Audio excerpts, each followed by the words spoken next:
Imagine getting tossed into a MURIM world, where cultivators and martial artists roam, wielding insane powers. Sounds like a dream, right? Wrong. To survive, you take the only path left, demonic cultivation. The power is unmatched, but the price? Everyone hates you. You're branded a villain, hunted by every righteous sect like you're some kind of final boss. Just when it seems like your story's about to end, fate decides to mess with you. An ancient mirror drags you into another dimension, and boom, you're smack in the middle of a zombie apocalypse. But here's the catch. Your demonic arts? They're perfect for this world. You start turning transcendent humans, basically the strongest of the strong, into unstoppable, overpowered zombies. You build an army, and when the mirror spits you back into the MURIM world, you're not the same. You're a monster now, stronger than anyone can imagine. And the best part? You can jump between worlds. The righteous sects that once hunted you, they're about to regret every damn decision they've made. It all starts in Shinhi City, where rumors are spreading like wildfire about the notorious Wuji sect, infamous for their gruesome demonic arts. Fear grips the city, but some reassure the crowd that righteous cultivators have arrived to destroy the sect. Meanwhile, a mysterious figure passing by overhears everything with some kind of secret technique. He pauses, tilts his hat and turns back. He mutters, "Looks like I can't stay here for long. I've been hunted by these bastards for over a year now. What a pity to live like this." That's Chu Xian, our protagonist. And guess what? He's an inner disciple of the Wuji sect. The sect that sends people and righteous cultivators into a frenzy. But as I mentioned, he's not even from this world.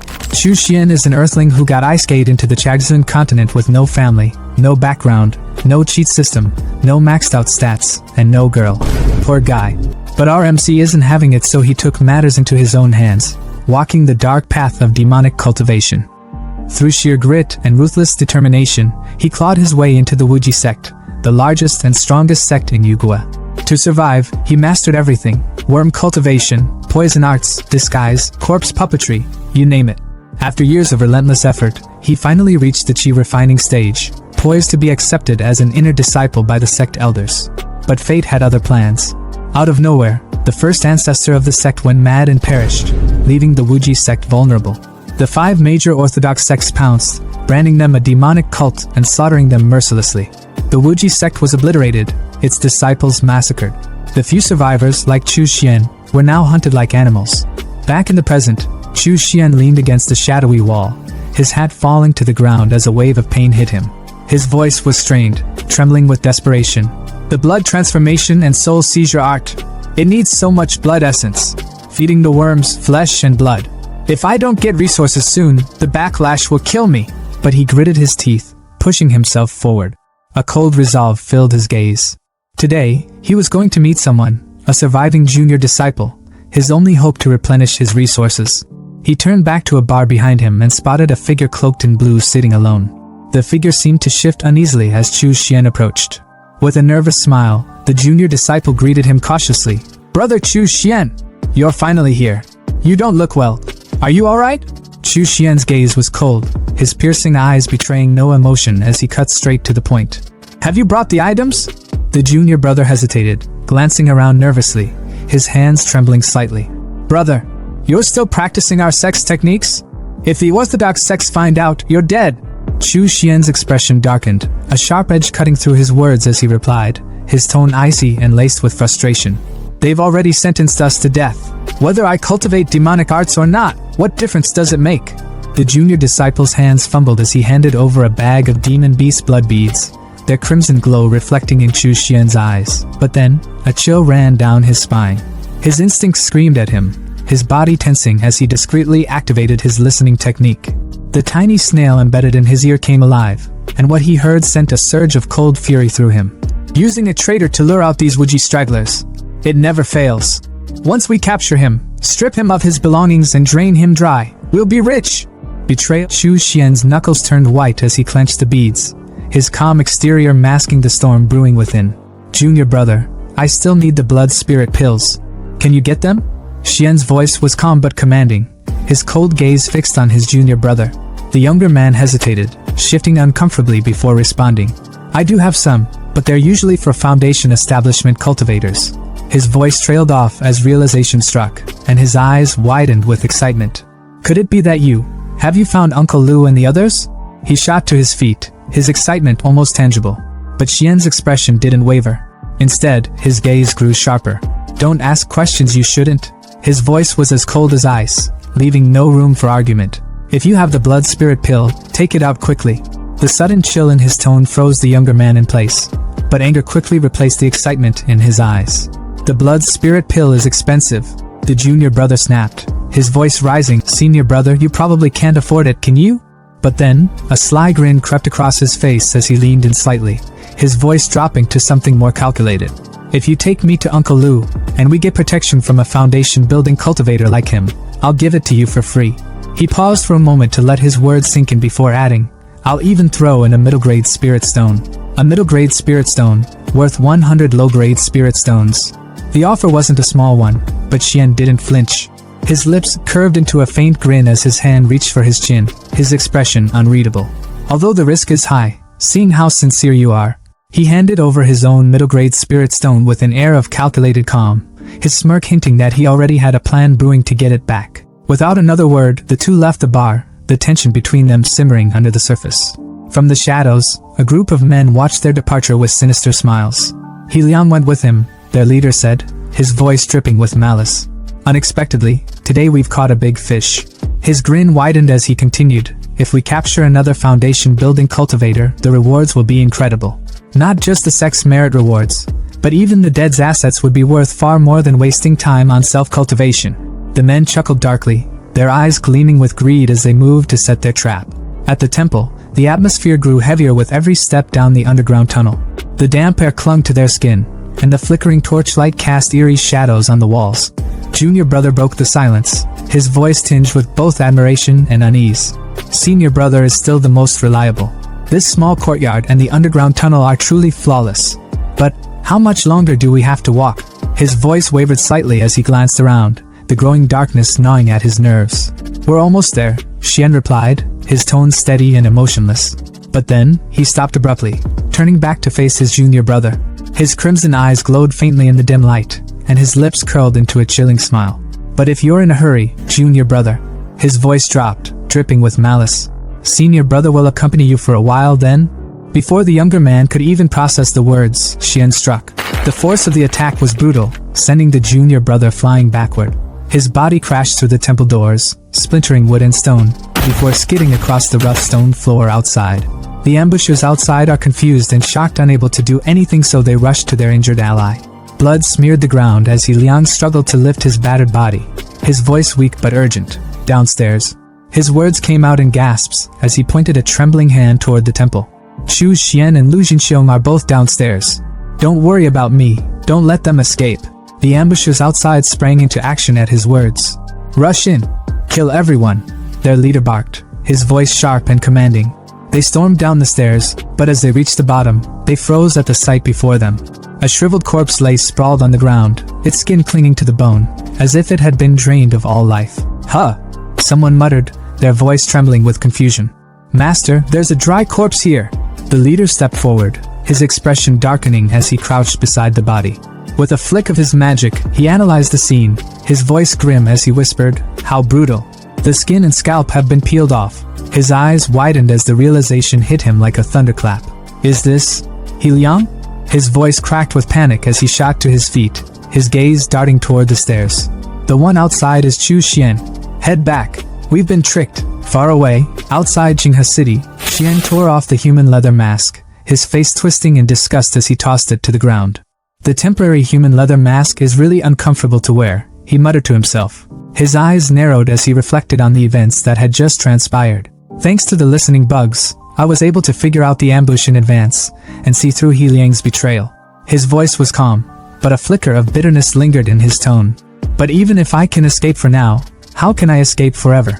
He gazed into the distance, his thoughts growing heavier. Am I supposed to join those orthodox sects as well? No, it's not possible.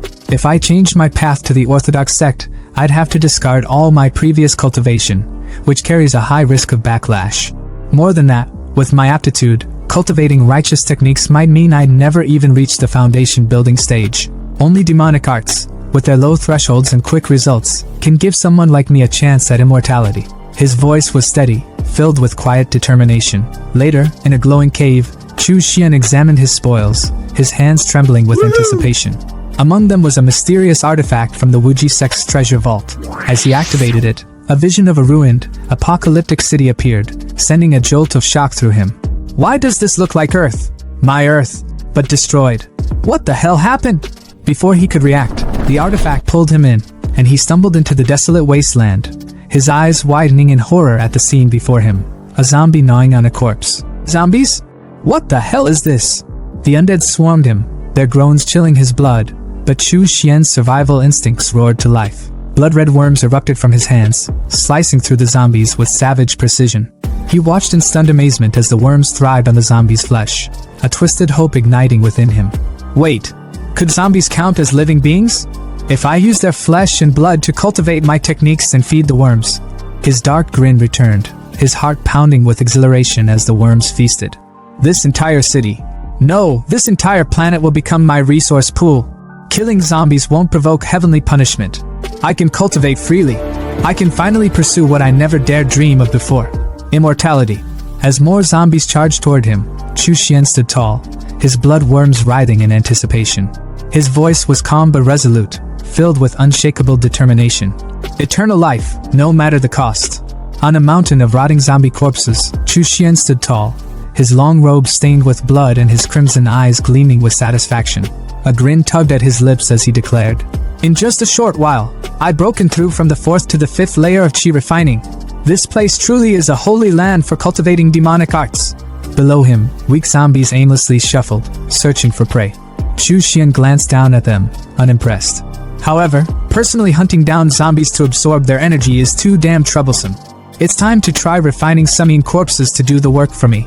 He rubbed his temple and sighed, his disdain evident. But refining corpses requires strong bodies filled with deep resentment as the material. Only then will the refined corpses have good potential. His gaze returned to the pathetic zombies beneath him. Their sluggish movements and empty eyes annoyed him. These guys? Worthless trash. Impossible to work with. Straightening his posture, he crossed his arms behind his back in a commanding Napoleon pose and announced, "Oh well, for now, I'll use this place as a temporary base. In such a large mall, I should be able to find new suitable targets."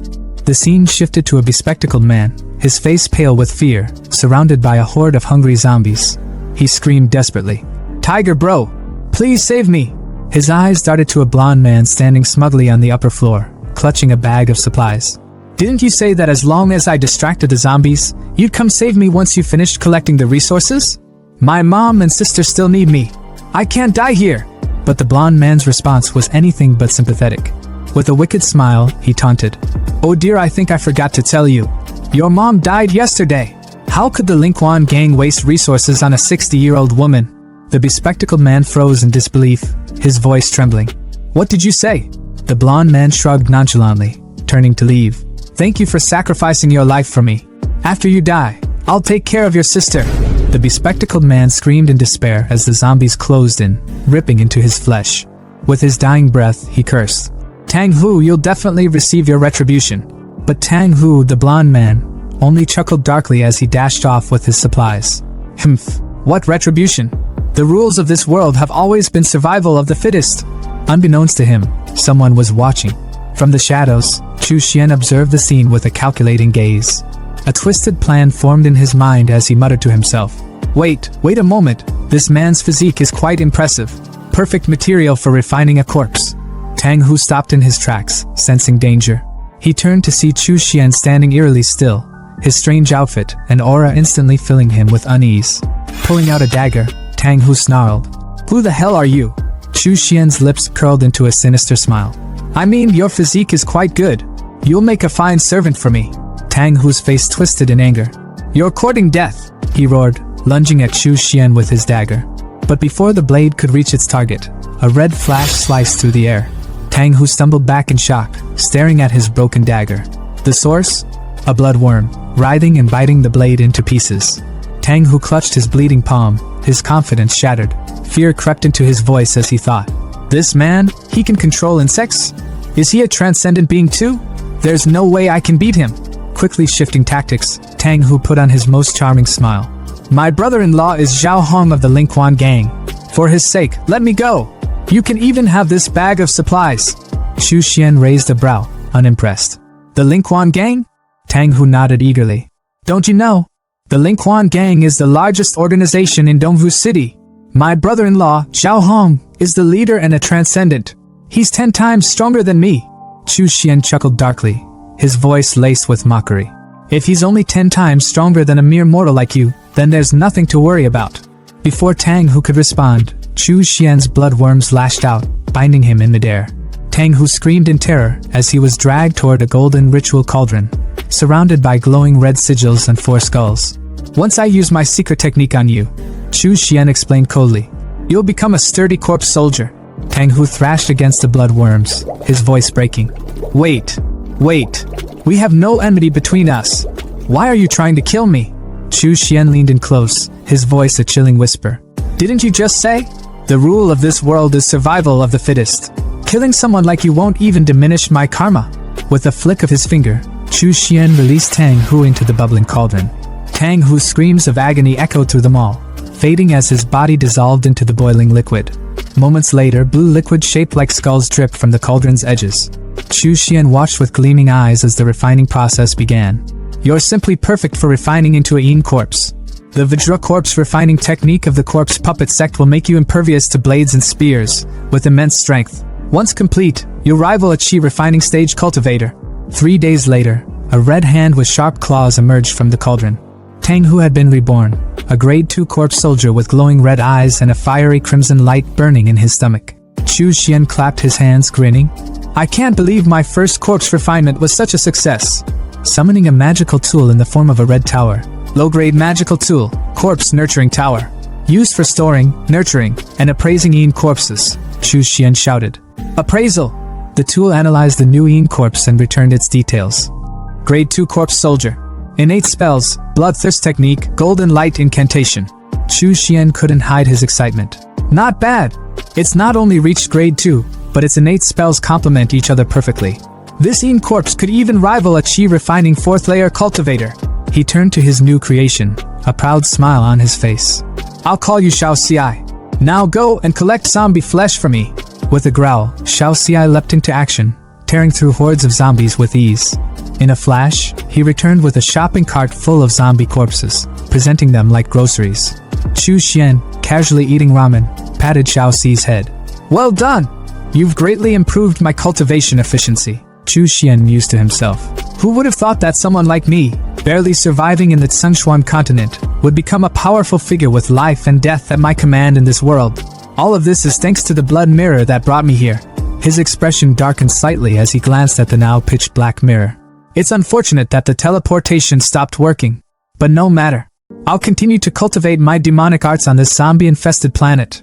When the time is right, I'll return to the Tsengshuan continent stronger than ever.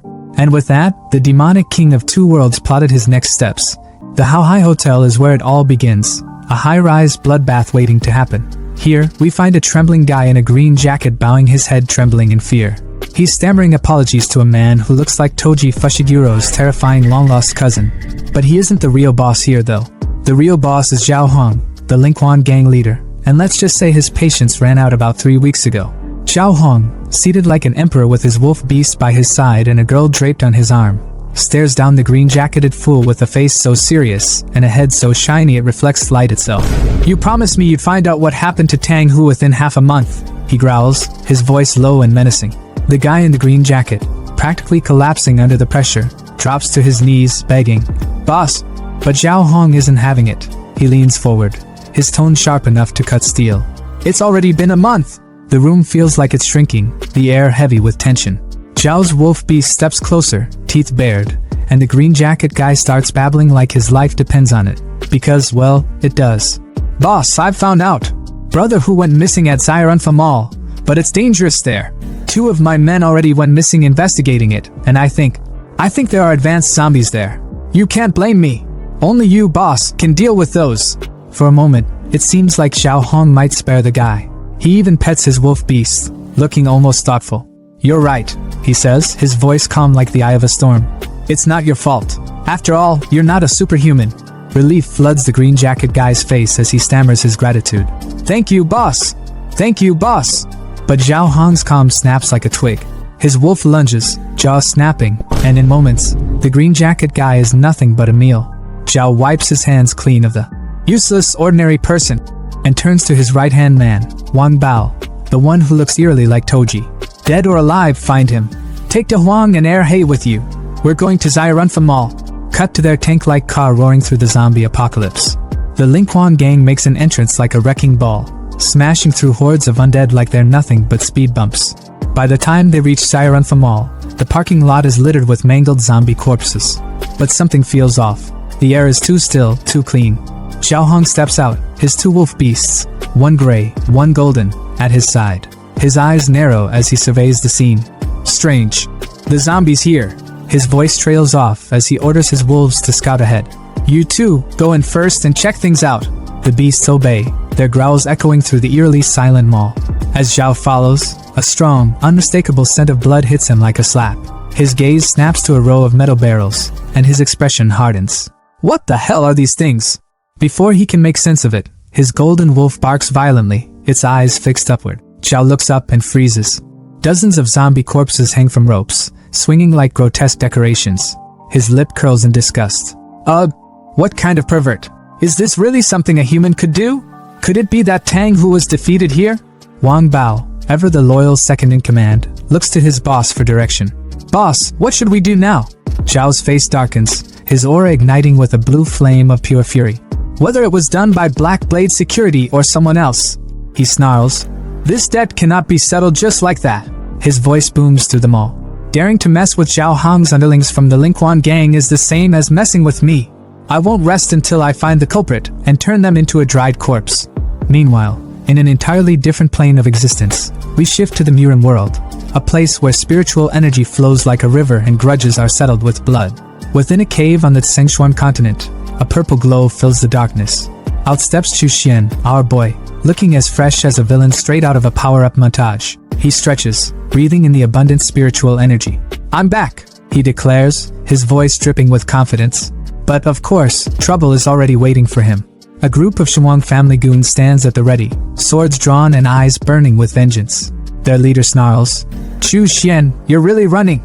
Last time, you escaped right in front of Xu Shirquan, and we were punished for it. But now, there's no way out. Chu Xian doesn't even flinch. Instead, he smirks, his tone laced with mockery. A few 5th-level Foundation establishment grunts dare to make noise in front of me? What arrogance! The leader's patience snaps. Attack! They roar, and the group surrounds Chu Xian, blades gleaming. Big mistake. Chu Xian's hands move in a blur, and with a sinister grin, he unleashes his upgraded blood steel threads. Long, crimson worms shoot from his palms, tangling the ambushes midair like marionettes in a twisted puppet show. Screams fill the cave as one of them shrieks. How can this be? Weren't you only at the 4th level of chi refinement? Chu Xian laughs darkly. Your information is outdated. My cultivation has already reached the 6th level of chi refinement. The leader stares slack-jawed. That's impossible. It's only been 3 days. How can you break through the 6th level? Chu Xian's mind races. Wait, 3 days? He calculates quickly. I've been inside the Blood Mirror world for a month, yet only 3 days have passed here. The time difference must be about 10 to 1. Out loud though, he's all business. Let me ask you, besides you few, are there any other reinforcements pursuing me? Did that Foundation establishment master of yours come as well? When his question is met with silence, he tightens his grip on the threads, splitting one poor soul into bloody chunks. Answer me, or this will all be your fate. Terrified, the remaining ambushes spill everything. We're the only ones here. There's no other reinforcements. Master thought a few of us could handle you, so he didn't come. Chu Xian's smile turns cold. Really? Then I don't need to worry. The ambushers dare to hope. You said you'd let us go. But Chu Xian interrupts, his threads slicing through them like a butcher carving meat. Blood splatters the cave walls as he licks the crimson from his hands, a satisfied smirk curling his lips. Did you actually believe that? After all, I'm the ruthless, cold-blooded demon Cultivator. Watching his blood worms devour the remains, Chu Xian reflects on his recent gains. Blood Mirror. I only had a single bloodline, and now, not only has my cultivation reached the 6th level of chi refinement, but I've also mastered the innate technique Blood Nourishment. On top of that, I have a 3rd level zombie as a trump card. He steps out of the cave, now standing on a cliff overlooking the kingdom below. His gaze sharpens. I must break through the realms even faster to extend my lifespan. The blood furnace on the zombie world provides endless resources, but I still need materials from the Tsengshuan continent. The next time the blood mirror gains energy, I'll have to restock before that. The bustling energy of Tsengshuan market was almost overwhelming, with the air thick with haggling voices and the aroma of rare herbs and exotic wares. Chu Xian strolled through the crowd, his mind preoccupied. He silently calculated his inventory, thinking about the materials he'd gathered for refining the corpse. He had the rare heavenly treasures locked down, but the most essential item? Nowhere to be found in the usual markets. He'd need to dig deeper, find the right channels. His thoughts were abruptly interrupted when his sharp eyes caught something familiar glinting under the sun at a vendor's stall. His heart skipped a beat. What the hell? That's the Wuji sex token, the withered bone. His eyes narrowed as he approached the vendor, his face a careful mask of indifference. Fellow Taoist, he said casually. How much for one of those Silong melons over there? The vendor, a rough-looking guy with a slick, gangster-like expression, glanced at him lazily. 7, no, 2 small spirit stones each. Chu Xian raised an eyebrow, incredulous. 2? What, is the melon skin made of gold, or is the flesh gold? You running a luxury market here? The vendor smirked. You think it's expensive? I think it's expensive too. But these melons? They're scavenged directly from the ruins of the Wuji sect. You won't find these anywhere else. Pick one for me. Chu Xian ordered, his tone sharp. The vendor grabbed a melon and handed it to him. Chu Xian inspected it, his expression critical. Does this ripen well? What about the seeds? The vendor looked slightly annoyed. I run a herb stand, not a melon farm. How should I know? Chu Xian's gaze darkened. I'm asking you, does it ripen well? The tension was palpable, and the vendor's demeanor shifted. He lowers his voice. If you're willing to pay top price, I've got even better quality stock in the warehouse out back. All right, Chu Xian said, his voice low but firm. Take me there. Once in front of his house, the vendor's tone became respectful. May I ask which senior brother I have the honor of speaking to? Chu Xian removed his hat, revealing his identity. Chu Xian. The vendor's eyes widened in disbelief. Senior brother Chu? It's really you. I'm Qinlong. I joined the Wuji sect in the same batch as you. You probably don't remember me, but I've always admired you. Among us grassroots outer disciples, you were the one who stood out the most. I never thought I'd be exchanging secret signals with the legendary senior brother Chu. Qinlong practically buzzed with excitement, circling Chu Xian like an overzealous fanboy. Uncle Lu and the other senior brothers are hiding in the Wu family manor in Taiping Town. When we heard 3 days ago that you killed that traitor He Liang, it gave everyone hope. You're a legend, senior brother. Chu Xian scoffed, his tone cold. So the third elder's direct disciple, Uncle Lu Jinxiong, is still alive, hiding in plain sight within Shigang sect territory. Clever. No wonder they haven't found him. Qinlong's enthusiasm didn't waver. Senior brother Chu, you should join us. Us Wuji sect cultivators need to stick together now more than ever. Chu Xian waved him off. I'm just here to buy something. Qinlong's face fell slightly, but he composed himself. What are you looking for? I need a blood transformation grand array. The words hit the air like a hammer, and Qinlong froze, his face twisting in shock and horror. What? Chu Xian remained unfazed as he explained. The blood melting formation is a tool often used by demonic cultivators for large-scale blood sacrifices. It's infamous for its ability to refine the 10,000 souls blood pearl, used to lay a powerful foundation. There was even a demonic sect leader who once sacrificed 300,000 lives to cast a citywide blood melting formation. It's simple yet devastating, capable of mass murder even when wielded by someone in the chi refining stage. But, and here, his voice dropped chillingly, I'm not planning anything that extreme. I'd deploy it on a zombie-infested planet, no harm to the heavens, and it might even earn me some merit. Qinlong looked pale, his voice trembling. Brother Chu, the 5 major sects are cracking down hard on anything related to demonic arts. If you activate that formation, they'll come for you. Chu Xian's gaze hardened. That's not your concern. Do you have it or not? Qinlong hesitated before mumbling. I know someone who does. They soon arrived at a secret Wuji sect stronghold, where a towering, jacked man stood like a sentinel. Su Ming, once ranked 11th among the inner disciples, greeted them with a sneer. The blood melting formation? Yeah, I have it. But why should I sell it to you, Chu Xian? Chu Xian's eyes narrowed, his thoughts racing. Of course, it had to be Su Ming. They'd butted heads plenty in the past over resources, and it was clear Su Ming was relishing the thought of seeing him fail. But not this time. Chu Xian reached into his bag and pulled out his trump card, an entire sack of glimmering blood pearls. Qinlong and Su Ming's jaws dropped. Blood pearls? So many? How many lives were sacrificed for this? Another voice chimed in, dripping with awe. To refine this many blood pearls under the Shigang sect's watch. Junior Brother Chu's power has surpassed all of ours. It was Wei Hua, ranked 12th among the inner disciples. Su Ming's thoughts churned with frustration. Damn Chu Xian, always outshining him. Fine, he sneered. 200 blood pearls, and the formation is yours. Chu Xian gave a cold laugh. Greedy, aren't we? Wei Hua stepped in, his tone reasonable. A basic formation like this used to go for 80 blood pearls tops.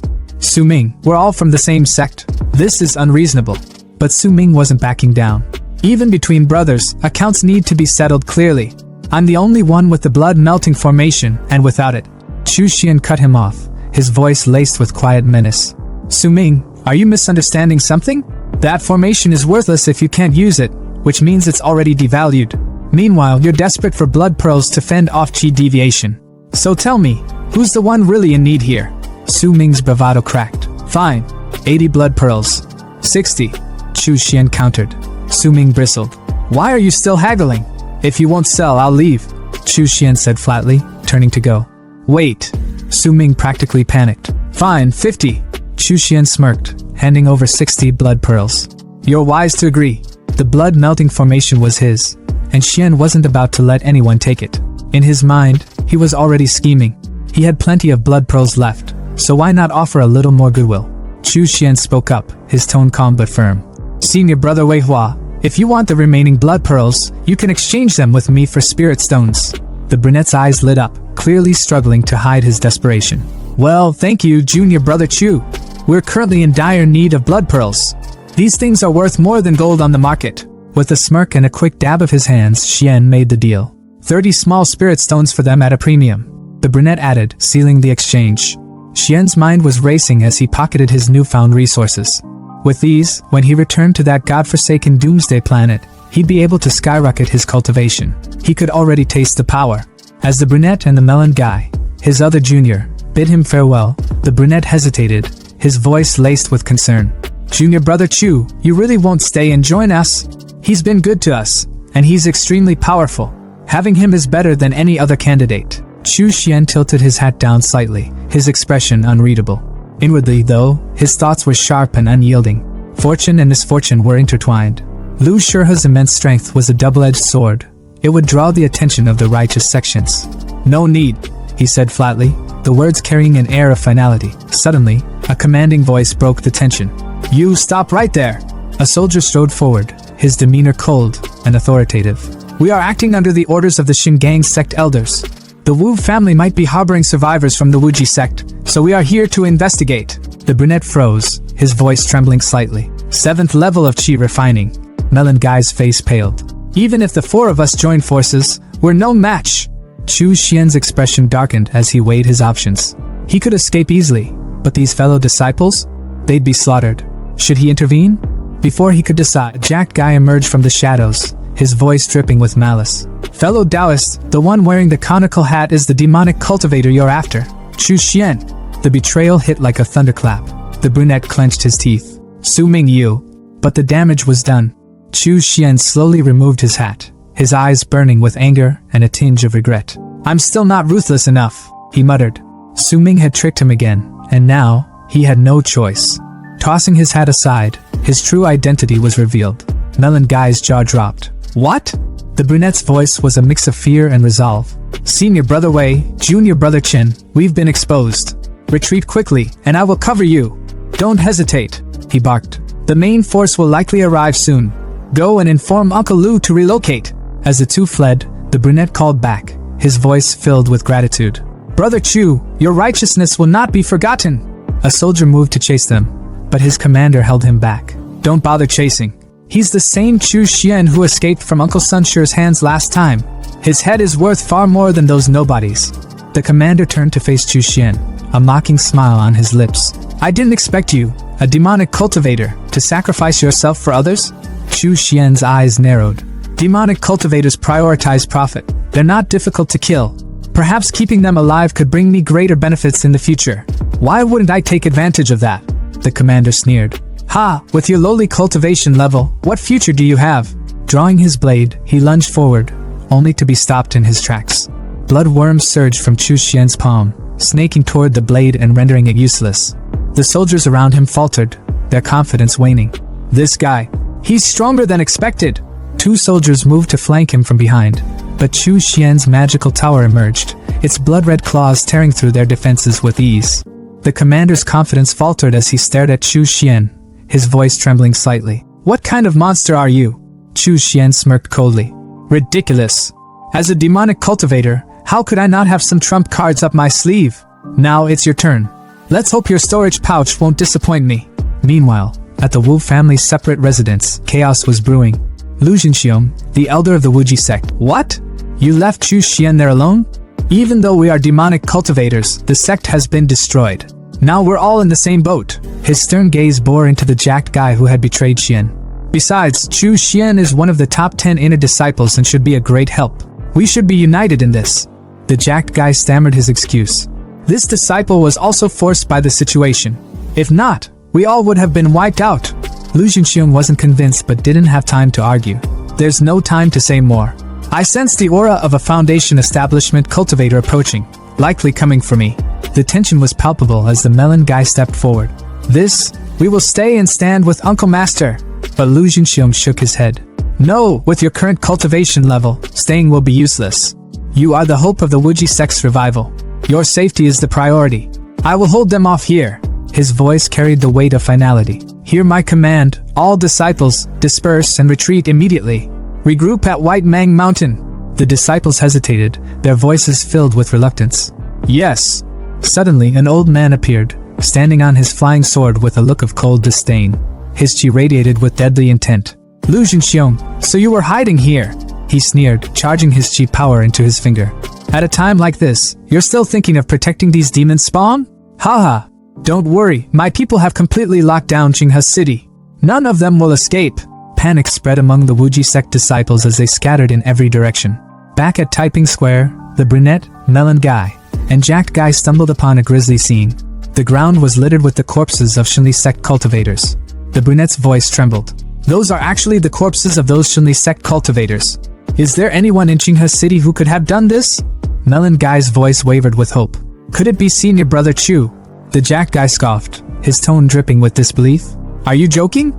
Judging by the condition of the bodies, they were clearly killed in an instant. It would take at least a chi refining stage level 8 cultivator to do that. How could it have been him? The brunette pointed toward the distance. Let's not worry about that now. The enemy didn't leave but instead died here. More pursuers will likely be drawn soon. Everyone, make the most of the time we have and evacuate quickly. Near Taiping Mountain, the remnants of the Wuji sect huddled together in the dense forest, their breaths shallow, their gazes darting at every rustle of the leaves. Tension hung heavy in the air until the melon guy's voice broke the silence. Uncle Master Lu is back. His relief was palpable, but that relief turned to horror when they saw Lu Jinxiong stumble into view, his left arm bloodied and limp. Uncle Master! Someone cried out in alarm. Another disciple rushed forward, already calling for a healer, but Lu waved him off, his voice steady despite the pain. I'm fine. It's unavoidable to suffer some injuries during an escape, his face worn but his eyes sharp as ever. But you all, Qinghe City was completely surrounded by Shinli sect forces, yet you managed to escape without losing a single person. It's truly fortunate. The brunette stepped forward, bowing deeply. Thanks to the sect's protection, the disciples managed to leave without obstruction.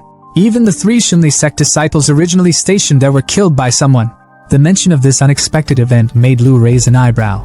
Something like this happened? Could it be a wandering expert passing by? He sat down on a fallen tree. His tone was contemplative, though his body remained tense as a disciple wrapped bandages around his injured arm. Then, his gaze sharpened. Where is Chu Xian? The brunette hesitated, guilt flickering in his eyes. This disciple doesn't know. In the rush, I didn't spot brother Chu Xian. Su Ming, the jacked guy, crossed his arms with a scoff. Chu Xian is only at the 4th level of chi refining. Facing 3 opponents, he probably got reduced to ashes. His voice was cold, uncaring.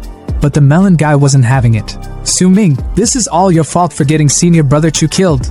And you still have the nerve to speak? His fists clenched as he glared at Su Ming, who merely shrugged. Lu Jinxiong rubbed his chin thoughtfully. Chu Xian. I recall him. He's the one who's been ranked 10th in the inner sect for years. His aptitude may be ordinary, but he's very clever. He might not have met with misfortune. His sharp gaze turned to Wei Hua, the brunette. Wei Hua, once things calm down, Take some people to gather information on him. If you find him, bring him to join us. It's good to have some support. Since the sex destruction, he's been wandering alone. I can't imagine how difficult things must be for him now. Meanwhile, Chu Xian wasn't exactly struggling. In a dimly lit cavern, he sat cross-legged, grinning from ear to ear as he counted his spoils. Ha ha ha, life is really getting better and better. He chuckled, his voice echoing in the cavern. 800 low-grade spirit stones, 2 mid-grade spirit stones. Spirit gathering formation and maze formation, suitable for setting up a cave dwelling. His fingers traced the edge of a small black flag, his smile turning wicked. Surprisingly, there's even a 10,000 souls banner. This is a notorious evil sect treasure.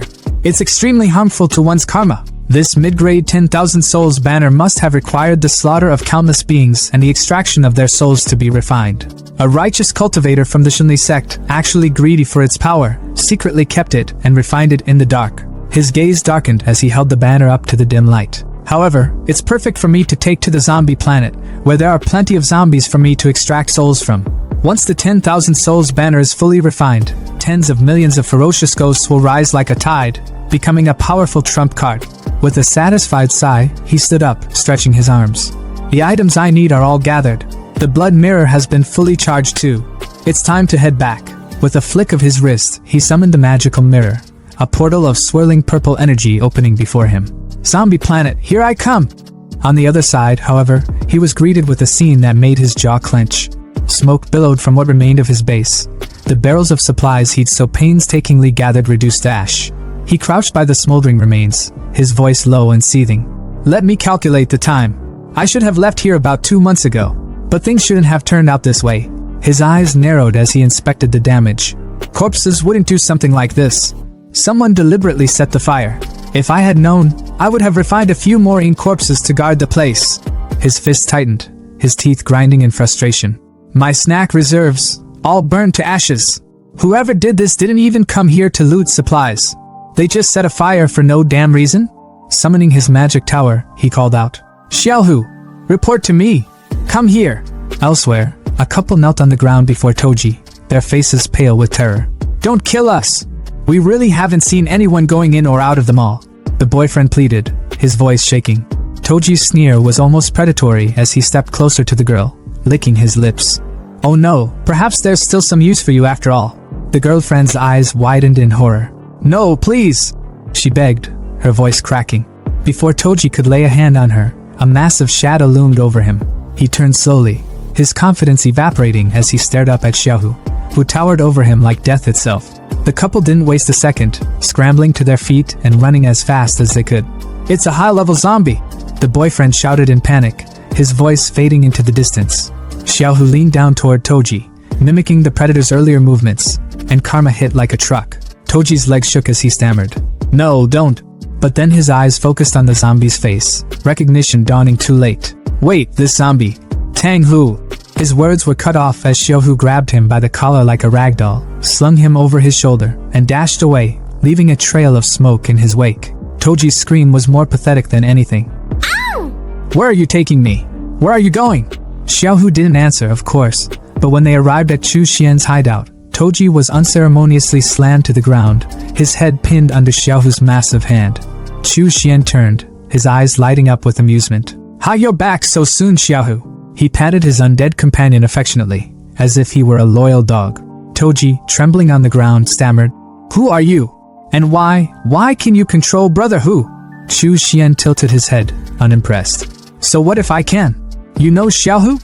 Could it be that you're also part of the same gang? Was it your people who burned down this place too? Toji, shaking but still have the balls to say, Yes, so what about it?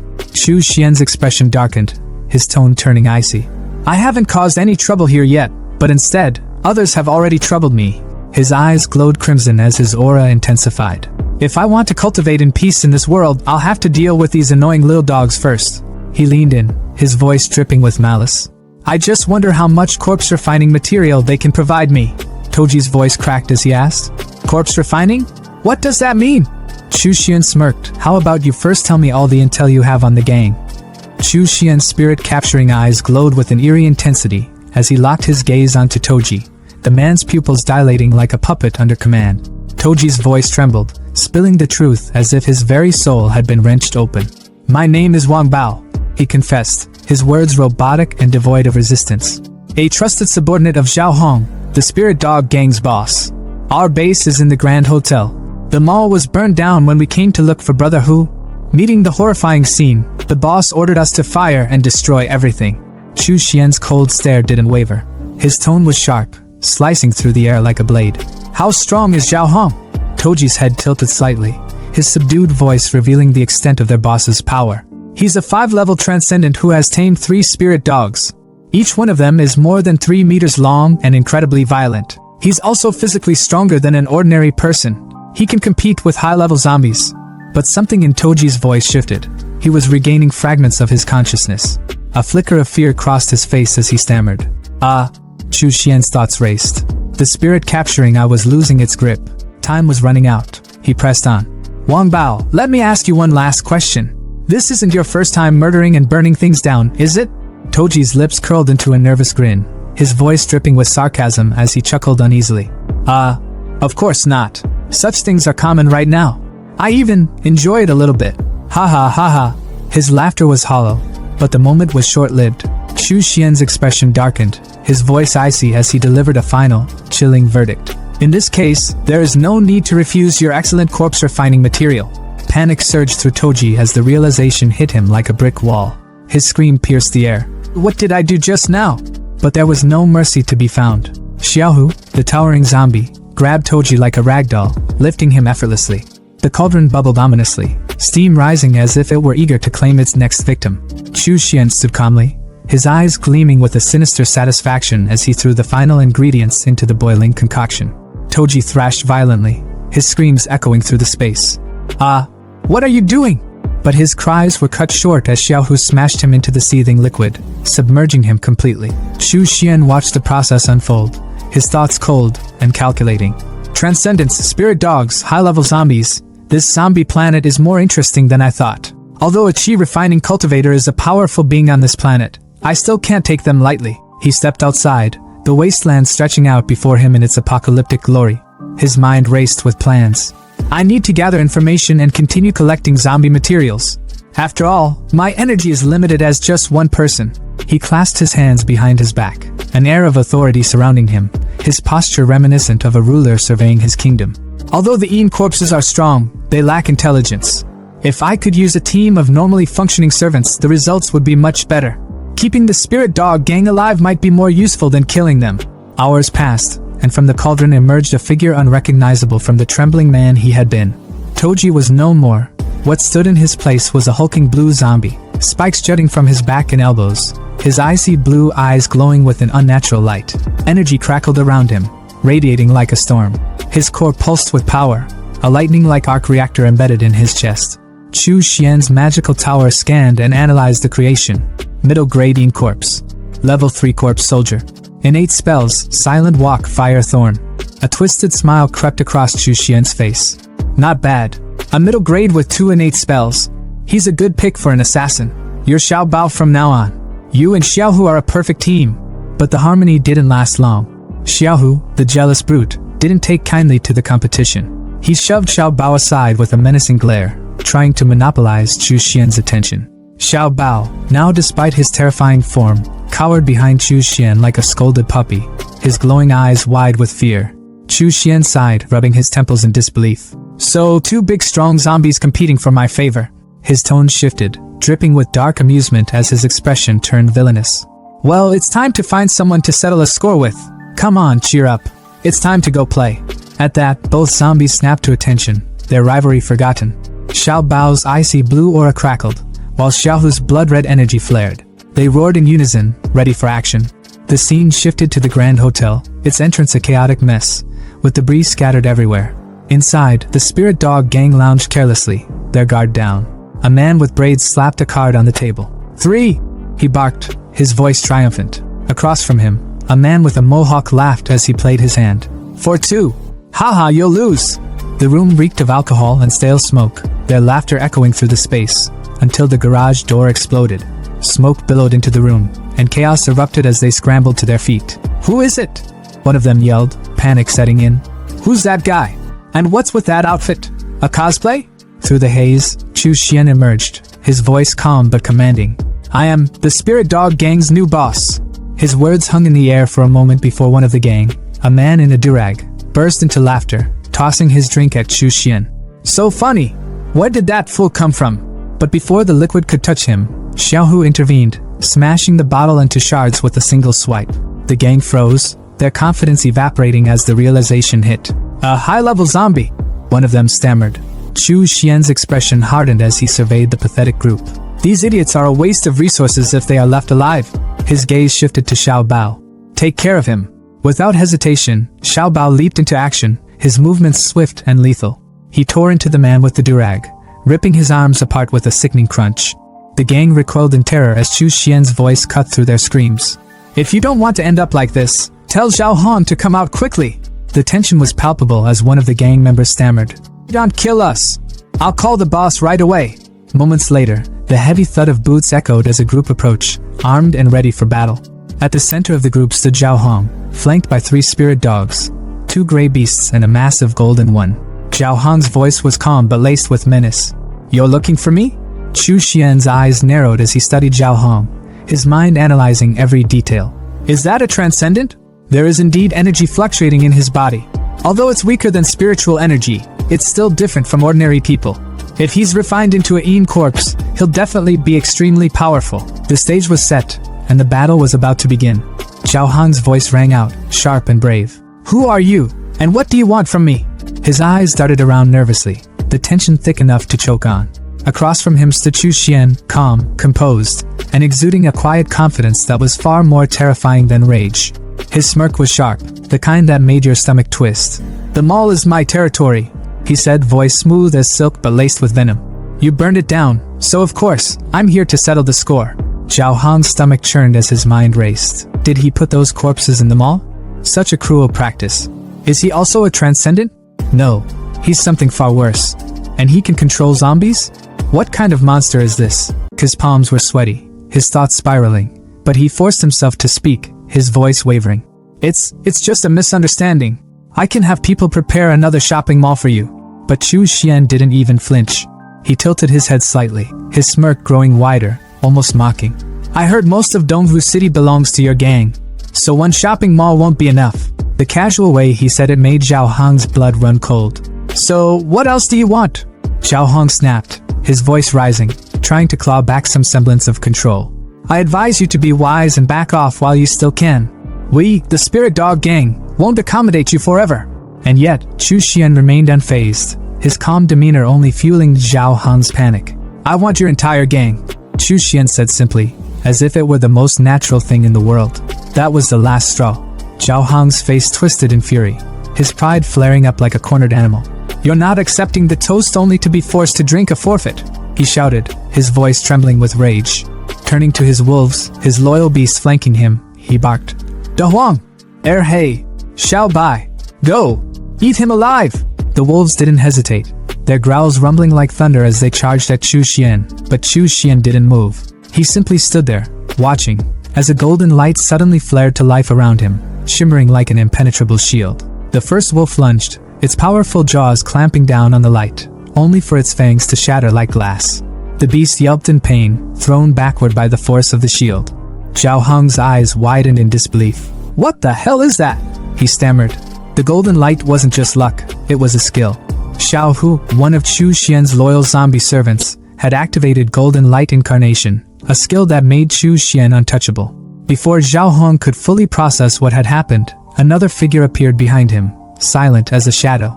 It was Xiao Bao, another of Chu Xian's zombies, moving with the precision of an assassin.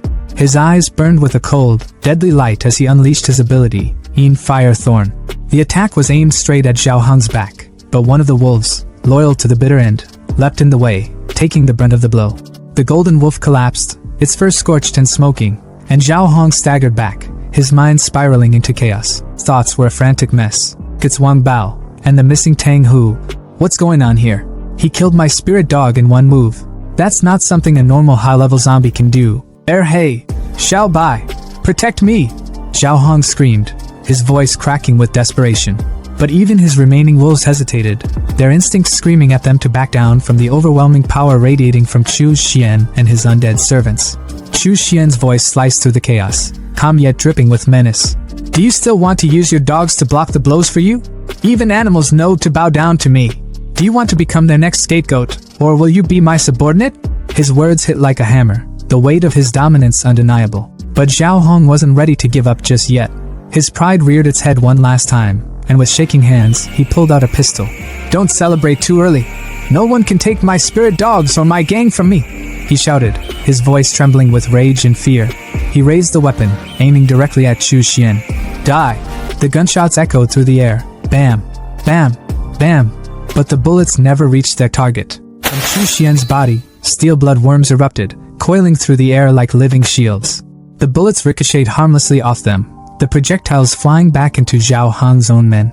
Screams filled the air as his subordinates fell, their lifeless bodies hitting the ground with sickening thuds. Zhao Hong's hand went limp, the gun slipping from his grasp as he stared in horror. Chu Xian tilted his head, his smirk returning. Is this your last resort? I was hoping for something more impressive.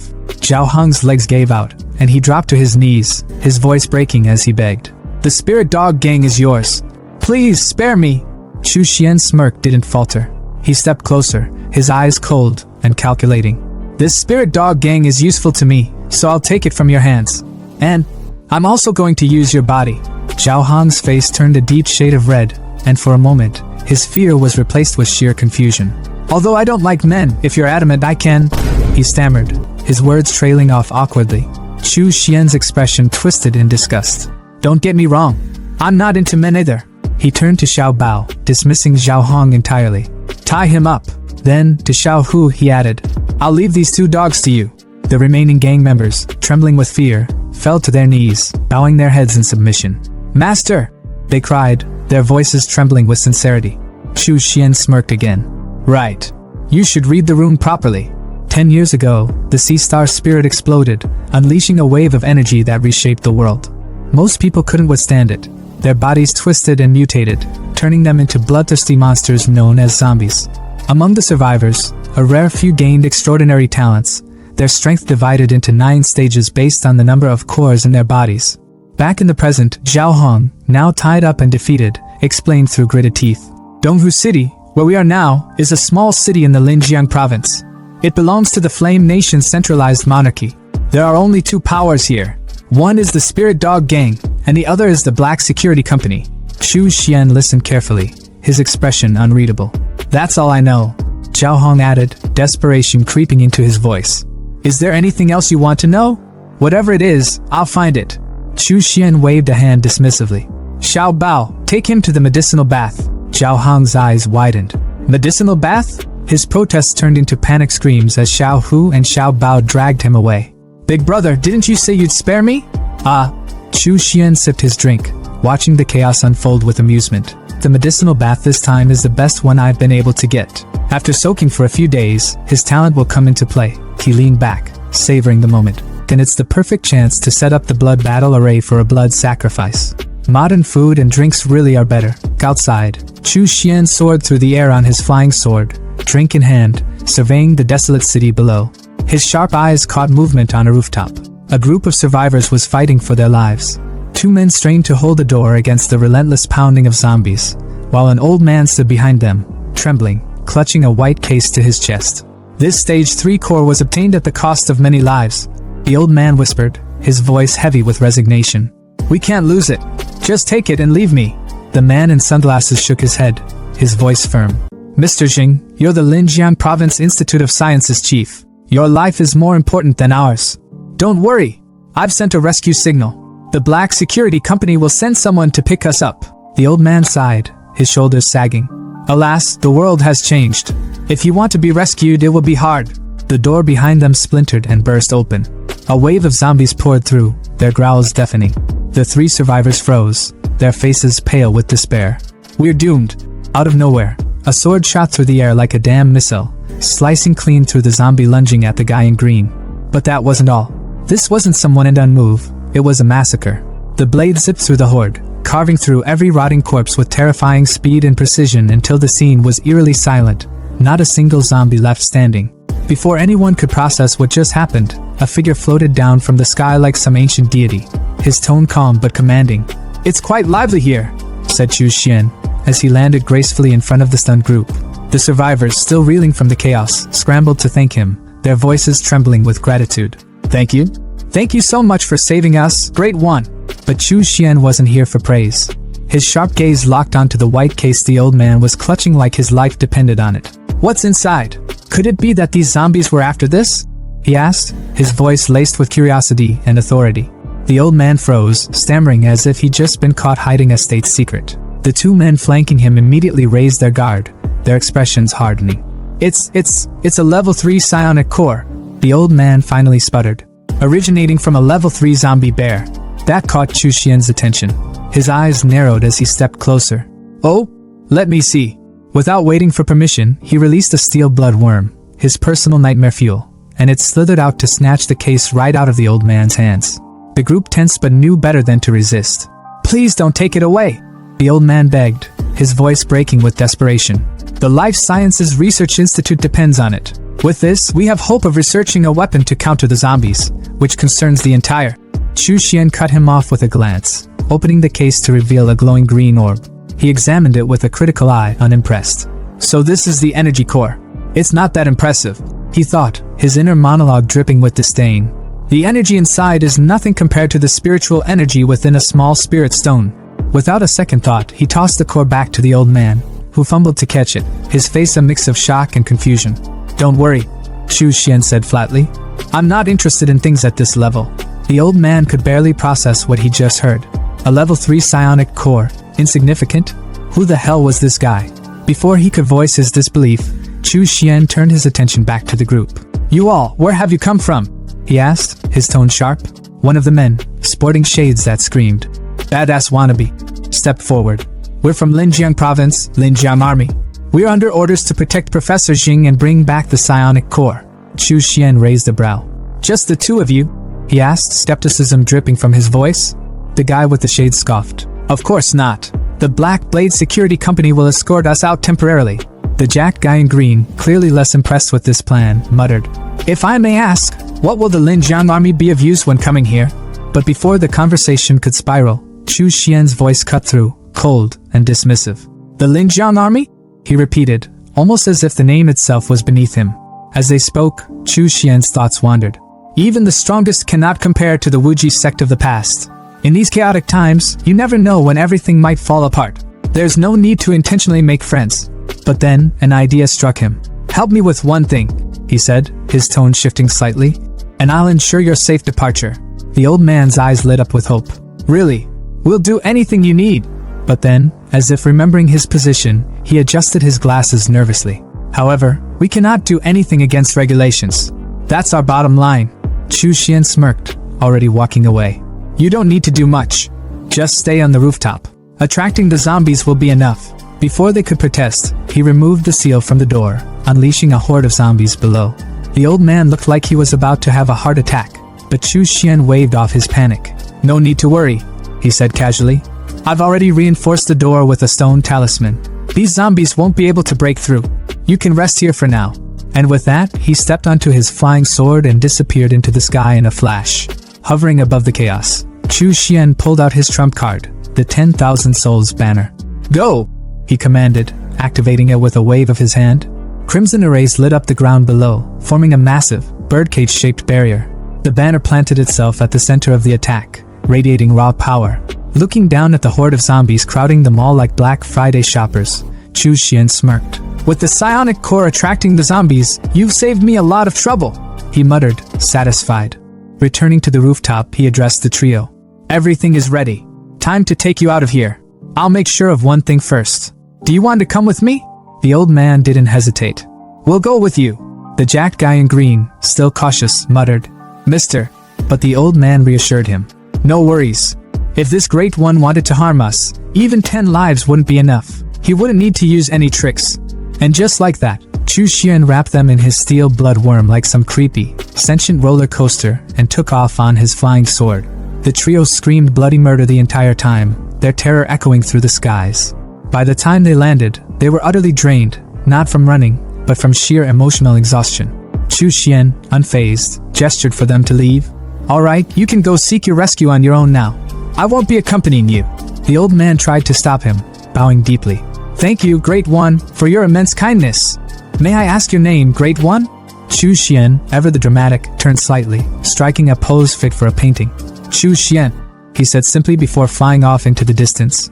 As the trio watched him disappear, the old man muttered, This is definitely beyond the capabilities of a regular Transcendence innate talent. Hurry back. We must report this to General Yi immediately. Meanwhile, Chu Xian hovered over the center of his spell range, a sly grin on his face. With a flick of his finger, he commanded, Blood Transformation Array, go! Red beams of light shot out like lasers, draining the blood of every zombie within the range of his spell. The blood coalesced into spheres, which floated up to Chu Xian like offerings to a god. Ha! The Blood Transformation Array lives up to its reputation.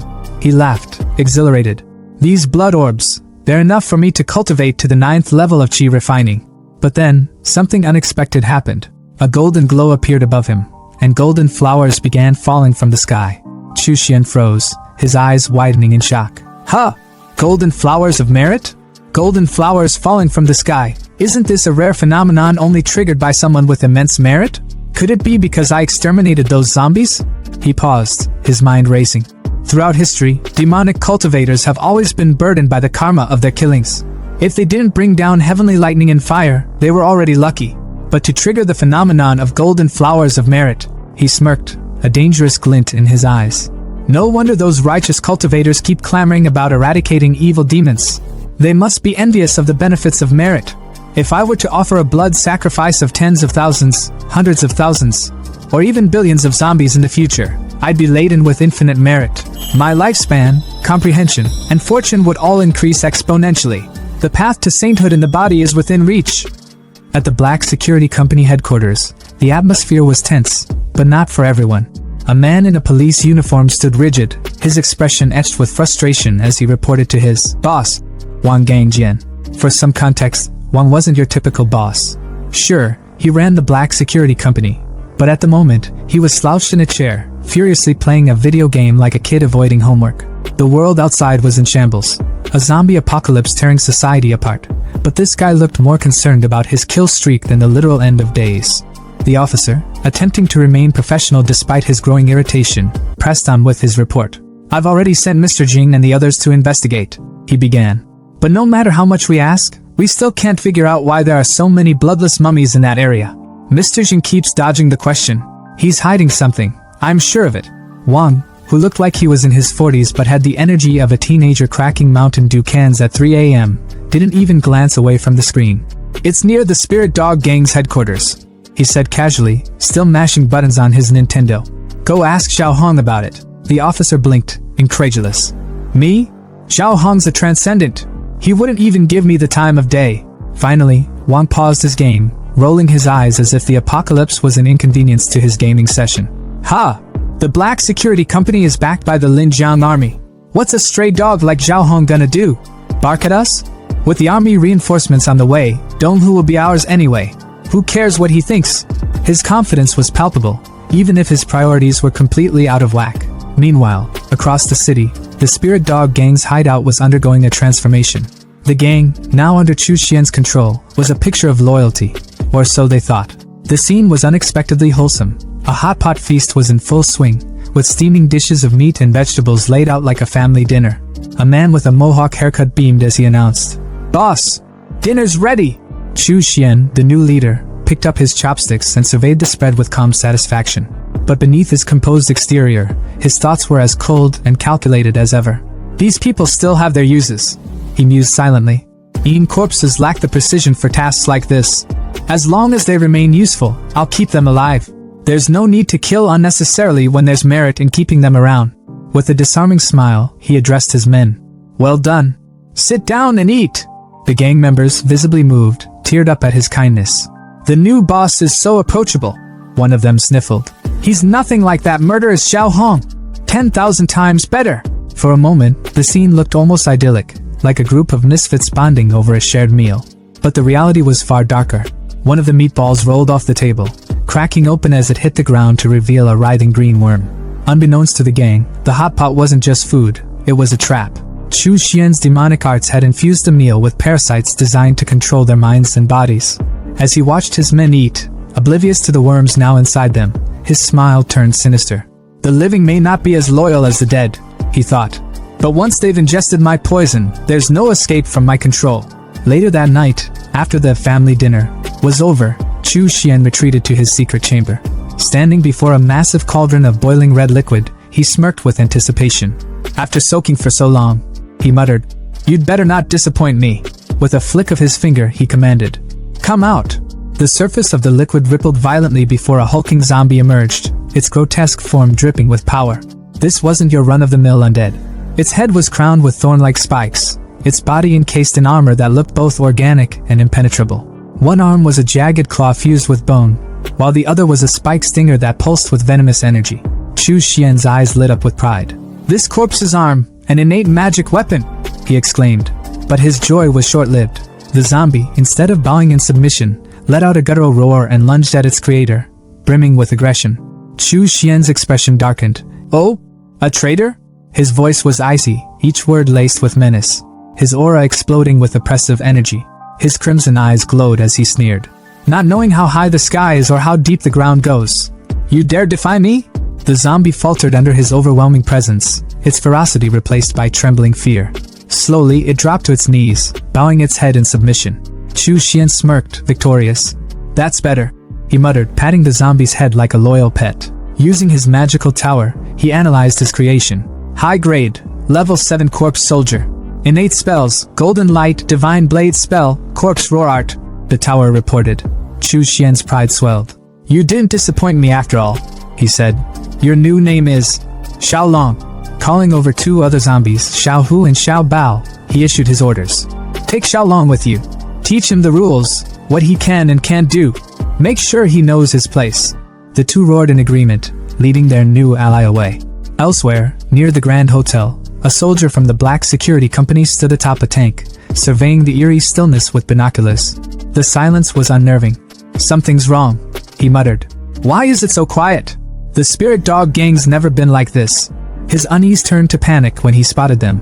Chu Xian's elite zombie trio. "High-level zombies," he gasped. "And there are 3 of them. Even Zhao Hong's men are obeying them? Could Zhao Hong be dead?" His thoughts spiraled as he realized the implications. Has the spirit dog gang been wiped out already? His panic turned to sheer terror when Xiaolong's eyes locked onto him. The zombie's killing intent was suffocating. "Damn it," he stammered. "It saw me. I'm dead." But before Xiaolong could pounce, Xiao Hu stepped in, recalling Chu Xian's orders. In his mind, he replayed the master's command. "You're my men. The murders you commit will count as my own and affect my reputation. Don't kill anyone without my permission." Xiaolong reluctantly backed off, his chance for a first kill slipping away. The soldier, seizing the opportunity, scrambled into his tank and sped off, heart pounding. Once he was a safe distance away, he glanced back in disbelief. "It stopped chasing me?" he murmured, still shaken. Back at his lair, Chu Xian was in deep meditation, surrounded by glowing orbs of energy. As he absorbed their power, the orbs shattered, releasing waves of chi energy into his body. His eyes glowed red as he clenched his fists, exhilarated. "Chi refinement, 7th stage," he declared. "With my current power, I'm invincible below the foundation building stage." His mind raced with plans. To reach the foundation building stage, I need to compress my spiritual energy into liquid form. But the ingredients for the original foundation building pill are tightly controlled by the righteous sections. Demonic cultivators like me have to find another way. His solution?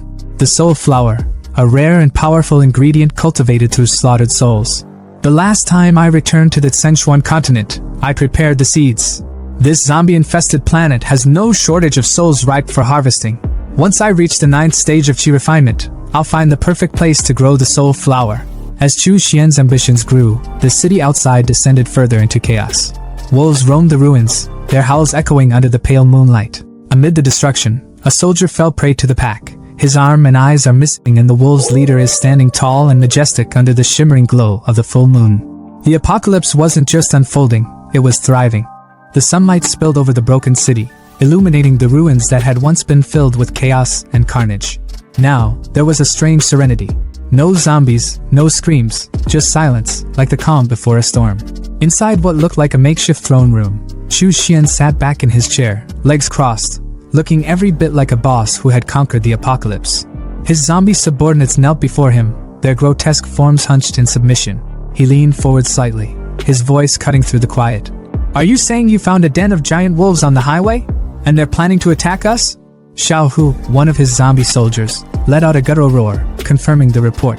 Chu Xian leaned back, his mind already calculating the next move.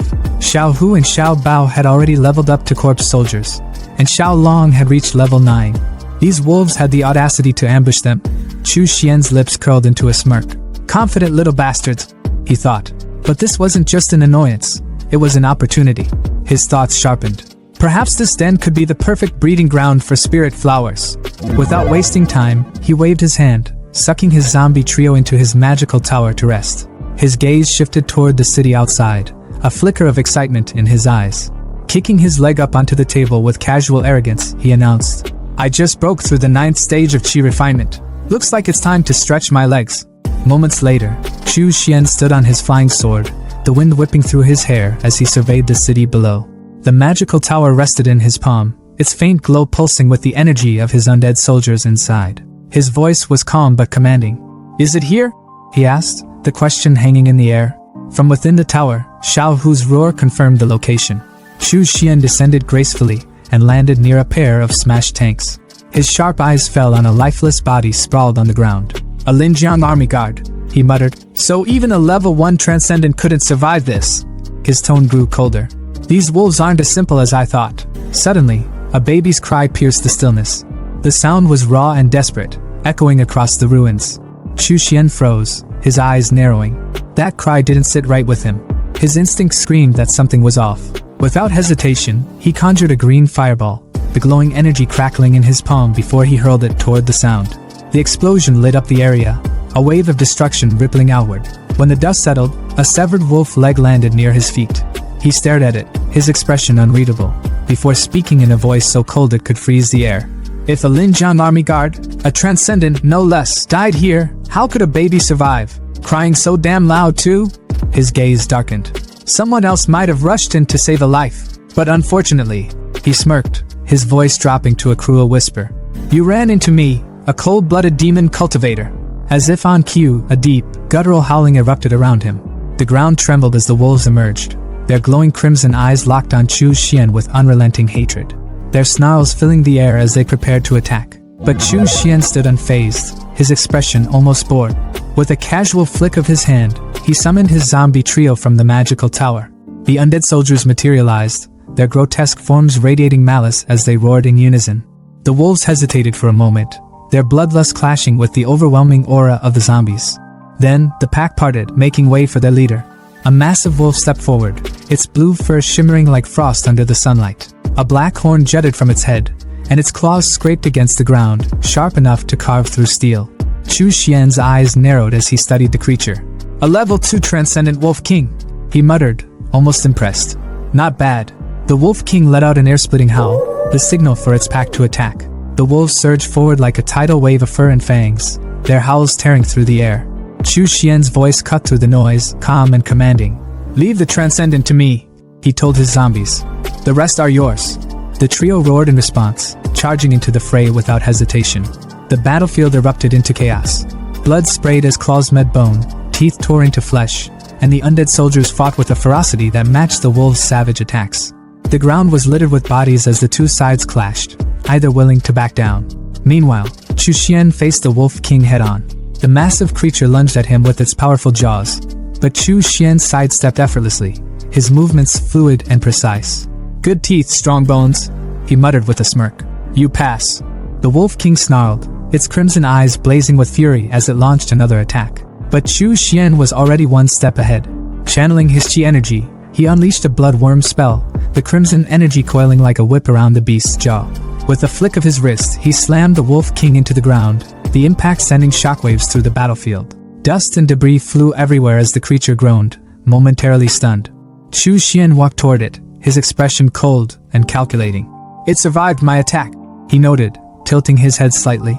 Its physique is impressive. Pass. He glanced back at his zombie trio, their grotesque forms tearing through the remaining wolves with ease. The pack was no match for the undead soldiers, and soon the battlefield was silent again, save for the groans of the injured Wolf King. Chu Xian turned to his soldiers and spoke with quiet authority. Carry them all back to the hotel, he ordered, his voice cutting through the aftermath like a blade. Meanwhile, elsewhere in the city, a tank screeched to a halt at the site of the earlier battle. 3 men stepped out, their faces grim. 2 wore black security uniforms, while the third, a man in a sleek black suit, knelt beside the wreckage. His sharp eyes scanned the area, taking in the scene. "How is this possible?" he muttered, his voice tinged with disbelief. "The vehicle, the supplies, the body of our Linjiang army brother, all gone." Raising his hand, he summoned a green glow of energy. "My talent is wood spirit," he explained, "which allows me to communicate with plants and gather information." Placing his glowing palm against a nearby tree, he closed his eyes and let the visions flood his mind. He saw the battle as if through the tree's eyes, zombies dragging away wolf carcasses, a man driving a truck full of supplies. His eyes snapped open as he stumbled back, the glow fading from his hand. "There was a fight here," he said, his voice shaking. "1 human, 3 zombies, and a pack of wolves. The human escaped, and the wolves suffered heavy losses. The Wolf King, it was a level 2 transcendent. Who could walk away from this unscathed?" One of his subordinates, a man in a cap, spoke up. "We've been in Donghu City for a while now," he said grimly. "There are no level 3 transcendent here, and it's impossible for someone to gather enough resources to reach level 4 on their own." He placed a hand on the suited man's shoulder and added, "The waters here are deep and full of mysteries. First, high-level zombies appear, and now this, another strong individual we don't even know if we can trust." The man in suit thinks that the person in the tree vision is similar to Chu Xian's, so the guy in suit is actually the guy with sunglasses who got his ass saved along with his 2 companions by our protagonist a while back then on the rooftop. Back at Chu Xian's base, the once ruined mall was now a thriving farm. Crops flourished under the glow of spirit energy, the air thick with the promise of life. In the center of it all, Chu Xian stood within a glowing magical circle, golden light swirling around him. "The fog array and spirit gathering array are complete," he declared. "Now, this place is a holy land. You can farm and raise livestock in peace." His men cheered, their arms full of fresh crops and vegetables. "The boss is amazing," one of them shouted. "Since the zombie outbreak, we never thought we'd see a day like this." Chu Xian turned away, his mind already on his next move. "This land will be managed by the Spirit Dog Gang to improve food quality," he thought. "But as for the demon spirit plant I want to grow." He entered a dark, ominous room where the injured Wolf King was bound. The creature growled weakly, its body wrapped in sharp, bloodthirsty vines that tightened with every movement. Chu Xian's eyes gleamed with ambition as he stepped closer. "Spirit flower," he said, his voice low and full of resolve. "My path to building my foundation rests on you." The streets of Qinghe City were alive with the buzz of daily life, people moving about their mundane routines, blissfully unaware of the storm brewing right under their noses. Among the crowd, a figure cloaked in black moved with quiet determination. Chu Xian, his hat pulled low to obscure his face, walked silently, his mind racing. The spirit flower had been planted on the blue sea star and would only mature when the blood mirror was restored. His mission this time was crystal clear, to obtain magic skills suitable for the foundation period. As he activated his hearing technique, the range of his red aura expanded, thanks to his snail companion's recent glow-up. The glow wasn't just for show, it meant business. Chu Xian muttered under his breath that he needed to find a disciple of the Wuji sect to connect with Lu Jinxiong. It didn't take long for his technique to pick up a conversation. 2 cloaked figures were talking in hushed tones nearby. It wasn't hard to figure out who they were. Melon Guy and Brunette, Chengge and Wei Hua. Melon Guy's voice came through first, his tone laced with worry as he asked if Zhang Sheng would even show up. Chu Xian smirked to himself, the thrill of the hunt lighting up his thoughts. "Found them." Brunette's voice was steady, urging caution. They couldn't afford to get caught, or worse, betrayed. But Chu Xian scoffed under his breath. Caution wasn't going to cut it. Even if Zhang Qing wasn't a traitor, trouble would follow him like a bad smell. Adjusting his hat, Chu Xian decided it was best to keep his distance for now. He'd deal with them when the time was right. The street's calm was shattered when a head, wrapped in white cloth, was tossed onto the ground. The crowd gasped in horror, their murmurs filling the air like static. A tall man with striking blue hair stepped forward, oozing an aura of menace. With a smug grin, he introduced himself as Ouyang Hao, the Shigang sect's 4th disciple. His voice was loud and commanding as he declared his mission, hunting down the remnants of the Wuji sect. The head on the ground? Zhang Cheng's. The crowd recoiled as Ouyang gloated, his tone making it clear he wasn't just here to hunt, he was here to make a statement. When one brave, or foolish, soul in the crowd dared to question his actions, Ouyang silenced him in the blink of an eye, slicing the man's hands clean off. His expression was cold, his voice even colder. "Ignorant and stupid," he sneered. "I'll spare your life, this time." As Ouyang's sharp eyes swept over the crowd, they locked onto Melon Guy and Brunette. His twisted grin widened, and his voice dripped with malice. "Demonic villains," he sneered, his tone almost playful, like a predator toying with its prey. Melon Guy and Brunette didn't wait around for a second invitation. They bolted, weaving through the panicked crowd as fast as their legs could carry them. Ouyang wasted no time, launching a blue beam of energy in their direction. The blast tore through the street, nearly hitting innocent bystanders. The crowd erupted in whispers, their fear palpable. "Ouyang Hao is too overbearing," one muttered. Another hissed for them to keep their voices down. Ouyang was no ordinary disciple. He was a genius of the Shingang sect, already at the 9th stage of Qi refinement. His reputation for cruelty was legendary, and he was a rising star destined for greatness. Chu Xian, still concealed among the crowd, listened to the whispers with a smirk. A genius disciple? More like a fat sheep ready for slaughter. His eyes flicked to the severed head on the ground, and an idea began to form. The chase intensified as Ouyang closed in on Melon Guy and Brunette. The red and purple lights of their aura streaked through the air as Ouyang's blue energy bore down on them. With a flick of his hand, Ouyang unleashed his spiritual sword finger technique. The sheer force of it sent waves of panic through the duo. They thought it was all over, until a crimson shield suddenly appeared, blocking the attack. High above, Ouyang hovered on his flying sword, his eyes narrowing as he glared at the figure who had intervened. The man stood tall, his presence commanding. "Have you forgotten me so quickly?" he asked, his voice steady and cold. "I am Zhang Qing. I've returned to claim your eyes." Melon Guy froze. "Zhang Qing? But how?" It didn't make sense. Ouyang wasn't buying it either. His voice dripped with scorn as he drew his second sword. "You're playing tricks," he growled. With his attention diverted, Brunette and Melon Guy took the opportunity to escape, disappearing into the chaos. Ouyang's focus snapped back to the imposter. "Demonic cultivators always have tricks," he sneered. "You let my prey escape. If you don't satisfy me, I'll make your life worse than death." But Chu Xian, now disguised as Zhang Qing, wasn't fazed. His crimson eyes glowed ominously as he laughed. "You've got it all wrong. You're the prey here." The tension snapped like a drawn bowstring as Chu Xian's zombie trio emerged, charging toward Ouyang with unrelenting force. But Ouyang moved like a storm, cutting through them with ease. His sword aura was relentless, indestructible, or so he thought. When he finally reached Chu Xian, ready to deliver the killing blow, his blade was stopped midair by something unexpected. A steel blood worm coiled around the blade like a living chain, its metallic body impervious to the sharp edge. Ouyang's eyes widened in disbelief. The worm had evolved. Chu Xian wasted no time, activating his blood-binding skill. The worm wrapped itself around Ouyang's body, tightening like a vice. But Ouyang wasn't done. "Interesting," he said, his grin returning. With a burst of golden energy, he activated a Shingang sect secret skill. "Release!" The energy shattered Chu Xian's binding, and Ouyang's aura flared brighter than ever. With his chi energy gathered at his fingertips, he prepared to unleash his ultimate move. "Your little tricks end here," he spat. Chu Xian's grin widened. "Is this your trump card? Looks impressive. I've been waiting for a decent opponent." Ouyang charged, his voice echoing as he screamed the name of his killer technique. "Shigang Absolute Sword Finger!" The air crackled with raw energy as he closed in on Chu Xian. But in a flash of smoke and chaos, everything changed. Ouyang froze mid-attack, his finger piercing nothing but air. Behind him stood Chu Xian, his zombie Xiaolong by his side. Ouyang's chest, however, was no longer whole. A gaping hole had been drilled through him by Xiaolong's devastating fist. This kinda reminded me of a scene from One Piece. Blood poured from the wound as Ouyang dropped to his knees. His voice trembled, weak and broken. "How is this possible? Who are you?" Chu Xian removed his Zhangqing disguise with a flourish, his cold voice cutting through the air. "The sex genius is just that." Back at the Wuji sex hideout, Melon Guy and Brunette reported their escape to Master Lu. "It must have been Chu Xian!" Melon Guy exclaimed, his voice filled with awe.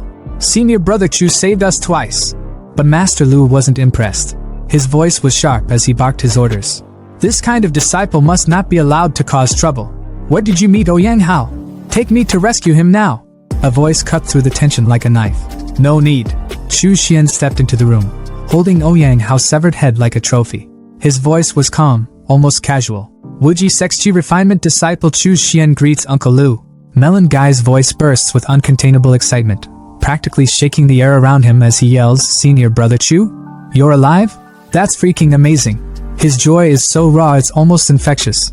But the brunette standing next to him isn't as animated. His gaze locks onto the severed head dangling from Chu Xian's hand.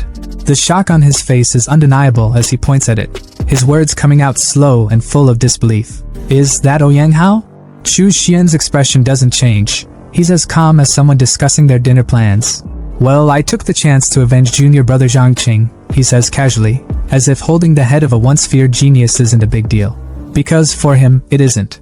Master Lu steps forward, his tone a mix of pride and amazement, unable to hide how impressed he is. Chu Xian, you've grown up so quickly. When the sect was destroyed, you were only at the 4th stage of Qi refinement, barely scraping by. And now you've killed Ouyang Hao? That can only mean you've reached at least the 9th stage. At this, Melon Guy's face twists comically, his eyes so wide they look like they might pop out of his head. Ninth stage? His voice is a stammer, disbelief dripping from every word. Even the brunette, who had been silent up until now, flinches, his expression betraying his struggle to process what he's just heard. Master Lu's pride deepens, his voice booming with satisfaction as he steps closer to Chu Xian. Great. I never thought talent like yours would come from the Wuji sect. It's truly a blessing for us. Chu Xian, stay with us at the Wu family estate.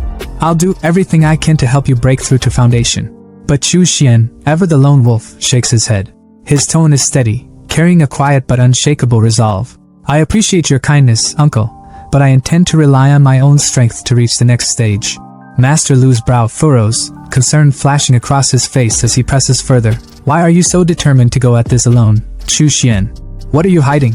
Chu Xian's thoughts turn inside him, but outwardly, he places a hand on his chest, his voice taking on a dramatic edge.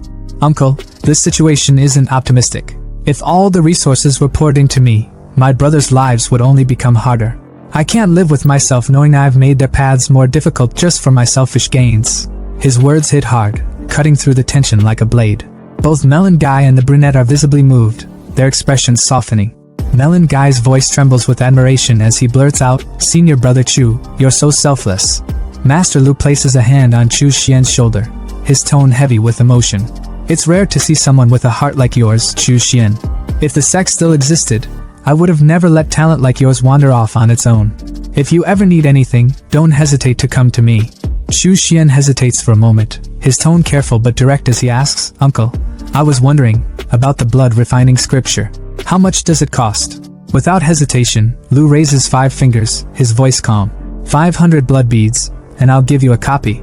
Chu Xian's mind races for a moment, a flicker of surprise crossing his face. In the past, even 1,000 sect contribution points wouldn't have been enough to exchange for something like this. Uncle Lu really is giving me a good deal. Outwardly though, he sighs, fumbling with his pouch as he blurts out, Thank you for your kindness, uncle, but I only have 300 blood beads, plus the spirit stones I got from Ouyang Hao. Lu chuckles, brushing off the difference with a wave of his hand. Don't worry about it. They're resources meant for disciples anyway. If they don't need it, I can just give it to you for free. Chu Xian freezes for a moment, stunned by Lu's generosity. His earlier wariness dissolves, replaced by a newfound respect. This disciple is truly grateful, he mutters, his voice soft but sincere. Lu hands him the blue book, the coveted blood refining scripture, his tone fatherly and full of warmth. Take care of yourself out there, Chu Xian. Don't push yourself too hard. If trouble comes your way, come find me at the Wu family estate. Chu Xian bows deeply, his voice carrying the weight of his gratitude as he replies, Yes, uncle. As he leaves, his brothers and Lu's voices echo behind him, their farewells tinged with both pride and sadness. Chu Xian, however, is lost in thought as he walks away. The Wuji sect may have been a demonic sect, but someone as kind and good-hearted as Lu Jinxiong exists here. This world, that Sengshuan continent, is there even a place where good people can thrive? His thoughts linger, heavy with contemplation, until the scene shifts to the Wuji sect training grounds. There, Su Ming, the arrogant traitor who once betrayed Chu Xian, is blindsided by shocking news. Uncle Lu, how did we get so many blood beads? His voice is sharp, suspicion dripping from every word. Lu's reply is simple but heavy with meaning. They were brought by Chu Xian. At this, Su Ming's face twists in disbelief, his voice rising. Chu Xian? He's still alive? The brunette, who had been silently observing, finally speaks, his tone cutting like a blade. Not only is he alive, but he's reached the 9th stage of Qi refinement and killed Ouyang Hao. Su Ming freezes like a statue, his thoughts a chaotic mess. Did Chu Xian really kill those guards at Taiping? But how the hell did his power grow so fast? The brunette smirks, his words sharp and mocking as he addresses Su Ming. If you think so little of senior brother Chu, then you won't want his share of the blood beads, right? Melon guy, never one to miss a chance to tease, jumps in with a grin. If you don't want them, we'll happily take them. Su Ming panics, his desperation spilling over as he stammers. I want them. I want them. His hands reach out greedily, clutching at the air as if afraid the beads will vanish. But deep inside, jealousy burns like fire. Damn it, Chu Xian must have found something extraordinary. How else could he grow so strong so quickly? What the hell is he hiding? Back at the Grand Hotel, Chu Xian's hideout. The atmosphere is anything but calm.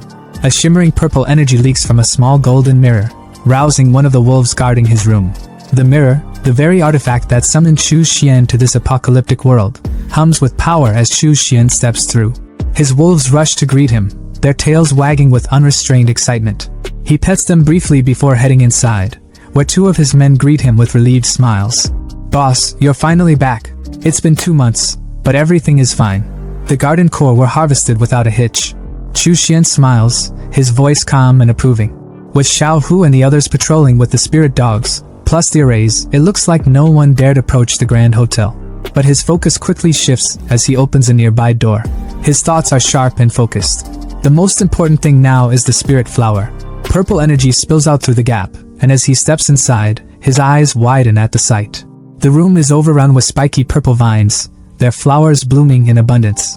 There are so many of them. These spirit flowers are enough for me to refine 3 foundation blood pills, he exclaims, his excitement barely contained. But his expression darkens as his gaze falls on the unconscious Wolf King, its body wrapped tightly in vines. He crouches down, his voice low and cold. You've lasted this long thanks to your strong body. But now that everything is ready, your time is up. With a swift motion, he disconnects the main vine, ending the Wolf King's life without hesitation. The room fills with the ingredients he's carefully cultivated for his next plan. The path of cultivation, it's all about resources. Talent alone isn't enough, he muses. Sitting before an ancient furnace, Chu Xian begins the refining process. 1 foundation blood pill can increase the success rate of breaking through by about 30%. As the red spheres of energy brew within the furnace, Chu Xian retrieves them one by one, their power radiating in his hands.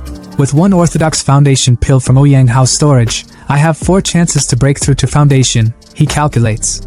Dropping a golden pill into his mouth, golden energy surges around him like a storm, his hair standing on end. But he quickly regains focus, gathering the energy into a concentrated ball that dissolves into his body. The power of just 1 pill isn't enough to liquefy my spirit power completely, he thinks, his resolve hardening. Foundation blood pill, work for me. He swallows another pill, the air around him becoming thick with chi energy. The yin-yang symbol projects behind him as his glowing eyes focus with intensity. Then, in a flash, his consciousness shifts. Chu Xian finds himself in a vast, dark blue space, like the depths of an ocean. Confusion flickers across his face as he mutters, "This is..." Before he can make sense of it, a thunderous voice cuts through the void, filled with rage and hate. "Chu Xian, you cruel, demonic cultivator." A massive wolf silhouette emerges from the shadows, its presence oppressive and suffocating. "I will never let you break through foundation." The wolf lunges toward him, its jaws wide enough to swallow him whole. But Chu Xian remains calm, his thoughts sharp and clear. No, this is a hard demon illusion. The creature let out a deafening roar, its immense aura crushing the air around it, but Chu Xian didn't even flinch. His gaze was sharp, unbothered, as he raised a single finger. From its tip, a glowing red spiritual energy began to swirl, crackling with raw power. Without hesitation, Chu Xian unleashed his energy bullets at the monstrous wolf in front of him, his voice cutting through the chaos like a blade. "Get lost!" he shouted, his tone dripping with venom. But even as he attacked, his mind was racing, sharp and analytical, piecing together the situation like a puzzle. He thought bitterly, although the foundation-building blood pill mimics the effects of a genuine foundation-building pill, it's nothing more than a counterfeit, a desperate crutch for demon cultivators. Its medicine is tainted, filled with the resentment of living souls, and that poison seeps into the heart, creating this heart demon illusion. The wolf's form twisted, its dark aura growing denser, its piercing red eyes slicing through the watery barrier between the two. It lunged forward, relentless, its energy like a tide that couldn't be stopped. Chu Xian grimaced. The hard demon energy was like an infection that couldn't be destroyed. Every attack only seemed to feed its strength, making it grow fiercer. His aura bullets slammed into the beast over and over, but the damn thing just kept regenerating, like some cruel cosmic joke. The wolf let out a guttural snarl, its voice deep and mocking as it taunted him. "Stop wasting your energy, Chu Xian!" It growled, its body swelling, growing until it loomed over him like a mountain, a colossal figure that made him look like an ant. "You're nothing but mediocre. No talent, no family, no background. You couldn't even pass the threshold of a proper sect like the Shili sect. You're a nobody, a pathetic fool who doesn't even deserve to dream of breaking through the foundation building stage. Just give up. Cultivation will only lead you to misery." Chu Xian's eyes burned with defiance. His fists clenched so tightly his knuckles went white. "Discuss the Tao? Fine then. So you want to talk about the Tao?" He spat back, his voice cutting through the wolf's tirade. The beast's voice rumbled like thunder. "The sage is merciless, treating people as livestock. The righteous sects monopolize resources, locking the weak in chains and reinforcing class divides. Following the so-called righteous path leads nowhere. It's a road to insignificance." Chu Xian's lips curled into a smirk, his eyes fierce as he pointed a finger at the creature. "And yet, the path of demon cultivation is no better," he fired back. "You seize the essence of heaven and earth, drain the vitality from all things, and call it power? How could such an unorthodox path lead to true success?" The wolf's massive claw, crackling with blue lightning, came crashing down toward him, but Chu Xian didn't even blink. He stood tall, arms outstretched, his voice rising above the chaos. "If the heavens won't give it to me, I'll carve my own path. I'll dominate, even if it means wading through rivers of corpses. I now possess the blood mirror destiny and the resources of an entire planet. I, Chu Xian, will defy the heavens themselves and rewrite my fate."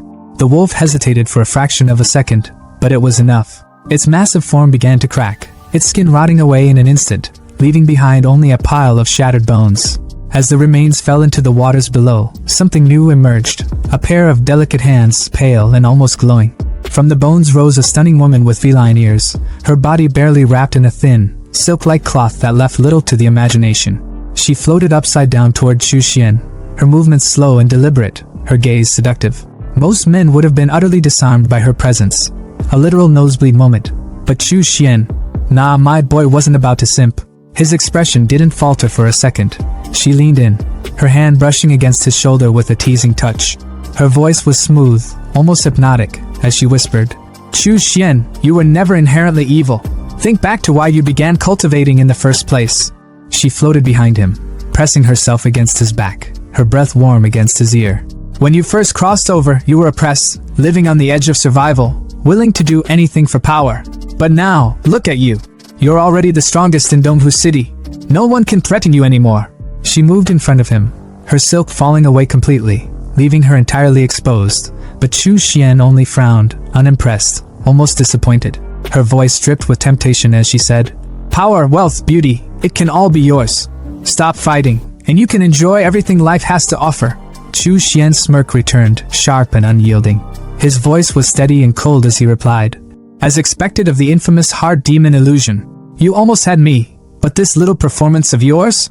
It's just a stall tactic to outlast the effects of the foundation-building blood pill." Her composure cracked, her body tensing as his words cut through her like a blade. He raised his hand, revealing a crimson pill glowing with ominous energy. Without hesitation, he popped 2 of them into his mouth, swallowing them down like candy. His body erupted with fiery energy, his aura exploding outward as flames began to consume him. The woman's eyes filled with panic as she screamed, "You're insane! You actually dared to swallow 2 foundation-building blood pills at once? The spiritual power might grow, but the resentment of the living souls will only make me stronger. You'll die an even more miserable death." Chu Xian's lips curled into a menacing grin, his aura now overwhelming, his presence dominating. "No," he said calmly, his voice cutting through her panic like a knife. "I'm done wasting time with you. This little illusionary discussion of the Tao. It's reminded me of one thing. No reason, no obstacle, no force can stop the spirit of human progress."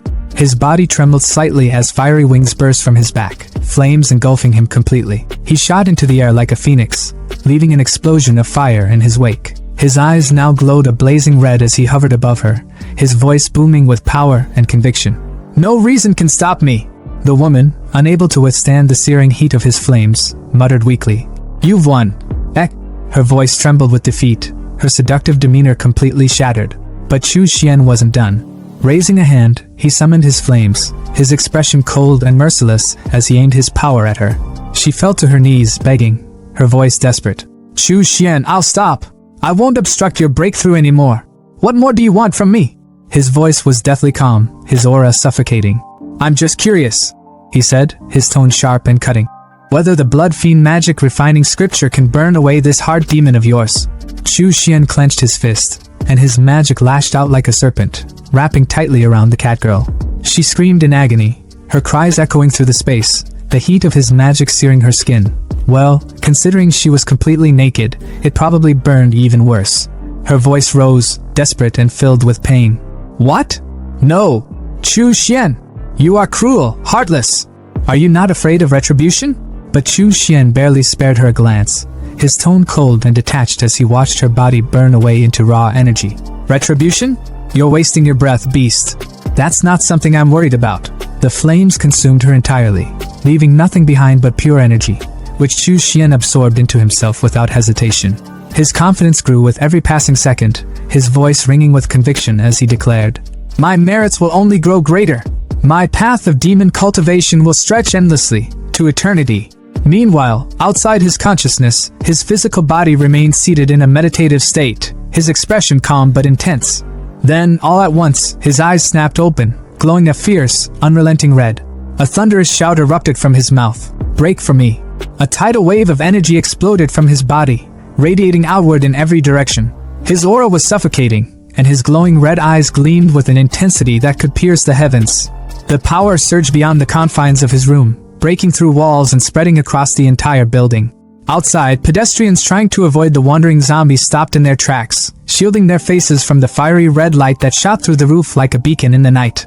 Even the zombies, mindless and devoid of consciousness, paused in confusion, their heads turning toward the light. Far away, in the headquarters of the Black Security Company, the phenomenon caught the attention of the boss, Wang Gangjian, who stood with his men. The Cap's subordinate beside him spoke with urgency. A strange phenomenon has appeared. It could be a sign of the zombie tide. Wang Gangjian's face darkened as he addressed his men. Once the zombies form a tide, it's no different from a natural disaster. Wherever they go, everything is destroyed. Even level 3 extraordinary beings don't stand a chance. You, investigate the surrounding situation immediately. If there's any sign of a zombie tide, report back at once. His men replied swiftly. Understood. Back in Chu Xian's room, the energy began to stabilize. Surrounded by the red glow of his aura, Chu Xian's lips curled into a triumphant smile. His voice was filled with excitement, yet there was an eerie calm to it. I've broken through. Foundation building level 1. He laughed softly, almost in disbelief. To think, becoming a foundation building cultivator means an additional 100 years to my lifespan. I've truly transcended the ordinary now. His smile grew wider as he continued. From now on, I can fly without the aid of external tools. And not just that, I can refine a personal magic weapon, binding it to my soul so it grows alongside me. It'll be leagues stronger than any ordinary magic tool. He reached for the Blood Fiend Magic Refining Scripture, the book Master Lu had sold to him. Flipping through its pages, his eyes rested on a specific section, and he muttered, In the Blood Fiend Magic Refining Scripture, the most suitable weapon for me is the soul-devouring rope. The text described its terrifying abilities. Once activated, the rope could launch a piercing attack, targeting the soul directly, and its wielder could control it with precision. The crafting process, however, was no small feat. The rope required hot steel as its base, combined with rare materials like white bone bamboo, the soul of a powerful being, and 6 other components, including intoxicating vine. The refinement process alone would take 36 days. Insha steel is a material crafted by demon cultivators. It's made by placing ordinary steel in areas rich with Insha energy, letting it absorb the Yin Qi. It sounds simple, but Insha zones on the Tsengxian continent are heavily guarded by spies from the righteous sections. If I get too close, it'll put me in mortal danger. He paused, weighing his options. Even here on Blue Star, condensing Insha requires the blood and souls of at least 10,000 zombies. His gaze sharpened as he pieced together a plan. Based on how they behave, zombies usually roam alone. But wait, those undead are drawn to high-level spirit cores. If I hunt some extraordinary beasts, I can use their spirit cores as bait to lure the horde. Then, with the right array, I can accelerate the formation of Insha steel. That will make crafting my personal magic weapon almost effortless. The scene shifted to Xiao Bao, darting through the streets like a blur, a glowing green core clutched tightly in his hand. Behind him, a horde of zombies stumbled and scrambled to keep up, drawn to the core's energy like moths to a flame. Meanwhile, a fat man crouched behind a building, observing the chaos from a safe distance. High above the city, Chu Xian stood on his flying sword, his gaze sweeping over the streets as his zombie trio herded thousands of undead from 3 different directions, funneling them toward a central location. Chu Xian's mind calculated quickly. The number of zombies has almost reached 10,000. I need to find the right ground, bury the demonic steel, and activate the formation to begin the refinement process. As Chu Xian scanned the area, his eyes caught sight of the fat man sprinting away from the scene, his movements frantic. Chu Xian frowned. Who's that guy? He'd better not mess this up. I don't want to lose merit because of some random bystander. The fat man rushed toward the black security company, gasping for air as he reached his comrades. 5 high-level zombies. It's a sign of a zombie tide, he stuttered. I also found a bunch of first-level spirit beast skeletons outside. The zombies must have eaten them. The capped man's face tensed as he processed the information. If the zombies provoke the spirit beasts into gathering, Dongwu City will be wiped out completely. Suddenly, a scream pierced the air. The capped man turned to see one of his comrades being dragged into the shadows, a giant spider sinking its fangs into his neck. The poor man's pleas for help were drowned out by the sound of the spider's venomous enzymes corroding his body. Within seconds, he was nothing but spider food. The fat man, thinking he was the main character of this story, stepped forward, pulling out what appeared to be a magical spear. But instead of a traditional weapon, he used his own unique ability, fat manipulation. His body shimmered as he shaped his excess fat into a spear, hurling it at the spider with surprising speed, like a thunderbolt made of pure grease. The spear impaled the beast, but it was too late to save their comrade, whose body had already been reduced to a liquefied mess. The capped man observed the scene grimly. Spiders are mutated spirit beasts. Even though they don't form spiritual energy cores, their venom and enzymes are lethal. There's no saving someone once they're bitten. The fat man glanced nervously at the room ahead, which was filled with webs. His stomach churned as he muttered, "There are so many webs in there. What if there's more than one spider?" The silence was heavy, but Fatty's intuition was sharper than anyone gave him credit for. He was right, too damn right. From the shadows, an army of spiders began crawling out, their numbers quickly swelling to about 20. But the real nightmare? Behind them loomed a massive spider with 6 glinting, soulless eyes, a grotesque predator that screamed, "Boss fight." The guy in the cap froze for a moment before blurting out, "Shit, this is an actual spider's nest." Fatty, true to his survival instincts, turned on his heels and yelled, "Run for your lives!" But before they could make it far, the giant spider's web shot out, snaring Fatty and his friend mid-run. They dangled upside down like bait, Fatty screaming his lungs out, "Help me! Somebody save me!" The guy in the cap's face twisted in panic as he recognized the monster. A 3rd-level spider mother? Are you kidding me? He pulled out his dagger in desperation, slashing at the sticky, glistening web with everything he had, but it was like trying to cut steel with a butter knife. Damn it! Damn it! I can't cut through this! It's over! We're done for!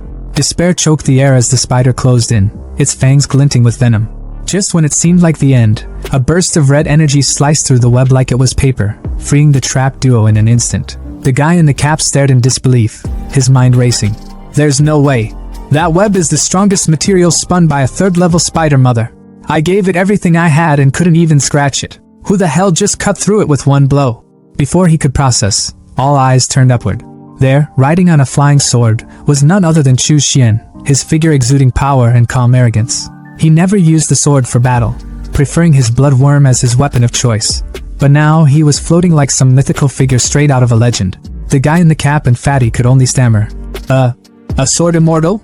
Even the spider army froze, their predatory instincts kicking in, sensing the overwhelming danger. But Chu Xian, unfazed, looked down on them with sharp eyes, his mind already calculating.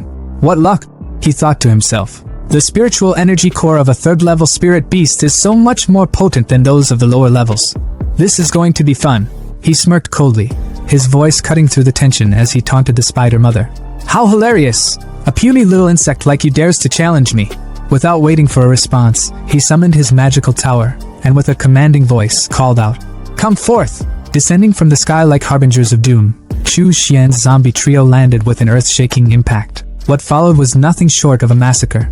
The zombies tore through the spider army with inhuman strength and terrifying efficiency. Each swing of their fists, and every burst of power was a sick montage of destruction that left even the guy in the cap slack-jawed. He can control zombies? he muttered, his voice trembling. Fatty, on the verge of fainting, pointed shakily. Wait, those zombies, weren't they the ones leading the zombie tide earlier? Does that mean the tide was caused by a human? The spider mother, realizing the dire situation, shot a web directly at Chu Xian, desperate to turn the tide. But Chu Xian simply raised a hand, purple energy crackling at his fingertips. Hellfire explosion! He roared, unleashing a fiery blast of purple flames that incinerated the web midair. The flames devoured the silk as if it were nothing, leaving nothing but ash. The spider mother screeched in fear and turned to flee. But Chu Xian's laughter echoed like a sinister thunderclap. Run? You think you can escape from me? The flames intensified, consuming the spider mother as she writhed in agony, her screams fading into silence. The zombie trio stood motionless, watching the carnage with eerie detachment, as did the two black security members, frozen in awe and terror. When the flames died down, the spider mother's corpse lay charred, her body yielding 3 glowing green energy cores and a glimmering silk thread. Chu Xian retrieved the loot effortlessly with his magic, inspecting the silk with fascination. Tempered by hellfire, and it's become even stronger? What a surprise. This will be perfect material for the soul-killing rope. Handing the energy cores to his zombie trio, he ordered. Use these to attract more zombies. Let's keep the tide rolling. Turning back, his expression darkened, and the two men felt every nerve in their bodies scream in fear. They knew. The zombie tide, the thing that had terrorized them and countless others, was caused by this man. And now, he was looking at them with a cold, suffocating aura. Was he going to silence them for knowing too much? Chu Xian's voice, sharp and icy, cut through their thoughts. Are you two with the black security company? They immediately dropped to their knees, bowing frantically. Yes. Immortal, we thank you for saving us. Chu Xian's eyes narrowed as he thought to himself. They're terrified. Good. Makes things simpler. Without breaking his intimidating demeanor, he commanded. Leave this place immediately. Go back to your people and tell them this. No one is to come within a kilometer of this area. If anyone dares to disobey. He didn't finish, but the unspoken threat was enough. The guy in the cap scrambled to his feet, screaming. Understood. We won't disturb you ever again. They bolted like their lives depended on it, which, to be fair, they probably did. Chu Xian watched them disappear before pulling a flag from his inventory. Surveying the eerie, demonic aura that lingered in the spider's nest, he smirked. This place reeks of dark energy. Wang Gangjang slammed his hand on the table so hard, it probably left a dent. His voice boomed through the room, absolutely drowning out any other noise. Flying with a sword? Controlling zombies? Freaking mastering fire? And even slicing through the threads of a level 3 spider mother? Are you seriously telling me there's someone this insane running around Dongwu City? His mind raced as the reports from his men replayed vividly in his head, like a bad movie he couldn't turn off. He remembered the scene of 3 zombies absolutely decimating a wolf pack. Wait, zombies. His eyes narrowed, connecting the dots. Controlling zombies. Wasn't there that incident on the highway? The one where a whole pack of wolves got wiped out by some transcendent who could control the undead? His voice trailed off, but his suspicion only grew heavier. Capped guy, leaning back like he had 0 cares in the world, chimed in with his usual nonchalant tone. Right. Could it be the same dude? Fatty, on the other hand, nearly leapt out of his chair, his voice cracking with disbelief. So you're telling me we've got a level 3, no, maybe even level 4 transcendent just casually hanging out in Dongwu City? Wang Gangjang rubbed his chin, his eyes narrowing as he shut them tightly, deep in thought. This wasn't just some random transcendent flexing their power for fun. This guy's strong, no doubt about it. But provoking a zombie tide?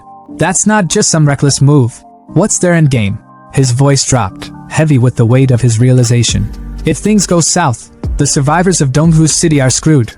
Utterly and completely. Fatty, bless his naive heart, jumped to defend Chu Xian, his voice loud and unwavering, though maybe a little too hopeful. No way.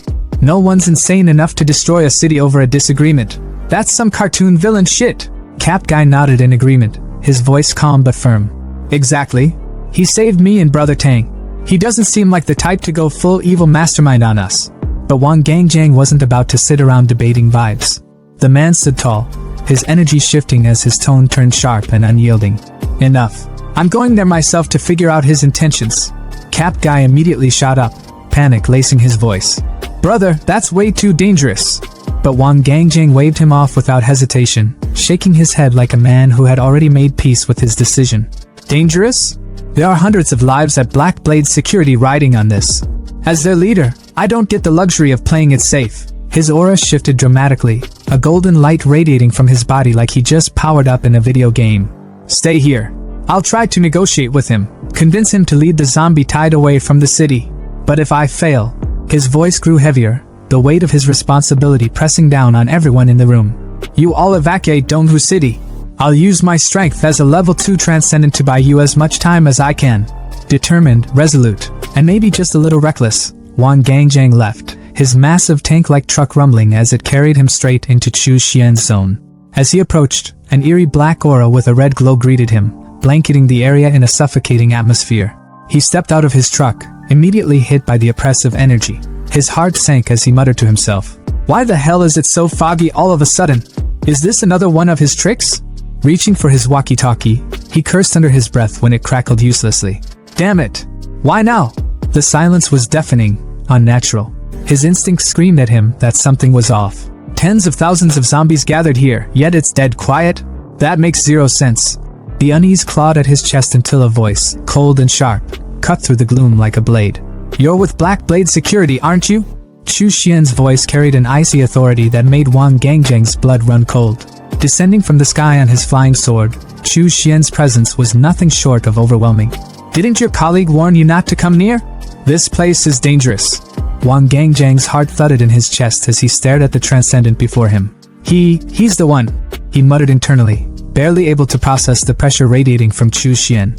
Summoning the courage to speak, his voice trembled slightly. I came because I'm worried this zombie tide could threaten the survivors. I had to see the situation for myself. Chu Xian's gaze was piercing, almost mocking. Humph, then let me show you. With a casual wave of his hand, the fog cleared, revealing a mountain of zombie corpses piled high like some grotesque monument. A red beam of energy pulsed ominously behind Chu Xian, who hovered above it all on his sword. Wang Gangjang's jaw dropped, words failing him as he took in the scene. This is insane. Chu Xian's cold voice pulled him out of his shock. Any zombie or spirit beast that steps into this area will never leave alive. That's all you need to know. Without another word, Chu Xian walked away, leaving Wang Gangjang to process the sheer power he had just witnessed. Driving back to his base, Wang Gangjang's grip on the steering wheel was tight, his mind racing. His men's voices crackled through the walkie-talkie, their worry evident. Brother, what's the situation? Are you okay? Taking a deep breath, he finally replied, his tone steady but laced with relief. Everything's fine now. There's no need to worry about the zombie tide. In fact, Donghu City might just be the safest place in the future. 2 days later, Chu Xian stood before a massive volcano, not a real one, but a horrifying construct made entirely of zombie corpses, with red energy oozing like lava. Hovering on his sword, he smirked. It's time to see the results.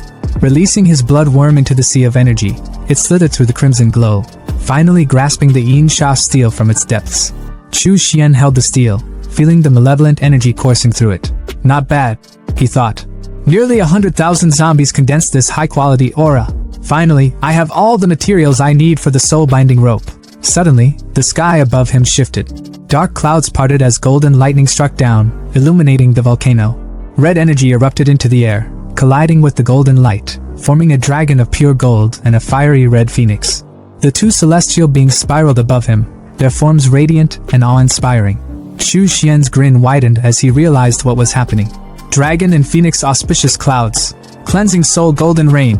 He could barely contain his excitement. This phenomenon is even grander than the last.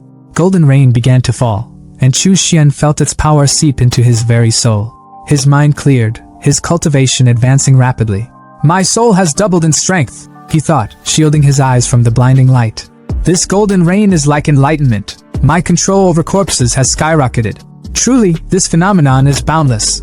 Even the wild grass around him began to glow, benefiting from the rain's mystical energy. Heh, he chuckled. Even the plants here owe me one. Maybe some unique spiritual life will emerge in the future. 3 months later, Chu Xian's base was thriving. His men worked the fields, a stark contrast to the apocalyptic chaos outside. In his room, Chu Xian sat cross-legged, a whip lying in front of him on a glowing magic circle. His eyes gleamed with satisfaction as he picked it up. Finally refined, he muttered, wrapping it around his hand.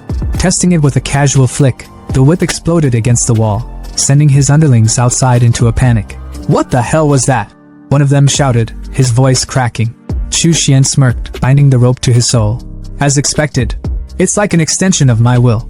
Its potential is unmatched. Opening his blood-refining scripture, he began planning his next steps. The Blood Fiend Refining Demon scripture is divided into 9 layers, each tied to the levels of foundation establishment. Each level unlocks a new spell, and with yin energy, their effects increase exponentially. For most, this amplification was meaningless.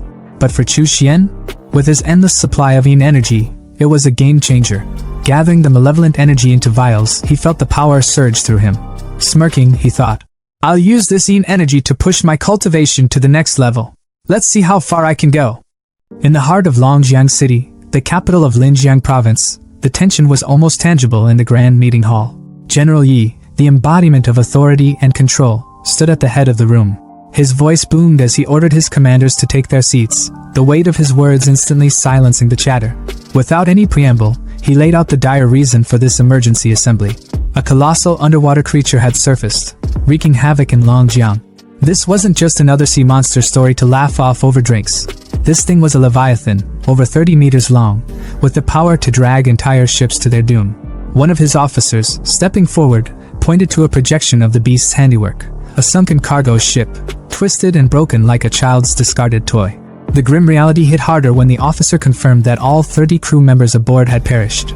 The room buzzed with murmurs of disbelief and fear. One commander declared that the creature was no ordinary beast. It had to be at least level 3, a threat that was far beyond what they usually faced. Another grimly admitted that, given their current military strength, taking it down would be anything but easy.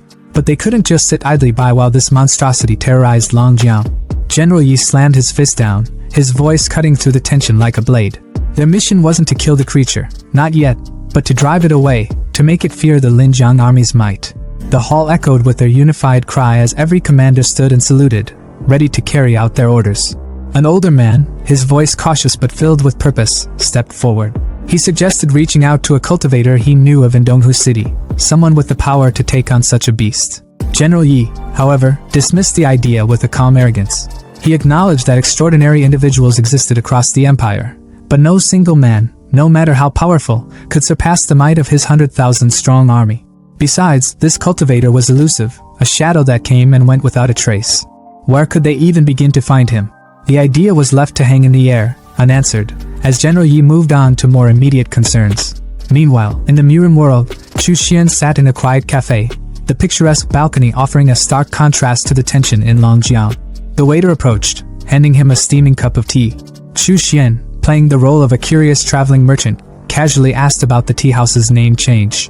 The waiter hesitated, his nervousness palpable as he explained that the Wu family, the former owners, had been accused of sheltering remnants of the Wuji sect. Their property had been seized by the Shingang sect in a swift and ruthless move.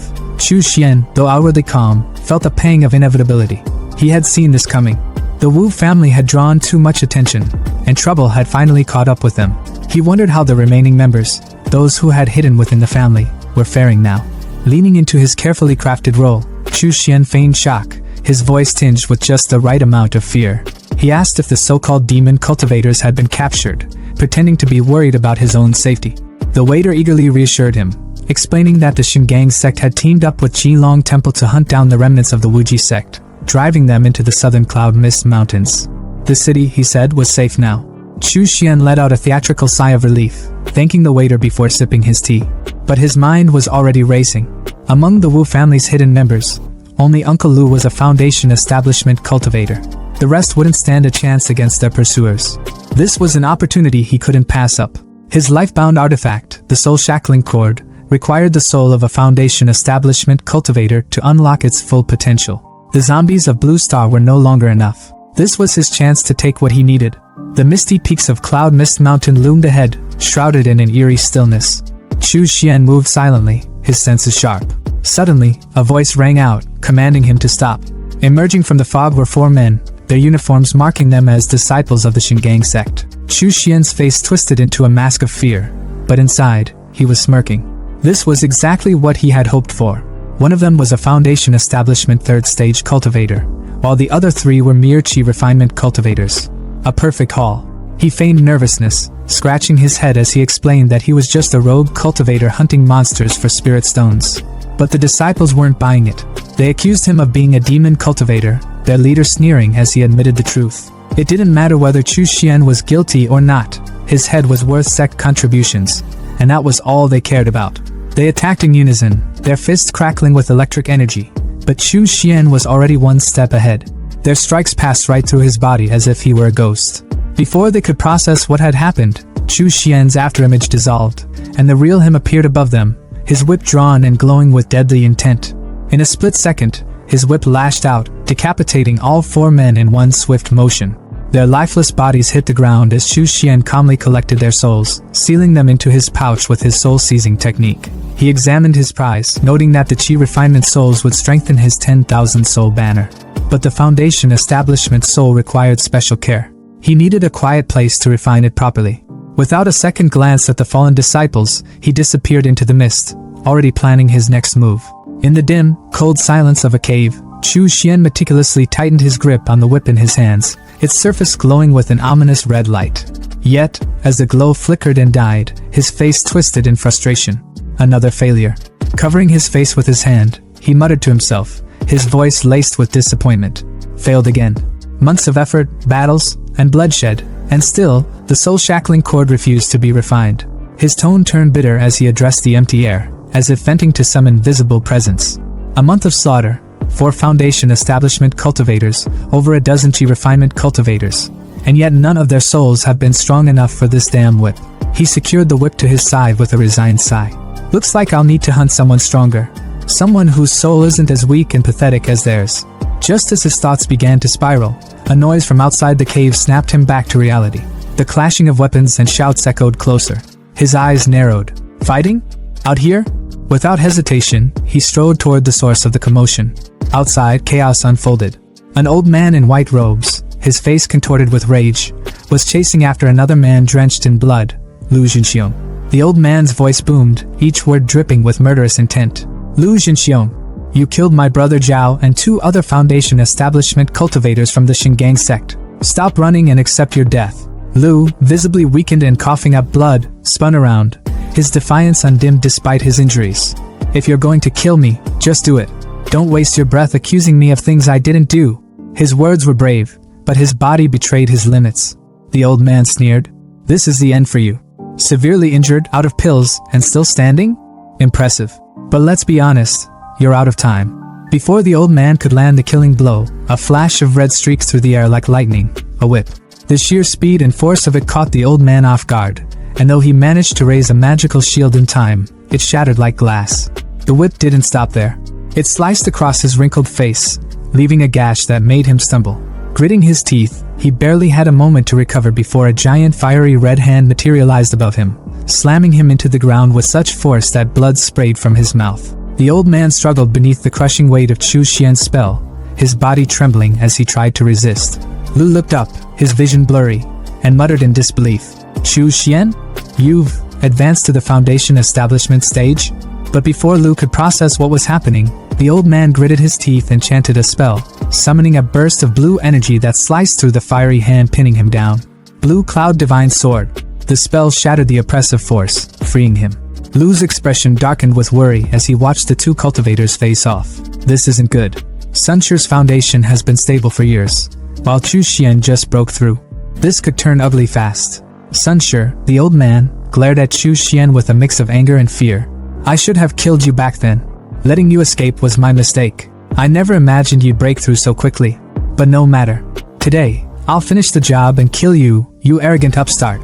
He raised his hand, summoning a flurry of glowing swords that shot toward Chu Xian with deadly precision. But instead of striking flesh, the blades passed through Chu Xian's form like smoke. Sunshire's eyes widened in shock. No. An escape skill? As realization dawned, it was already too late. Chu Xian reappeared behind him in a blur of motion, his whip slicing cleanly through the air and severing Sunshire's head in one swift strike. Even as his head fell, the old man's lips trembled, trying to form words. How did you? Chu Xian wasted no time. He extracted the old man's soul, examining it with cold detachment, condensed and strong. Much better than the trash I've been collecting. Maybe this one will finally work for the soul-shackling cord, turning his attention to the stunned Lu. Lu's voice was shaky but filled with awe. Chu Xian, I didn't think you'd win. The last time I saw you, you were only at the 9th level of Chi refinement. Chu Xian, his tone cold and dismissive, replied, Ouyang Hao had a foundation pill. I took it and broke through. That's all. Pure coincidence. Lu laughed nervously. Built your foundation with just one pill? That's insane. Your growth is unprecedented. But then his tone grew serious. By the way, when Sunshire was chasing me earlier, he accused me of killing several of his junior apprentices. Was that? Chu Xian cut him off without hesitation. It was me. His bluntness made Lu break into a cold sweat. You took them all out? Cultivators who've been at the foundation stage for years? That's incredible. If I bring you to the ancestor, I'm sure you'll be made a personal disciple. Chu Xian remained stoic. Speaking of the Golden Core ancestor, is there any news? Lu nodded. Yes. But this isn't the place to talk. Follow me. Back at the Wuji sect's hideout, nestled in a forest cave, the atmosphere was lively. Disciples rushed to greet Lu, their faces lighting up with relief. Uncle Lu is back. I told you he'd be fine. But their excitement turned to shock the moment they spotted Chu Xian. Junior brother Chu Xian? You're here too. Brunette guy chimed in. Senior brother Chu, weren't you stopped by the Shingang sect's blockade? Melon guy asked, but Lu silenced them with a raised hand, introducing Chu Xian with pride. Chu Xian has now reached the foundation stage. Thanks to him killing Shingang sect's Sunshire, I was able to return alive. Not only that, but he's taken care of several other enemies along the way. With such achievements, Chu Xian is promoted by one rank in the sect. From now on, you will address him as Uncle Chu. The disciples quickly bowed, their voices a mix of awe and respect. Greetings, Uncle Chu. Congratulations, Uncle Chu. Chu Xian's gaze fell on one disciple who hadn't joined the chorus, Su Ming. His voice was icy. Su Ming, you didn't shout. Why? Su Ming stuttered, his face pale. Uncle Chu, Chu Xian didn't let him finish. His whip lashed out, piercing through Su Ming's neck with brutal precision. The disciple fell lifeless to the ground as blood pooled around him, leaving the others frozen in fear. Lu stepped forward, his voice tinged with shock. Junior brother, what was that for? But before Chu Xian could reply, another disciple spoke up, his tone filled with anger and disgust. Proper kill. When the Shingang sect interrogated us earlier, it was Su Ming who betrayed Uncle Chu's identity. Another chimed in, piling on. Uncle Chu let him live this long? That guy was lucky to even breathe after what he did. Lu finally nodded in understanding. So that's how it was. Junior brother Chu, I'm sorry for what you endured. Chu Xian's voice was calm, but the cold edge in his words was unmissable. No need to apologize, senior brother. If Su Ming dared betray me once, he'd betray all of you in the future. Such behavior is no different from betraying the sect. He deserved to die. Today, I'm merely enforcing the sect's rules. Let this be a warning. Don't follow his example. The disciples, once boisterous, were now silent, their faces pale with fear. Sensing the tension, Chu Xian's demeanor softened slightly. In addition, I have some good news. I found a lot of blood beads on the Shingang sect's men. Hundreds of them. I've already reached the foundation stage, so these little beads are of no use to me. I'll give them to you. The disciples' eyes lit up with excitement, their earlier fear replaced with gratitude. Thank you, Uncle Chu. Thank you so much. As they eagerly accepted his gift, Chu Xian allowed himself a small, knowing smile. These scraps might be useless to me, but they're enough to win their loyalty. Let them celebrate. They'll need it for what's to come. The air was thick with tension as a mysterious figure stood in the shadows, observing the chaos unraveling before him. His voice was low but laced with admiration, muttering to himself as if chronicling the moment. He used both kindness and force, and he didn't hesitate to kill when necessary. Congratulations, Wuji sect. Looks like you've picked up another prodigy. His words hung in the air like a quiet storm, drawing Chu Xian's attention. Turning to the shadowy figure, Chu Xian narrowed his eyes and asked, Who is he? Before Chu Xian could say more, Lu jumped in, practically buzzing with excitement. This is Wu Ku, the head of the Wu family. His voice carried the energy of someone who clearly respected the man. He risked his life gathering intel on the ancestor and got hurt pretty badly in the process. He's been recovering here since. Chu Xian, his expression softening into gratitude, nodded respectfully toward Wu Ku. Thank you for your help. Wu Ku, ever composed, returned the gesture with a slight bow, his palms pressed together. No need to mention it, he said coolly, though his thoughts revealed a sharper edge. This young man is extraordinary. Making him my enemy in the future would be unwise. Chu Xian, however, was all business. Fellow Taoist Wu, is there any news about the sect's ancestor? Wu Ku didn't waste time. The Golden Core ancestor, Wan Wuying, is also your senior brother Lu's master. He's been captured by the Shingang sect and is currently imprisoned in Yinwu village, to the north of the Yinwu mountains. Si Chuxian's brows furrowed in disbelief. Imprisoned? They left someone alive? His tone was sharp, almost disbelieving. Lu's face twisted in anger as he gritted his teeth. The Shigang sect, those fucking hypocrites. All they care about is sword chi, and the best way to temper it is through battling evil spirits. Wuka's voice cut through Lu's anger, his own fury bubbling to the surface. That's not all. The leader of the Shigang sect is using the special physique of our ancestor to extract his blood repeatedly. He's feeding it to an evil spirit to strengthen his sword chi, hoping to break through to the nascent soul stage in one go. The revelation hit Si Chuxian like a bolt of lightning. Outrageous! He roared, his voice echoing with fury. But deep inside, his thoughts were colder, almost sardonic. Ha, somehow that fits their idea of righteousness. Lu, unable to hold back, exploded. Right now, Yunwu Palace is only guarded by 4 Foundation cultivators. The leader only shows up once a month to draw blood. If we avoid him, there's nothing to worry about. Junior brother Chu, let's join forces to rescue Master. Si Chuxian rubbed his chin thoughtfully, his calculating nature kicking in. But there's only the 3 of us at the Foundation stage, against 4 of them. Not to mention the defensive array around the palace. The odds of success are not great. Lu, refusing to back down, pointed out another potential ally. We have one more. She's the disciple of the first ancestor, and is at the 3rd level of the Foundation stage. Si Chuxian's mind immediately connected the dots. She's the one with the best aptitude among all Foundation disciples. If anyone has a shot at reaching the Golden Core stage, it's her, senior sister Li Xianwei. Lu continued, his determination unwavering. I've already contacted her. She left worldly affairs behind, but for the sake of rescuing the ancestor, she's willing to come back. The only condition is that Ancestor Wan accepts her as his eldest disciple. Lu dropped to his knees, bowing his head deeply to Si Chuxian. Please, junior brother Chu. With you, we have the numbers. After this, I'll personally ask Master to accept you as his disciple. Si Chuxian quickly moved to pull him up, his voice steady but firm. Senior brother, get up. If I ever hope to reach the Golden Core stage, I'll need skills only the ancestor can teach. Don't worry, I'm willing to go through hellfire and back for this. The plan began to take shape, and soon they stood at the edge of Yunwu Manor, the wind whipping around them. On a cliff overlooking the city below stood a lone woman. Her presence was magnetic, her aura commanding. Lu bowed deeply. Greetings, senior sister Li. Li Xuanyue's gaze swept over Si Chuxian, her eyes lingering for a moment as a faint blush crept onto her cheeks. Impressive, she said, her voice calm but tinged with admiration. Reaching the Foundation establishment stage under such conditions is no small feat. Without another word, she tossed a mirror to Si Chuxian. The skies over Yunwu Manor are protected by a formation that suppresses demonic cultivators. This treasure, the formation-breaking mirror, can locate the flags of the formation. Since you've just reached the Foundation stage and lack strength, focus on breaking the formation from the perimeter. Si Chuxian caught the mirror, his mind already working.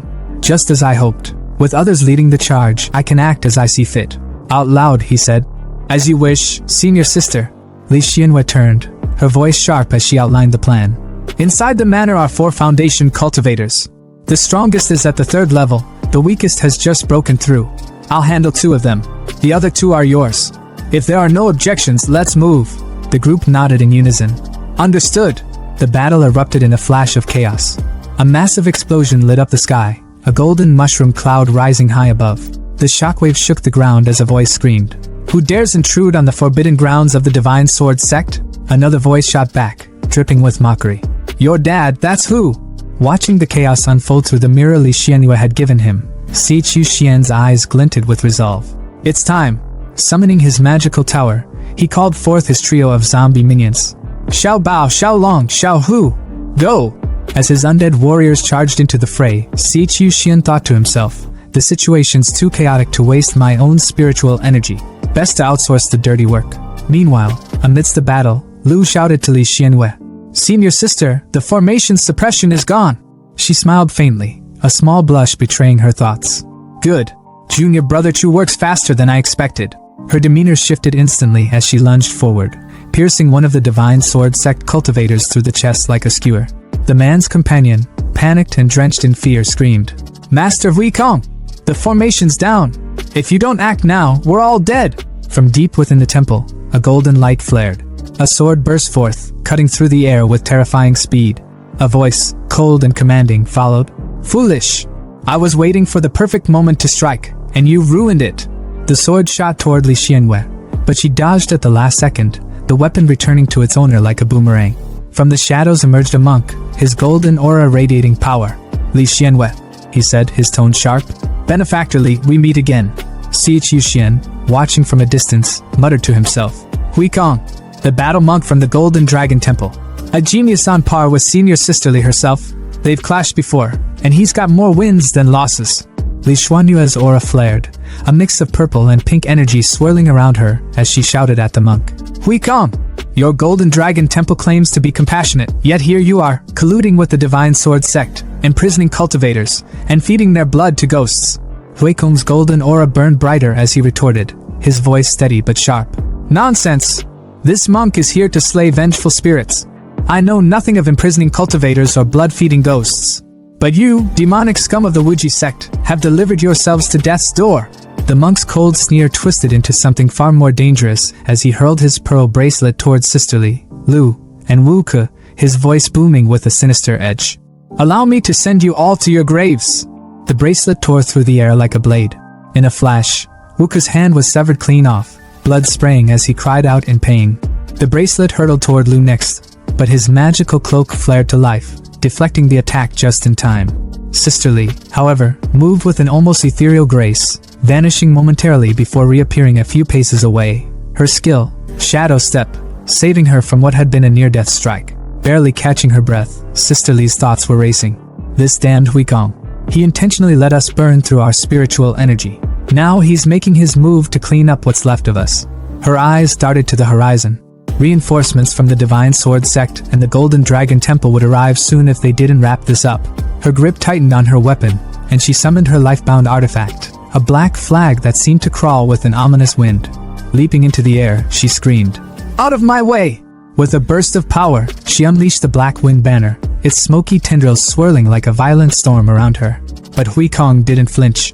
His muscles bulged as his aura erupted in golden fury, his body glowing like a super scion ascending to a higher form.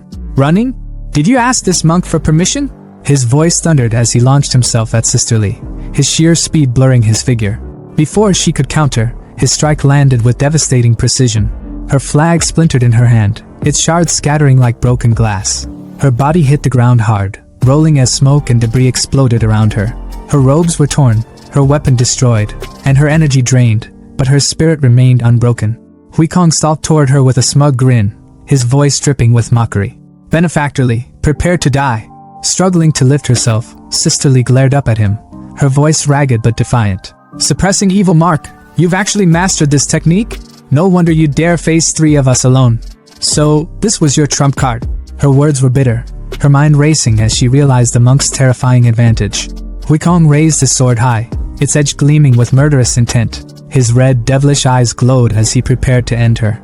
But just as he brought the blade down, his body froze, his instincts screaming danger. Something was coming, fast. Summoning his golden bow artifact with a flick of his hand, he prepared to block the oncoming attack. But it was futile. A devastating strike pierced straight through the bowl, shattering it like brittle wood. The whip that had torn through his defense crackled with dark energy, and its owner stepped forward from the shadows. Chu Xian? Sisterly's voice carried a mix of disbelief and awe. Her eyes widened, and for the first time, a faint blush colored her cheeks. He didn't run. He didn't abandon us. He waited for the perfect moment, and destroyed Hui Kong's suppressing evil mark in one flawless strike. Hui Kong staggered back, clutching his chest where the whip had left a searing wound. His fury boiled over as he growled, "Brat, who the hell are you?" Chu Xian didn't answer, his silence more menacing than any words. Instead, he surged forward, his hand igniting with a fiery claw of dark energy.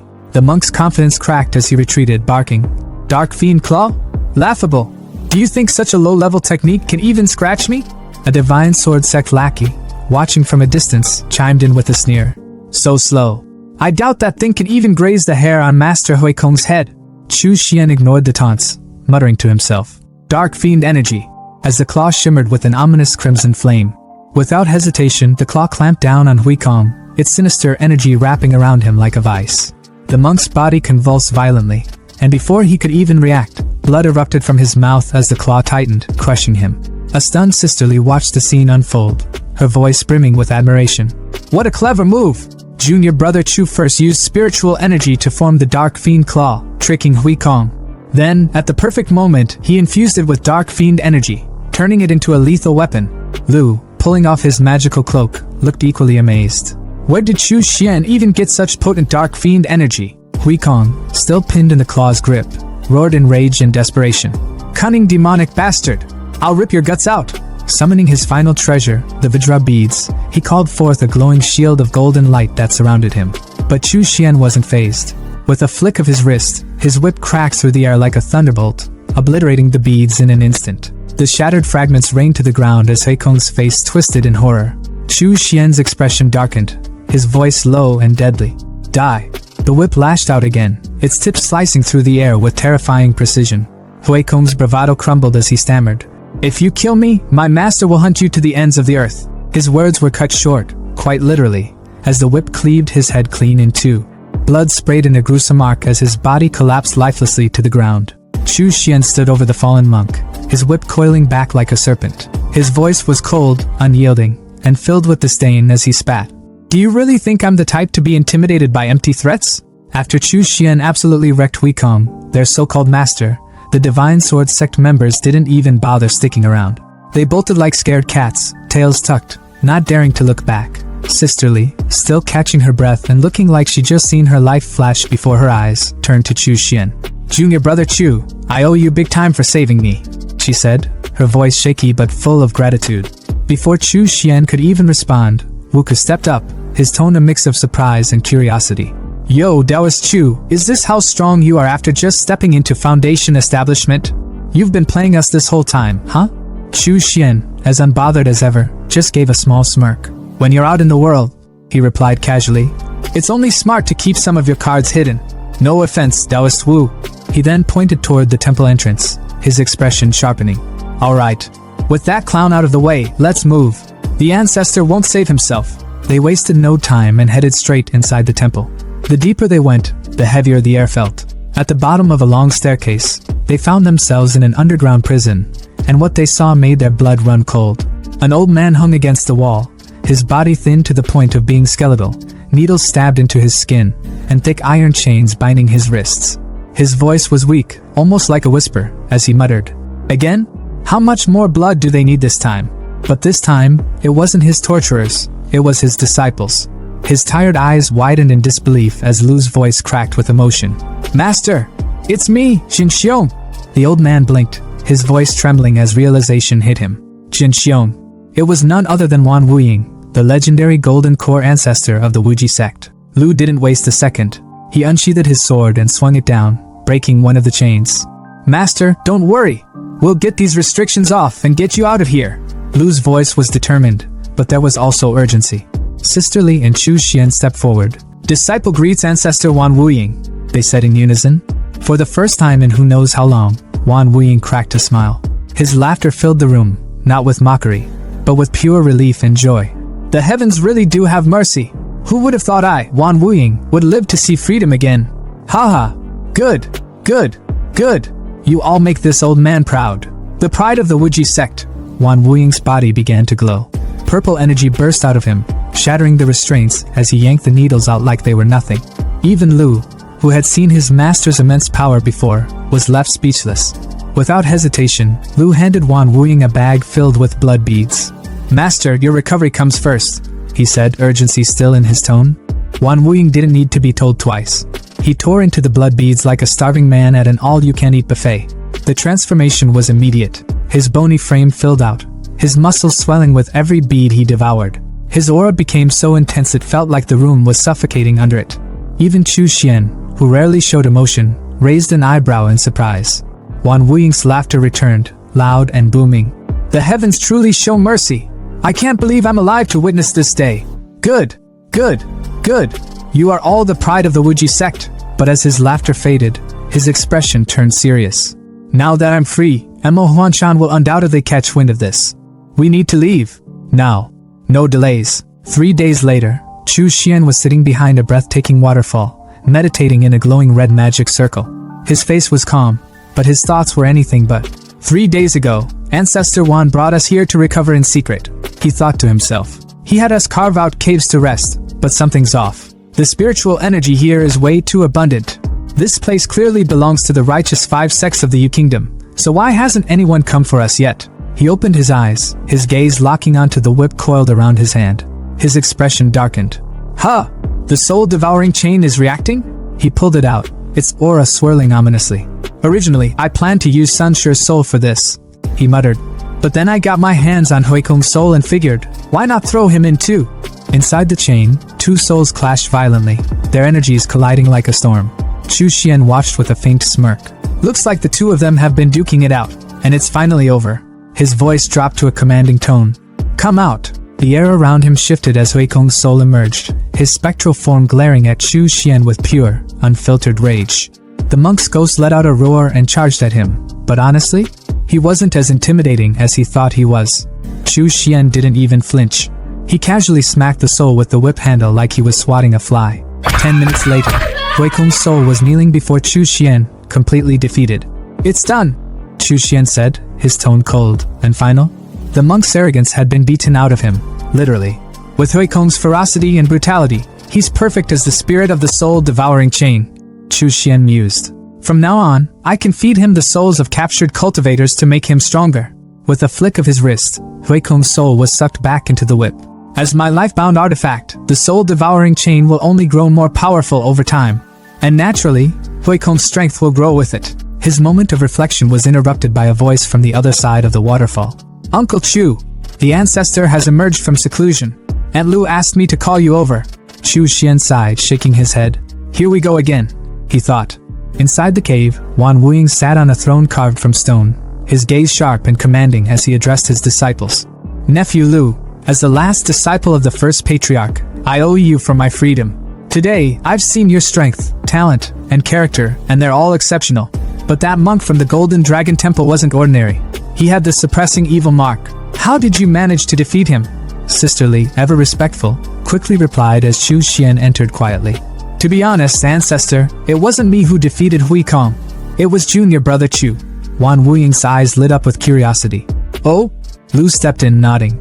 Master, the monk's name was Huikong. He was ruthless and cunning. The 3 of us barely made it out alive. It was junior brother Chu who held back until the perfect moment, then took him out in one decisive strike. Even the blood pearls you consumed came from him. Chu Xian stepped forward with confidence, bowing deeply as he spoke with an air of respect that could have inspired a whole motivational speech. Disciple Chu Xian of the Wuji sect greets the ancestor. His tone was crisp, sharp, and full of expectation. But the ancestor? Yeah, he hit him with the most soul-crushing line possible. Eyes half closed, voice calm but dismissive, he muttered. Chu Xian? Never heard of you. Bro, the disappointment was palpable. Chu Xian's face held it together, but inside? Pure devastation. You could practically hear his pride cracking like glass. Lu, being the MVP big bro he is, quickly stepped in to save the moment. Master, he began, voice smooth like he practiced this in the mirror. Back when the sect fell, junior brother Chu was still in the chi refinement stage. He's grown a lot since then. The ancestor raised an eyebrow, stroking his beard like some wise old sage in a drama. When the sect fell, you must have been at least chi refinement level 8 or 9, Chu Xian. And yet, he paused, his gaze cutting like a knife. I don't recall any disciples at that level matching your name. Ouch. That was a second blow to the ego. But Chu Xian wasn't about to let himself collapse. With a calm smile that screamed, I've got this. He clasped his hands and responded humbly. At that time, I was only at chi refinement level 4. After the sect's destruction, something clicked. Like I unlocked cheat codes or something. And I advanced rapidly. With a bit of luck and, well, a lot of blood pearls, I recently reached the foundation establishment stage. The ancestor froze for a moment, his brain buffering. In his head, he was basically screaming. Hold up.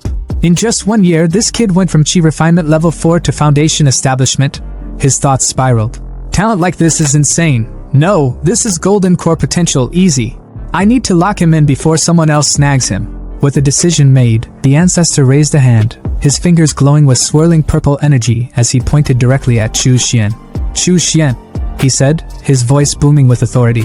Would you like to become my disciple? Chu Xian's brain was doing backflips. This was it. The jackpot. The dream. Perfect, he thought, barely containing his excitement. Future cultivation techniques? Secured. He dropped to the floor, bowing so low you'd think he was worshipping the ground. Ancestor, he said, voice dripping with humility. I humbly accept. The ancestor, Wu Ying, descended from his throne like a king granting an audience. His steps were slow and deliberate, his face lit with rare satisfaction. When he reached Chu Xian, he extended a hand and gently pulled him up from the bow. Good, good, Wu Ying said, stroking his beard with a smile that could rival a proud dad at graduation. Having a disciple like you brings me great joy. Then, Wu Ying turned his attention to the rest of the squad. Xian Yu Wu Ke, he said, his tone now all business. Now that I'm the only golden core cultivator left in the Wuji sect, would you both also like to become my disciples? The room shifted as the trio lit incense sticks, the ceremonial vibes hitting hard. Together, Li Xianyu and Wu Ke spoke up, voices steady and full of respect. Disciple Li Xianyu greets master. Disciple Wu Ke greets master. Wu Ying gave a slow nod, his sharp gaze scanning the group like he was sizing up his new team. His fingers found their way to his beard again as he mused. Xianer, he said, calling out Chu Xian. Your talent is unmatched. But Xian Yu, Wu Ke, and Jin Xiong have experience that you lack. From now on, Li Xianyu will be your senior sister, Lu Jin Xiong your second senior brother, and Wu Ke your third senior brother. Chu Xian bowed his head respectfully, his tone solid as he replied. Understood. But while the words were calm, his senior sister, Li Xianyu, was not as zen. She glanced at him, her face neutral but her thoughts a storm of insecurity. So that's how it is, she thought bitterly.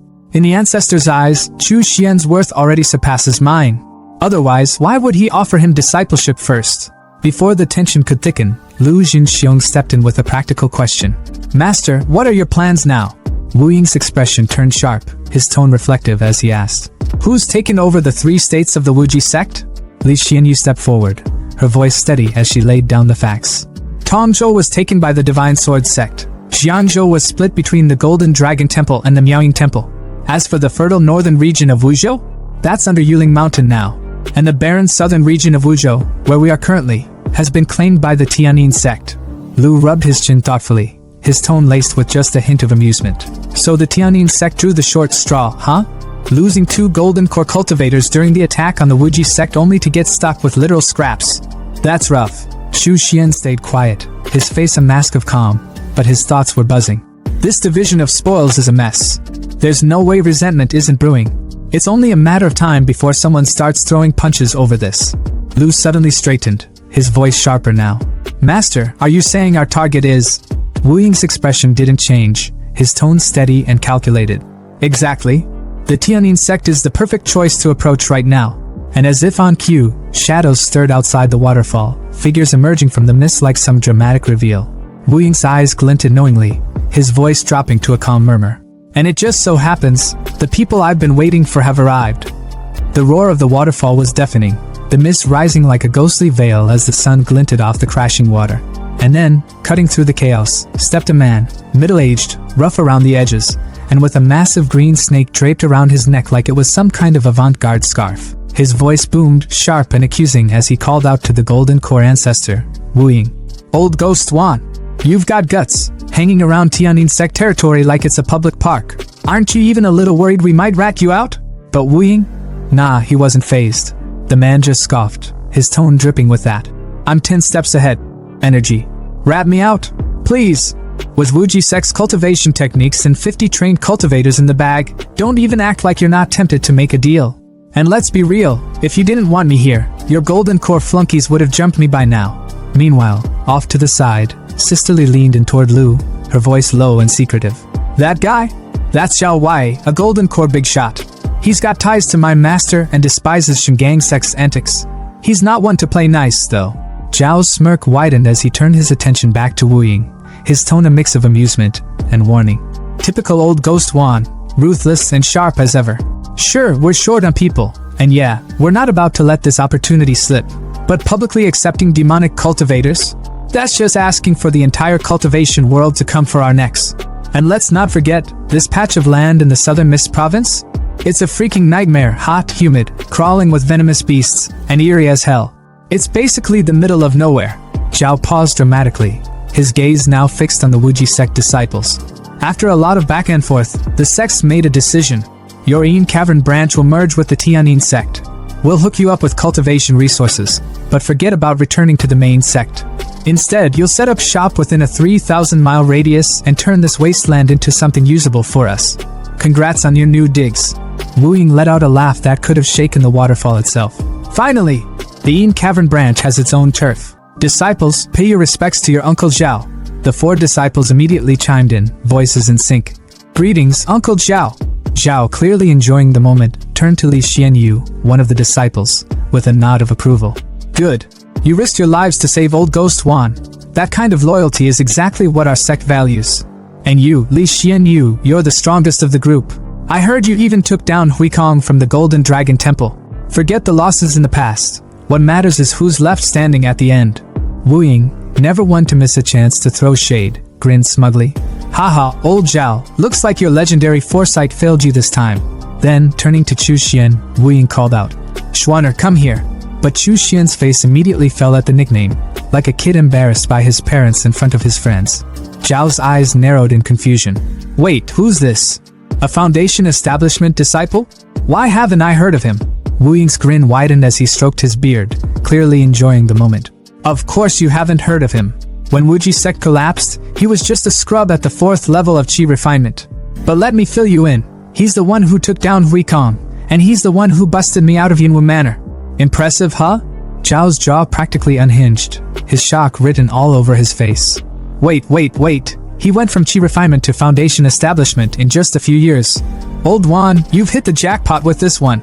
He grabbed Chu Xian by the shoulder, his excitement radiating. Chu Xian, on the other hand, looked like a shy kid being introduced to a long-lost uncle. Jackpot? Nah, he's Tianin Sect's gain now. And as his uncle, I guess I owe him a gift. With a dramatic sigh, Zhao pulled out a glowing golden crystal and handed it over. Here, take this blood parasite serum. It's rare and perfect for refining parasites. Don't say I never gave you anything. Chu Xian hesitated, glancing at Wu Ying for reassurance. His master gave him a firm nod. Take it.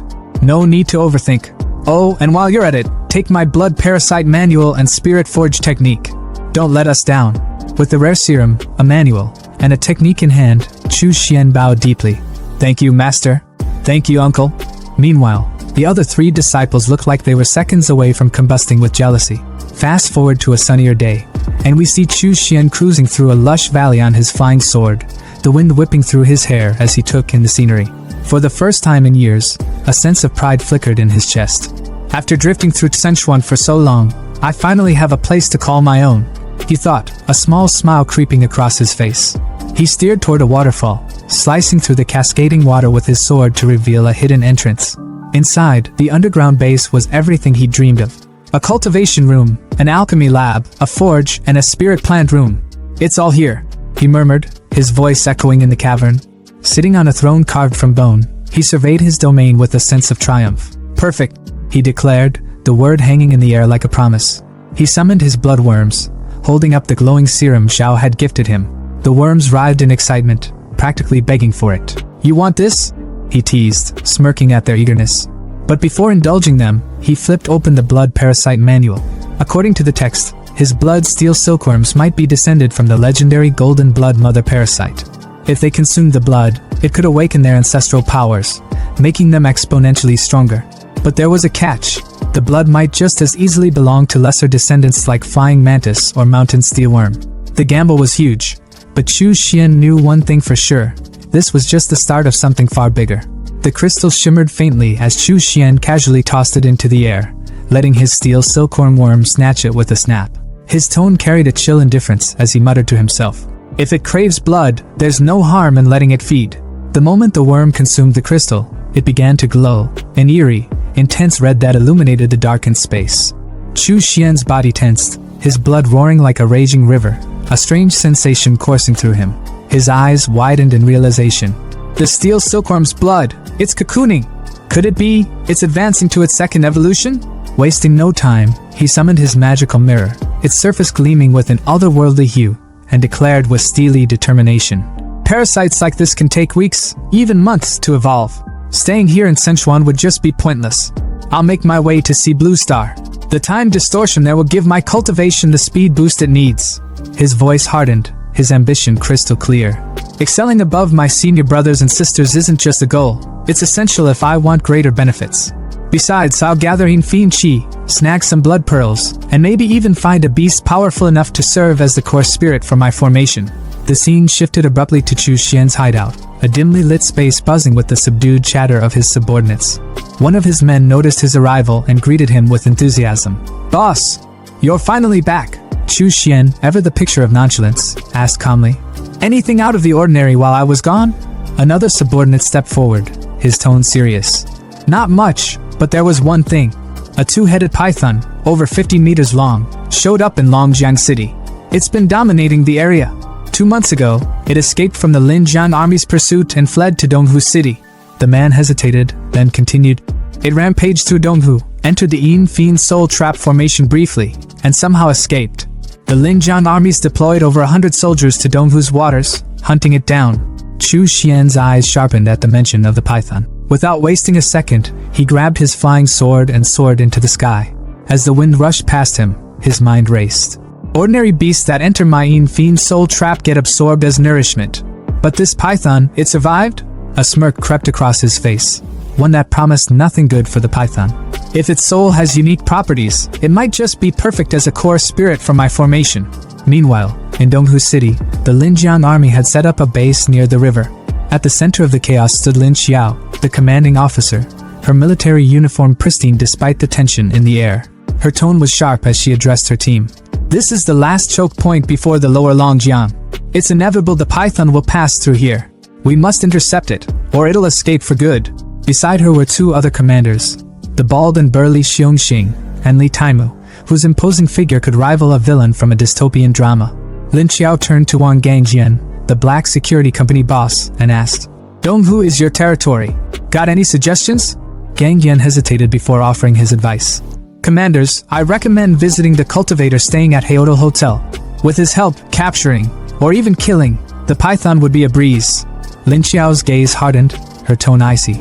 "Let's not bring this up again. General Yi already said he's just a flashy individual with some tricks. Or are you questioning General Ye's judgment?" Gang Jian could only sigh in defeat. Suddenly, someone shouted, pointing toward the water. "Something's moving underwater." 2 trucks, equipped with chains and nets, revved their engines. Xiongxing barked out an order. "Deploy the net!" The chains shot into the water, and moments later, the massive 2-headed python was dragged into view, thrashing violently. Li Taimu, ever the tactician, commanded, "Fire!" A barrage of bullets rained down on the beast, and its agonized roars echoed through the river. As the chaos subsided, Chu Xian arrived at the scene, observing from above. His initial excitement dimmed as he thought, "It's already dead? How disappointing. Guess I'll head back." But just as Lin Xiao began to boast about their victory, the python struck. With terrifying speed, it lunged out of the water, its jaws wide open. Lin Xiao, still lost in her own delusions, hadn't even realized her fate. She confidently ordered Gang Jian, "Prepare a team to retrieve the corpse," only to be swallowed whole in an instant. Her untimely demise left everyone frozen in terror. Gang Jian's expression twisted in shock and fear. Chu Xian, sensing the commotion, turned back, his eyes narrowing as he pieced it together. The python pretended to be dead, he thought. It waited for the commanders to drop their guard before striking. Such cunning, even if I extract its soul, it'll retain this shrewdness. As an enemy, it'd be a nightmare. A sly grin spread across his face, his eyes gleaming with delight. But as my servant, it'll guard my domain perfectly. Taimu's cry pierced through the noise as he witnessed his comrade, Commander Lin Xiao, being crushed between the jaws of the monstrous 2-headed python. His voice cracked with anguish. "Qiao, Xiao Er, I'll end you, you damn beast!" Rage consumed him as he unleashed his spiritual talent, twin fireballs igniting in his hands like miniature suns. With a roar, he hurled the blazing orbs at the serpent, the flames illuminating his fury. The fireballs collided with the python's scaly skin, briefly engulfing it in fire, but the creature's resilience was terrifying. The bald commander, Xiongxing, barked orders at the top of his lungs, his voice cutting through the pandemonium. "All transcendents, listen up! Everyone, charge! We take that monster down, no matter the cost!" Soldiers steeled themselves for battle, each preparing their unique abilities. The commander's thoughts raced as he assessed the dire situation. Losing a second-tier transcendent was already a devastating blow. They couldn't afford another loss. Boats, like armored beasts, surged forward across the churning waters toward the python, their engines roaring in unison with the soldiers' battle cries. Xiongxing's body swelled as his spiritual talent activated, shredding his shirt to reveal a physique that looked forged from iron itself. With an iron pipe in hand, he leapt fearlessly onto the python, stabbing the weapon into its thick hide. The beast's guttural scream echoed through the battlefield as Xiong clung on, relentless in his assault. Meanwhile, Chu Xian stood at a distance, his sharp gaze dissecting the scene. He wasn't one to jump into action without understanding the bigger picture. His mind churned with clarity, observing the beast's tactical approach. This python knows it's vulnerable on land. It baited the army into its territory, the water, where it has the upper hand. But, his brow furrowed. Why does it seem so at a disadvantage? Could it have something up its sleeve? His suspicions were confirmed when a chilling sight unfolded. The python, despite its injuries, began charging a sinister purple energy within its twin heads, its scales glowing ominously. Xiong Xing watched in horror as the creature unleashed jets of venomous demonic energy, spraying it like a deadly laser across the battlefield. Soldiers screamed as the venom tore through them like acid, their agonized cries cutting through the air. One unlucky soldier, engulfed in the venom, shrieked, "What in the name of hell is this sorcery?" The python's rampage laid waste to the army's ranks, leaving only despair in its wake. Xiong Xing clenched his fists, his voice trembling with despair. "Is this it? Is our Riverby army destined to be wiped out here?" Amidst the carnage, a blazing red light streaked across the sky, cutting through the chaos like a divine intervention. A commanding voice thundered through the battlefield, dripping with disdain. "Stealing my evil energy? You must have a death wish!" All eyes turned skyward as Chu Xian descended, his flying sword radiating an intimidating aura. Gasps rippled through the survivors. "It's him!" A soldier, his cap askew, shouted in awe. "The mysterious cultivator is here!" Gang Jian, standing next to Xiong Xing, nearly shook with excitement. "Commander Xiong, that's the immortal I told you about! He's real!" Chu Xian's arrival was like the calm before a storm. His gaze locked onto the python with an unyielding intensity. Summoning his magical tower, he called forth two of his most fearsome undead warriors, Xiao Long and Xiao Hu. Without hesitation, Xiao Hu exploded onto the battlefield, his energy-charged fist obliterating one of the python's heads in an instant. Meat and shattered teeth rained down as the remaining head wailed in agony. Xiong Xing stood paralyzed, muttering in disbelief. "That python, impervious to swords and spears, just lost a head to one punch?" Gang Jian's voice trembled with reverence. "And that's just one of the zombies under his command. If the immortal himself were to fight..." His words trailed off, the implications too staggering to voice. Meanwhile, Xiao Long prepared to finish the job. Charging his beast stinger-like hand with energy, he sliced clean through the remaining head of the python, the severed skull crashing to the ground like a defeated titan. Despite its decapitation, the python's body thrashed wildly, driven by sheer demonic energy as it lunged at Chu Xian in a final act of defiance. The capped soldier whispered in horror, "That energy, it's suffocating. The immortal is completely engulfed in it." Gang Jian's face turned pale. "It's trying to take him down with it before it dies." Even Fat Eye, ever skeptical, couldn't hide his concern. "That level of demonic energy, it's at least 100 times stronger than before. Can he really withstand it?" Chu Xian, unfazed, smirked as his fiery demon claw materialized around him. The python's thrashing came to an abrupt halt as Chu Xian wrapped its monstrous mouth shut with a single, dominating motion. His voice was calm, almost mocking. "Good. Now that you've returned everything you stole from me, you can rest. Don't worry, death is just a new beginning. You'll serve me well as the main spirit of my formation." With that, he crushed the python's essence into a glowing soul, its energy now a radiant orb in his palm. Without a glance back at the stunned onlookers, Chu Xian soared into the sky, vanishing into the horizon. Xiong Xing collapsed to his knees, his voice a mix of regret and sorrow as he surveyed the devastated battlefield. "Damn it, this is all my fault. If only I had sought his help earlier, things wouldn't have turned out like this." Gang Jian, still staring at the empty sky, muttered, "Soul extraction, flying swords, these are techniques of the immortals. If that's not divine power, then what is?" Back at his base, Chu Xian let out a satisfied sigh. "It's been too long since I returned. The evil energy here has restored itself beautifully." The land around him brimmed with a sinister vitality, like a thriving ecosystem of darkness. Summoning the python's soul, he marveled at its potential. "This soul, it's extraordinary. Most would disintegrate under the evil energy, but this one absorbs and refines it. Over time, it'll grow into a formidable evil soul. Looks like I've hit the jackpot." Under the moonlit skies of Hahai Province, the scene shifts to the bustling Yuhai First Shipyard, headquarters of the Transcendent Association's maritime organization. Amid the rhythmic clang of metal and the hum of machinery, a woman casually downed her beer, the froth lingering at the rim of her glass. Her voice cut through the ambient noise, tinged with both seriousness and nonchalance. In Jinshan City, a high-level zombie with the ability to shoot ice spikes has been spotted. It's already wiped out 3 small gathering points.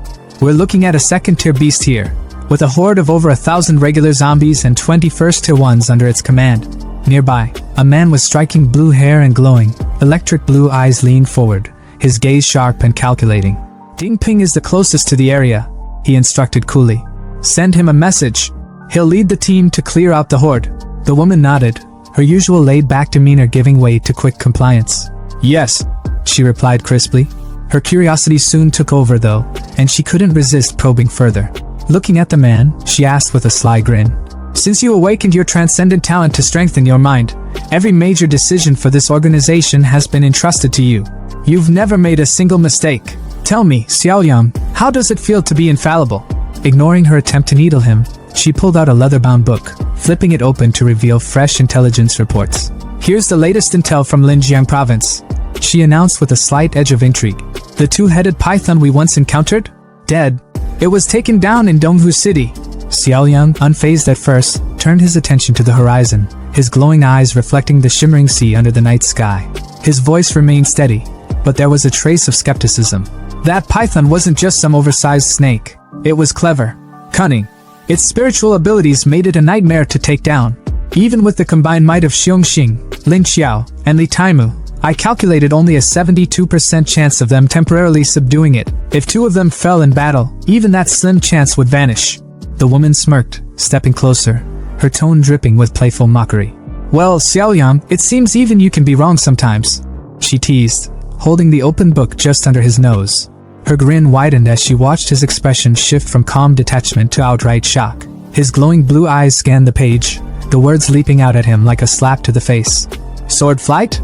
He muttered, his voice laced with disbelief. Soul extraction? Immortal techniques? The air around him seemed to still as his mind raced to process this new information. Whatever this mysterious cultivator was, it was clear they had just entered a realm far beyond the ordinary, and Xiaoyan, for once, had underestimated the game. He analyzed the so-called immortal they were pursuing, concluding there was a little over a 50% chance he was a level 4 transcendent, and a smaller, but still concerning, chance he was level 5. If this man could control zombies, Liang reasoned, there was an even stronger likelihood that his abilities were connected to the brain. To him, this wasn't just speculation, it was a clinical fact. Yu, standing nearby with a bottle of liquor in hand, couldn't hide her surprise. Liang rarely gave such high-level evaluations, and this one was clearly significant. But as usual, he wasn't one to linger on the details. With a casual shrug, hands stuffed in his pockets, he turned and announced that it was time to leave. No drama, no hesitation, just a quiet, matter-of-fact departure.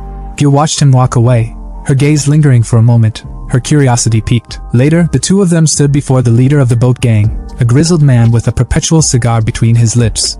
His voice carried the weight of someone who had seen too much of the world. He questioned their decision to leave after spending over a year with the gang. His tone wasn't accusatory, but there was a hint of disappointment as he asked if they were truly ready to go. Gil stepped forward, her voice steady and firm.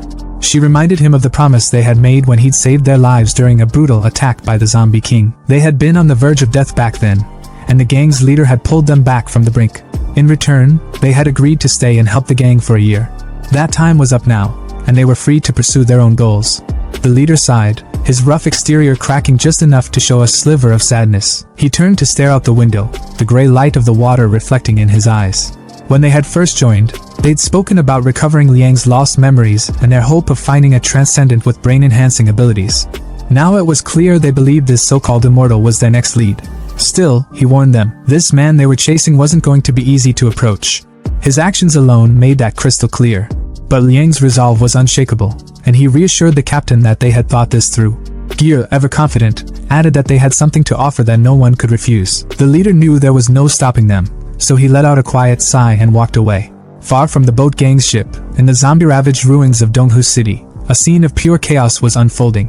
A beam of energy shot down from the heavens, striking the formation with a thunderous crack. Chu Xian's eyes glowed a blood-red hue as he screamed, his voice reverberating through the empty streets. He could feel it. His cultivation was surging, breaking past barriers as he reached layer 4 of the foundation establishment. The energy coursing through him was intoxicating, and he stood tall amidst the chaos, his confidence swelling.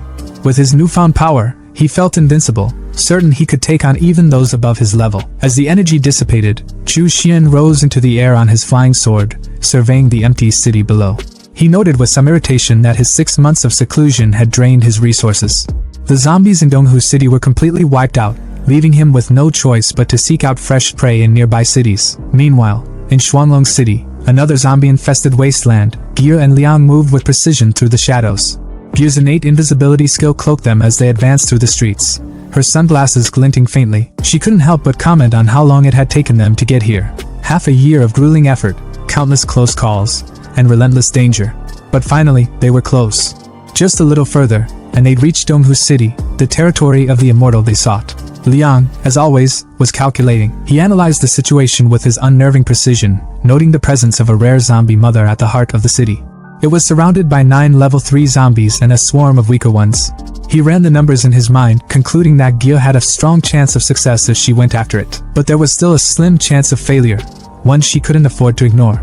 He asked her if she was absolutely sure about using the zombie mother's energy core as a gift. Gyu's answer was immediate and unwavering. A level 4 core was the only thing worthy of their target's attention. Anything less wouldn't even get a glance. With their plan set, Gyu sprinted into action, her form vanishing completely as she approached her target. But she stopped in her tracks, her eyes darting upward. Liang, standing behind her, followed her gaze. His voice was quiet but filled with urgency as he pointed out the figure descending from the sky. It was him, the immortal they had been chasing. Gyu froze, her mind racing. What was he doing here? High above, Chu Xian hovered in the air, his fingers pressed to his forehead as he activated his spiritual sense projection. With his eyes closed, he could see the entire city laid out before him as if it were a 3-dimensional map. When he opened his eyes, excitement flickered across his face. The strange shape of the building below suddenly made sense. Beneath it, hidden from view, lay the zombie mother. He explained its significance to himself, his tone almost gleeful. The zombie mother was the key to creating a zombie farm, a plan he had been dreaming of for months. It was like a queen ant, endlessly producing eggs as long as it was fed by smaller zombies. Bro is about to build a Minecraft zombie farm for experience points. It was perfect, he mused. His lips curled into a grin as he pulled out a magical tower. This was going to be his masterpiece. Without hesitation, he summoned his 3 elite zombies, Xiao Long, Xiao Hu, and Xiao Bao, and ordered them to drag the zombie mother out. The 3 roared in unison, charging into the fray with terrifying power. Gyu and Liang watched the chaos unfold from a nearby rooftop. Gyu's voice was quiet but filled with awe as she observed the battle. The immortal zombies were leading the charge, each one a powerhouse in its own right. The armored one, the bulky one, and the shadowy figure. They were all level 4, and they tore through the horde with ease. Liang's sharp eyes narrowed as he watched the immortal command his forces with ease. Her voice broke the silence among the watchers, inquisitive and tinged with skepticism. She turned to Liang, whose calculating mind was already at work. Do you think those 3 can handle it if the zombie mother goes all out? Liang didn't answer immediately. His piercing gaze remained fixed on the scene below, his mind churning through probabilities like a cold, unfeeling machine. Finally, he spoke. He estimated there was a slim chance, 35% to be exact, that the trio could take the zombie mother down. But it wouldn't be without cost. Losses were inevitable if they pressed on. Before Gyu could respond, an eerie roar ripped through the air, vibrating through their bones. The source was unmistakable. The zombie mother, this monstrous, grotesque spawner, loomed over a cluster of eggs like some twisted queen overseeing her brood. Her roar was like a war cry, and as if on command, the eggs began to hatch. What emerged weren't ordinary zombies. They were small, nimble, and viciously fast. They lunged at Xiao Bao, who braced himself, ready for a brawl. But instead of attacking conventionally, the newborn zombies detonated like living grenades. The resulting explosion was massive, sending shockwaves through the battlefield. As the dust settled, Xiao Bao emerged, injured and visibly struggling. Both knees buckled under his weight as he let out a guttural roar of pain. His massive frame, usually so unshakable, now seemed fragile under the onslaught. Chu Xian, observing from a safe vantage point, let a smirk curl at the corner of his lips. This was unexpected. Xiao Bao, an 8th-tier zombie soldier, brought to his knees by the self-destruction of such small fry. Intriguing. It seemed the creatures on Blue Star Planet had their own unique quirks, and Chu Xian couldn't help but find it fascinating. Meanwhile, the battle raged on between Xiaolong, Xiaohu, and the other zombies. The chaos was relentless, but Liang's mind was elsewhere. He could feel it, the tremors beneath the ground. The zombie mother wasn't just playing defense anymore. She was coming. And if those 3 didn't retreat soon, the stealth-focused one, Xiaohu, had a 70% chance of taking severe damage. Liang's calm voice broke the tension as he answered Gyu's earlier question. The immortal would intervene, no doubt about it. Liang's estimation was clear. Taking down the zombie mother would drain significant energy from the immortal, leaving him vulnerable. Gyu's sly grin widened at the thought. Perfect. Once the immortal was exhausted, they could swoop in, lend a helping hand, and get on his good side. 2 birds, 1 stone. Suddenly, a violent quake shook the battlefield, sending rubble tumbling and startling the zombie trio. The ground beneath them cracked ominously, but while panic might have been the natural response, Chu Xian's reaction was anything but. His smirk turned into a full-blown grin, the kind that spelled trouble. It had been far too long since he got his hands dirty, and this seemed like the perfect opportunity to test out his latest technique. With an authoritative wave of his hand, he commanded the trio to retreat. They hesitated for a moment before obeying, sensing the gravity of his tone. Chu Xian's voice rang out as he summoned the formation. Foundation Establishment Low-Grade Formation Ceiling Array. The air seemed to hum with energy as glowing, intricate red flags materialized around him. The tension hit a peak as a massive, clawed hand erupted from the ground. The zombie mother herself emerged, her presence suffocating. She was a grotesque monstrosity, her decayed form radiating rage and power as her babies swarmed around her. But Chu Xian wasn't fazed. Not one bit. Instead, his voice was calm, almost mocking, as he called upon his next skill, blood-refining corpse fire. In an instant, violet flames erupted around the zombie mother and her brood, consuming them in a terrifying inferno. The flames licked hungrily at their forms, burning with an intensity that seemed almost alive. The zombie mother let out a bone-chilling roar of agony, shaking the ground as she lunged at Chu Xian in a desperate attempt to silence him. But the barrier he had erected stopped her dead in her tracks. Her claws scraped violently against the invisible wall, but it didn't budge. Chu Xian's voice cut through the chaos, sharp and cold. Struggling was pointless, he informed her. The flames weren't ordinary. They were born from refining the corpses of living beings. The more corpses there were, the fiercer the fire burned. And with a battlefield littered with bodies, the flames were only growing stronger. The zombie mother roared again, but it was clear. Her reign of terror was nearing its end. From the rooftop, Gyu's eyes nearly popped out of her skull as she watched the chaos unfold below. Flames, actual roaring flames, erupted around Chu Xian, licking at the air with an unnatural purple glow. Her mind struggled to process what she was seeing. Since when did he have elemental powers? Wasn't his ability supposed to be enhancement-based? Beside her, Lian was equally stunned but far more analytical about it. His sharp gaze swept over the scene, dissecting every detail. The fire wasn't just for show. It was melting steel, warping even the reinforced metal structures beneath it. That meant one thing. These flames were burning at temperatures of at least 1,500 degrees Celsius. And then there was the bigger question gnawing at him. How was Chu Xian capable of this? Dual talents were an extreme rarity, something he had only ever heard of in the elite circles of the Yanhan dynasty's imperial capital. Yet, here was Chu Xian, displaying power that defied conventional understanding. The realization settled in Liang's chest like a weight. This man was far more dangerous than they had ever imagined. In fact, he didn't need their help at all. Below, the zombie mother writhed in agony, its monstrous form consumed by the searing purple flames. Its tortured screams clawed at the air. But just when it seemed like the fire would reduce it to cinders, Chu Xian did something unexpected. With a single, fluid motion, he pulled the flames back into his palm, extinguishing them as if they had never existed. The massive zombie mother, now weakened and utterly helpless, slumped to the ground. Without hesitation, his trio of undead subordinates moved in, swiftly binding the creature in thick ropes. There was no need for words. Chu Xian's orders were absolute. Moments later, he took off into the night, soaring through the sky on his flying sword, the massive zombie mother in tow. Watching him disappear into the distance, Gil let out a frustrated sigh. Their carefully laid plans had gone up in smoke. They had lost their prize. But before she could even voice her concerns, Lian had already moved on. There was always another target, another opportunity. According to the boat gang's intelligence, an even stronger zombie mother lurked in Fengyang City, northern Hahai province. That would be their next destination. Meanwhile, at Happiness Farm near Haotai Hotel, construction workers stood proudly before their latest accomplishment. The first phase of the project was complete. All utilities and groundwork had been successfully laid out. They awaited their leader's inspection with bated breath, their faces a mix of exhaustion and pride. Chu Xian, upon hearing the report, nodded in satisfaction. A rare smirk tugged at his lips as he mused about the irony of it all. Who would have thought civil engineering would still be relevant in the apocalypse? His words of approval sent a ripple of embarrassment through the workers. They weren't used to being praised, let alone by someone like him. With a final glance over the site, he issued a simple but absolute command. No one, aside from himself, was allowed near this place from now on. The workers bowed in unison, acknowledging his decree without question. Once they departed, Chu Xian turned his attention back to the bound zombie mother, who was promptly carried by his undead trio and unceremoniously dropped into a deep pit, one that had been freshly dug by the construction workers. He stared down at the creature, his voice calm, almost coaxing, as he laid out its new purpose. It would be allowed to live, and in return, it would serve a singular function: to produce weakened zombies. These creatures wouldn't be like the others. They wouldn't eat, they wouldn't move, they wouldn't even think. They would exist solely as the foundation of his farm. The zombie mother hesitated, its gaze shifting toward the cluster of eggs it had laid.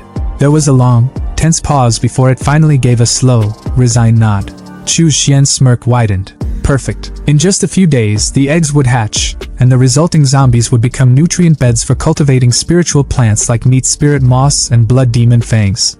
But that wasn't even the best part. Every time a zombie perished within the farm, drained by the plants, he would absorb a portion of its karma. Efficiency and profit. This was how things should be done. A month passed in the blink of an eye. An immense red energy beam shot upward from the corpse volcano, shrouded in thick, swirling purple mist. At its epicenter, Chu Xian stood, his cultivation reaching a new peak. It was finally complete. The Blood Fiend Shadow. The technique, derived from the fourth layer of the Blood Fiend demon scripture, condensed essence blood and Yin Fiend energy into 3 pitch black shadows. These shadows weren't just for show. They remained hidden within his own, completely undetectable, waiting in silence. If he were attacked, they would automatically intercept 3 fatal strikes on his behalf. And if need be, they could retaliate, trading wounds for wounds, or even lives for lives. His moment of triumph was interrupted by a series of guttural roars. His zombie generals, Xiao Hu, Xiao Bao, and Xiao Long, stood before him, exuding an aura of newfound strength. A quick assessment confirmed it. Xiao Bao and Xiao Long had advanced to level 1 zombie general, while Xiao Hu had surged ahead to level 2. Chu Xian's grin widened. With 3 zombie generals under his command, he now possessed the equivalent of 3 Foundation Establishment cultivators. The sheer output of Happiness Farm had made this possible, allowing him to continuously harvest meat spirit moss and refine Tai Shui pills to accelerate their growth. If he had still been in Shenchuan world, raising 3 zombie generals would have been an impossible feat. His gaze flickered to blood steel, his weapon, which had undergone its second transformation. It had fully awakened its talent spell, the boiling blood technique, summoning his underlings, including the warrior monk spirit, the twin-headed python spirit, his steel silk blood worm, and of course, his zombie trio. He surveyed his army with satisfaction. Every time he returned to Blue Star, his gains increased exponentially. But even with all his progress, a problem loomed. The Yin Fiend soul-draining formation was declining in efficiency. The daily production of Yin Fiend energy was barely enough to sustain his cultivation, let alone fuel the Fiend soul's needs. He didn't hesitate. Without a second thought, he activated his magical dimension-traveling mirror. It was time to return to Shenchuan world and acquire a new formation. Back in Shenchuan continent, the twin-headed python spirit coiled protectively around his cave abode. As he soared overhead on his flying sword, Chu Xian took one last glance at his domain. With the formation's defenses and the python's Yin Fiend energy, his base would be safe from any Foundation Establishment Stage 6 cultivator foolish enough to approach. Satisfied, he shifted his focus outward. His time in seclusion had been long enough. It was time to assess the changes in the region. Below, a group of Wuji sect disciples moved cautiously through the night, escorting a caravan of mortal craftsmen. One of them, a brunette, suddenly halted, eyes narrowing as his senses flared. There was something strong approaching. A dark figure descended from the sky, sending a ripple of unease through the disciples. But before tension could escalate, a younger disciple with a melon-shaped head broke into a grin. Recognition dawned on his face. It was Uncle Chu. The brunette, now more at ease, turned to the newcomers and introduced him properly. This was Chu Xian, the Foundation Establishment cultivator of Extreme Yin Cave, their Uncle Chu. The younger disciple eagerly explained that they were escorting a group of mortal craftsmen to establish a new settlement. As soon as the craftsmen realized who stood before them, they immediately lowered their heads in deep respect. "Greetings, Master Chu," they intoned in unison. Chu Xian studied the man before him, his expression unreadable as he mulled over the latest information. With a casual air, he inquired if anything noteworthy had occurred recently. The man before him, known for his melon-like round face, hesitated for a brief moment before leaning in, his tone turning grave. "Actually, Uncle Chu, there is something urgent," he admitted, his voice edged with concern. He proceeded to explain that the Tianyin sect was preparing for a large-scale offensive against the native factions of Wuzhou. The catalyst for this escalation? A Golden Core elder had been ambushed, left critically injured and unconscious. This unexpected attack had forced the sect's hand, pushing them to accelerate their plans. Chu Xian's fingers brushed against his chin, a wicked glint flickering in his eyes. The full might of the Tianyin sect could easily crush Wuzhou's native factions if they truly committed to the cause. Yet, despite all these years, they had only managed to establish 2 small branch halls in Wuzhou. Their restraint wasn't due to a lack of power, it was strategy. They had been waiting for a justifiable excuse to act, and now, with this ambush, they had finally found one. There was no doubt they would seize this opportunity to mobilize their entire force. Lowering his voice, the melon-faced man whispered that many of the sect's cultivators were already gathering at the nearby mountain hall. The first wave consisted of 5 Foundation Establishment cultivators and around 70 to 80 Chi refinement disciples, but this was merely the beginning. Their demeanor was somber, filled with dread. It was obvious they were the sect's undesirables, the expendable pawns sent to the front lines. Chu Xian sighed, shaking his head. In war, the first to be sacrificed were always those without backing, the unfortunate souls caught in the wrong place at the wrong time. The melon-faced man smirked, stating they had even resorted to demonic techniques to bolster their strength.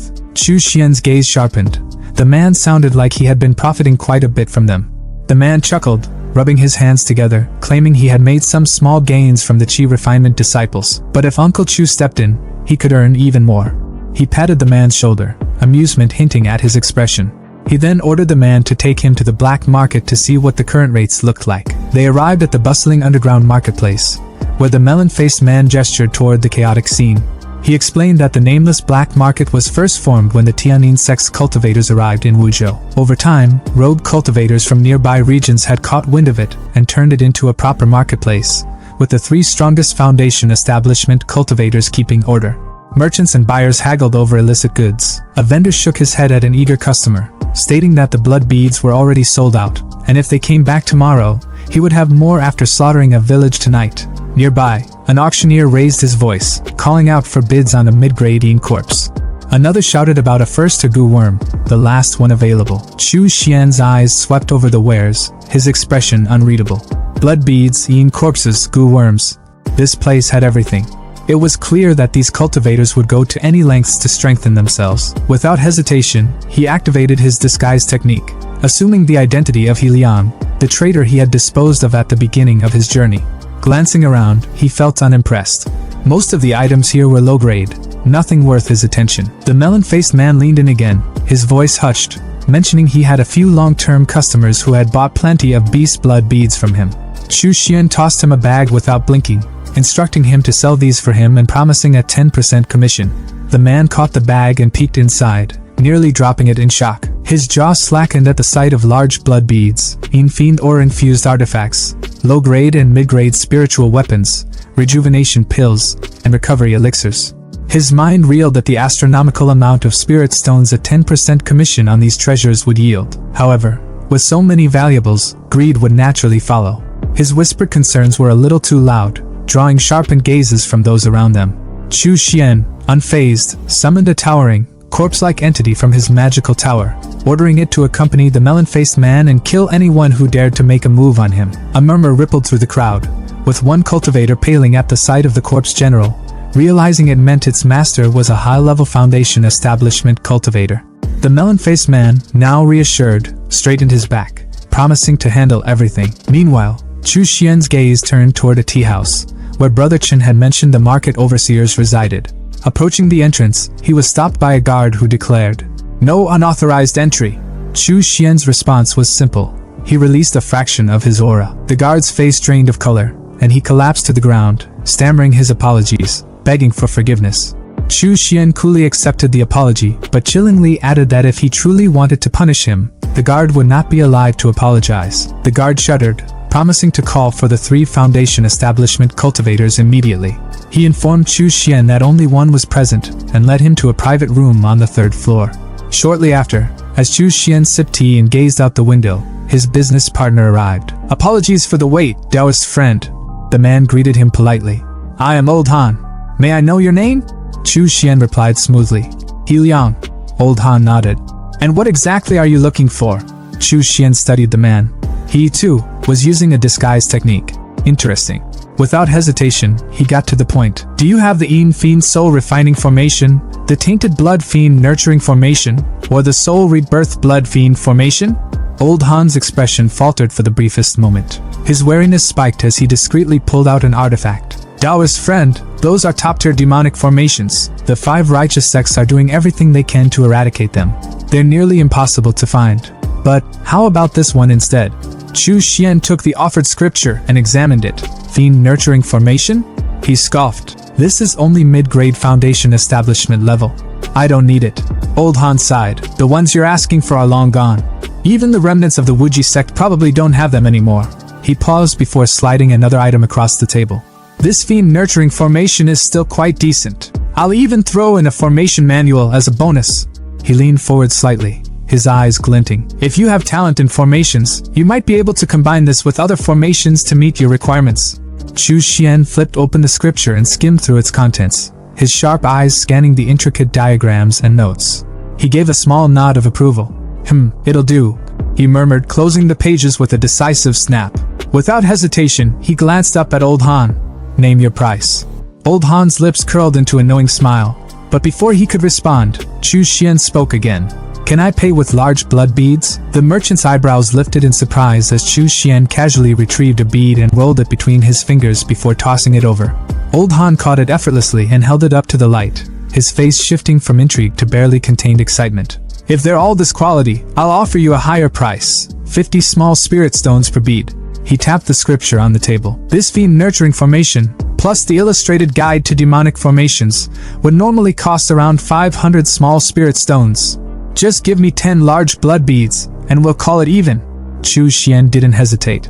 He tossed the beads over, watching as Old Han greedily scooped them up. Internally, he noted how the value of large blood beads had only been increasing since the fall of the Wuji sect. A scarce resource always became more precious over time.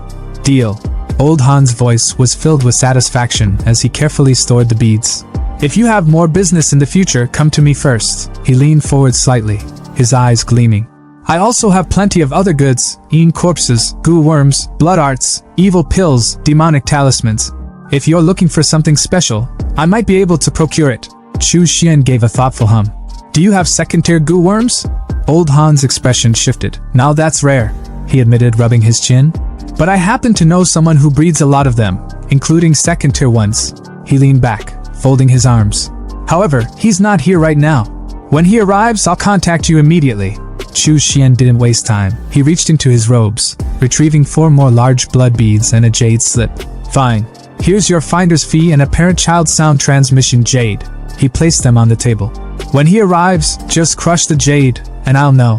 Old Han's grin widened. Haha, I like doing business with generous people like you, he said, clearly pleased with the transaction.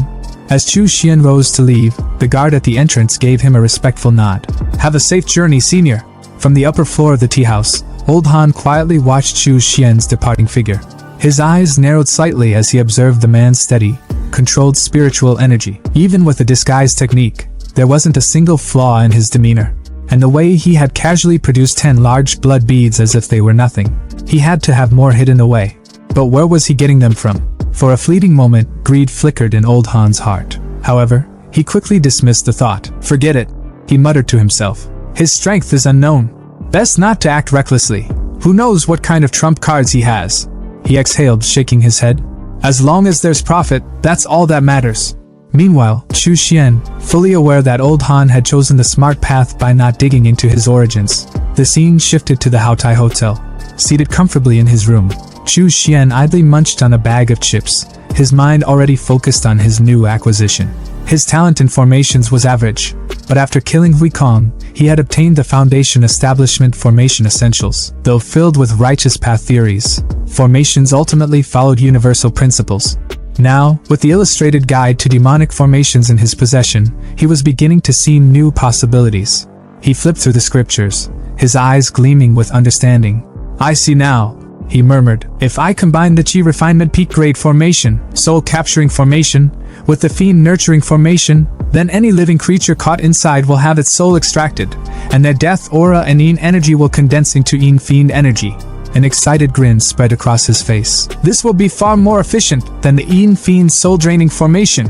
His fingers tapped against the table as he thought further. And those extracted souls, they'll be transformed into ghosts, strengthening my 10,000 soul banner. His smirk deepened. A win-win situation. Then, a new thought struck him. I heard that in the southern region of Twin Dragon City, there's a forbidden zone for humans, a paradise for killer bees.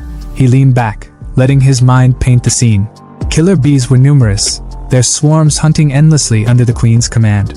The sheer number of victims they devoured ensured a constant supply of death aura, and the queen herself. She had to be highly reproductive. A sinister glint flashed in his eyes. I'll use her to test the formation. Hopefully, she'll spawn enough killer bees before she dies. He chuckled to himself, fully satisfied with his plan. Perfect. In Swanglong City, things are looking wild as a swarm of bee monsters flies straight for a giant red barrier. Inside the barrier, Chu Xian doesn't even blink. He's totally unbothered. He activates his soul-capturing and fiend-nurturing grand formation with a wave of his hand, and bam! The barrier expands, trapping all the bees in one giant net. These bees, however, don't back down. They use their paralyzed skill to form these massive, venomous bees and send them flying at Chu Xian like a bad sequel to a bee horror movie. But does Chu Xian even flinch? Nope. He lifts his 1,000 souls flag with confidence, and like a boss, he commands all the souls inside to rise up and fight. The red and dark souls charge at the giant bees like they're in a full-on battle. Chu Xian is just standing there watching the chaos unfold with a grin on his face, thinking, yes, the bees and the ghosts are going at it, generating a ton of resentment energy and Yin energy. This is my chance to farm some serious Yin fiend aura. It's like he's grinding in a game, but for real-life power. After the bee and ghost showdown, Chu Xian heads back to the Sichuan continent, where he meets up with his disciple, Melonhead. Melonhead's practically bouncing with excitement, showing Chu Xian a treasure chest full of items he sold. Uncle Chu, I sold everything just like you told me to and made 2,000 small spirit stones, Melonhead says with a big grin. Chu Xian's a little surprised, thinking, dang, these cultivators are really out here dropping money just to get stronger. But he's chill about it, and hands Melonhead 200 small spirit stones like it's pocket change. Melonhead's face lights up, and he thanks Chu Xian, practically jumping with joy at how much he's earned in one day. Just as they're celebrating, Chu Xian's transmission jade rings with an alert, like a phone notification. He glances at it with a smirk, noticing that the parent stone cracked. That means Old Han's got some news. Double blessing today. At the tea house, Old Han introduces Chu Xian, disguised as He Liang, of course, to a guy who looks like he hasn't slept in days. This guy is known as the Insect Taoist, and he starts going on about goo worms, explaining that they need to be implanted inside the body and how most cultivators can't handle the backlash from them. He takes one look at Chu Xian and asks if he's ever raised goo worms, clearly thinking Chu Xian's a newbie. Chu Xian doesn't even bother replying. He just casually releases his steel blood goo worms with a flex, like it's no big deal. The insect Taoist's eyes practically pop out of his head when he sees them. Wait, is that a second-tier blood steel thread? He stammers, clearly shook because it's so rare for a low-tier worm to evolve into something that strong. He immediately starts asking where Chu Xian got this worm, practically begging to buy it. Chu Xian doesn't even flinch.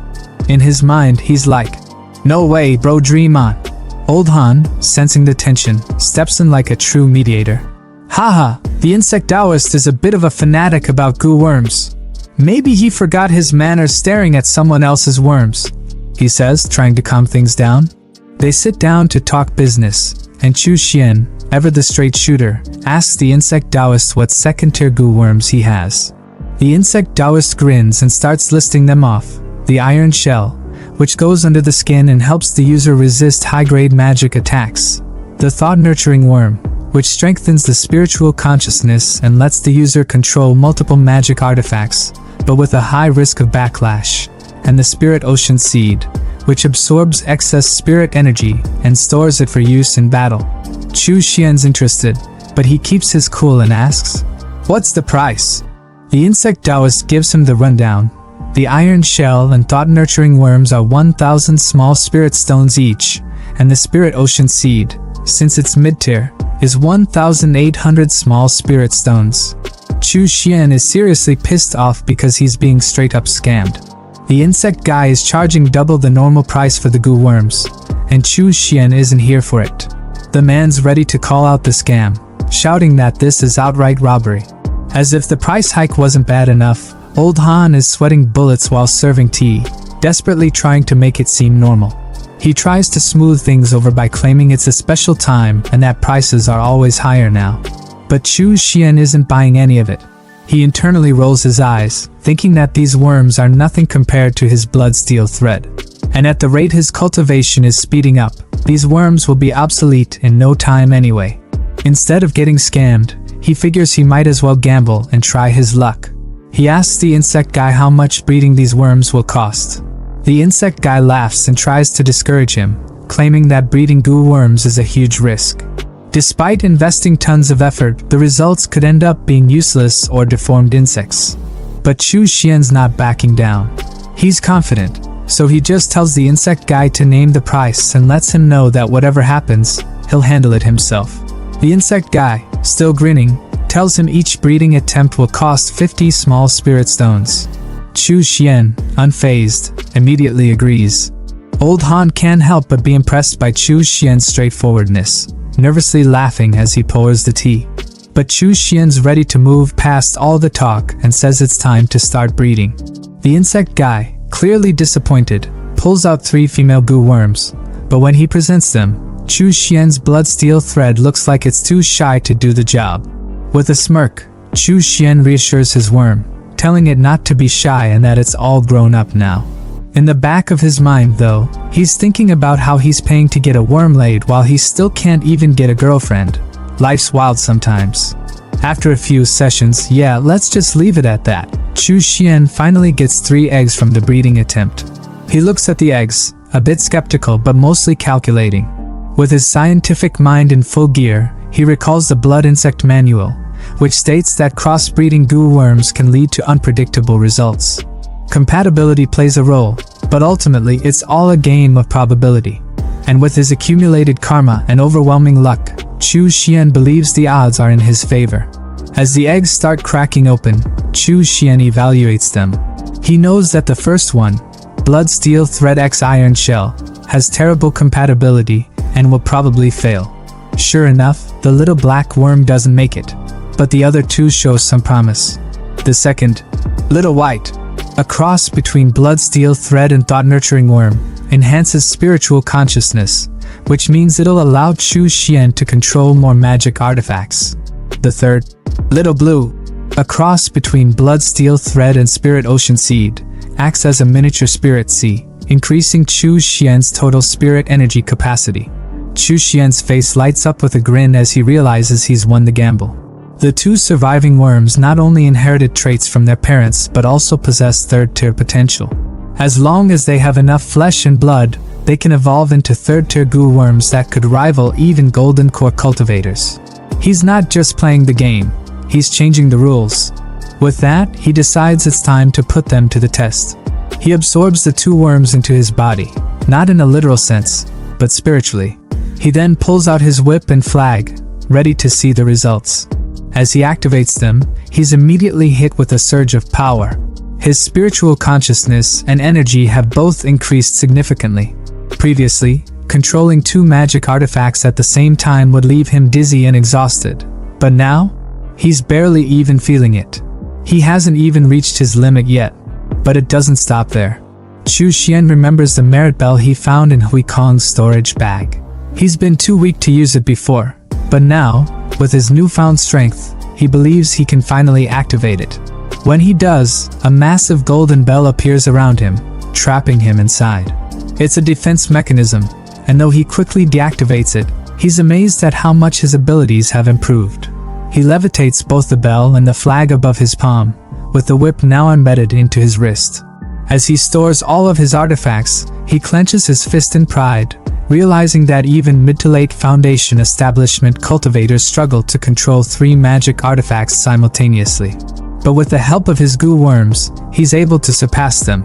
Chu Xian can't help but boast to himself, thinking that the path of a demonic cultivator has some serious perks. A knife suddenly came flying through the waterfall, heading straight for Chu Xian. He caught it effortlessly, remaining as calm as ever. Attached to the knife was a note. Upon reading it, he saw that it was from Lu Jinxiong, his senior brother. The message informed him that the second batch of disciples from the main sect had arrived, and among them were 2 disciples of Zhao Wuya, their martial uncle. Lu invited him to his cave if he had time to come by. Chu Xian soon arrived at the extreme inhale. As he approached, he asked Lu what was going on, wondering why everyone had gathered. Lu explained that their master was in seclusion, and 2 disciples from martial uncle Zhao Wuya had arrived to deliver orders from the Heavenly Seal sect. Lu introduced the 2 disciples, Taoist Lu Yin and Taoist Jing Changing. Lu Yin was riding atop a beast spider and had an emo-like appearance, while Jing Changing was accompanied by a pet wolf. Chu Xian greeted them both, but as he did, his thoughts shifted. He remembered seeing Lu Yin before, disguised in the marketplace. Despite the disguise, Chu Xian could immediately recognize him by his aura. Lu Yin took the opportunity to explain the situation. He shared that some time ago, their master, alongside 2 other powerful figures, had infiltrated the Purple Nether Mountain secret realm in the Wu continent and seized a great treasure. As a result, the local sects retaliated, launching a counterattack. The first wave of Heavenly Seal sect cultivators in the Wu continent suffered heavy casualties. Lu Yin then revealed the talisman stone, declaring that the Heavenly Seal sect headquarters had decided to immediately send their Extreme Yin Cave branch to join the war. Chu Xian's thoughts turned tense as he realized that the day he had been dreading had finally arrived. He was only at the Foundation Establishment, Stage 4 level. While he had some powerful trump cards and could overpower cultivators at Stage 5, he didn't feel confident facing late-stage Foundation Establishment experts. As Lu Yin prepared to leave, he urged everyone to act quickly and depart, prompting the juniors to shout in agreement. The scene shifted to a wasteland where everyone was preparing for battle. Lu took a moment to explain the history of Wu continent to Chu Xian, who had recently joined. He told him that Wu continent had once been the territory of southern barbarian tribes, and its native sects were founded by barbarians. Their practices involved goo cultivation, ghost raising, and corpse refinement, all of which were demonic arts. The Wu Ji sect, where Lu and Chu Xian belonged, had adopted many of these techniques, which made them aware of just how terrifying these arts could be. Lu, holding a piece of paper, continued with a grim warning. With war on the horizon, no one knew how many would survive. He also gave Chu Xian a demonic talisman containing a Foundation Establishment tiger soul, explaining that it might save his life in a critical moment. Chu Xian, holding the paper, thought to himself that Lu didn't know about his advancement on Blue Star Planet, but still, Lu was willing to give him a life-saving treasure before the battle. He appreciated this gesture and muttered his thanks aloud. As the group moved forward, Lu Yin informed them that they were approaching the territory of the Thousand Insect Sect. He revealed their mission was to completely conquer the Thousand Insect Sect, one of the 12 most powerful sects in Wu continent. The sect controlled 30 affiliated sects and a vast territory spanning 10,000 miles. With so many Foundation Establishment cultivators on their side, they wouldn't all attack the same place, making their offensive more strategic. Chu Xian received a mission to head to Iron Thread Mountain, one of the larger affiliated sects under the Thousand Insect Sect. The mountain was currently inhabited by only early-stage Foundation Establishment cultivators, with no Golden Core Masters in sight.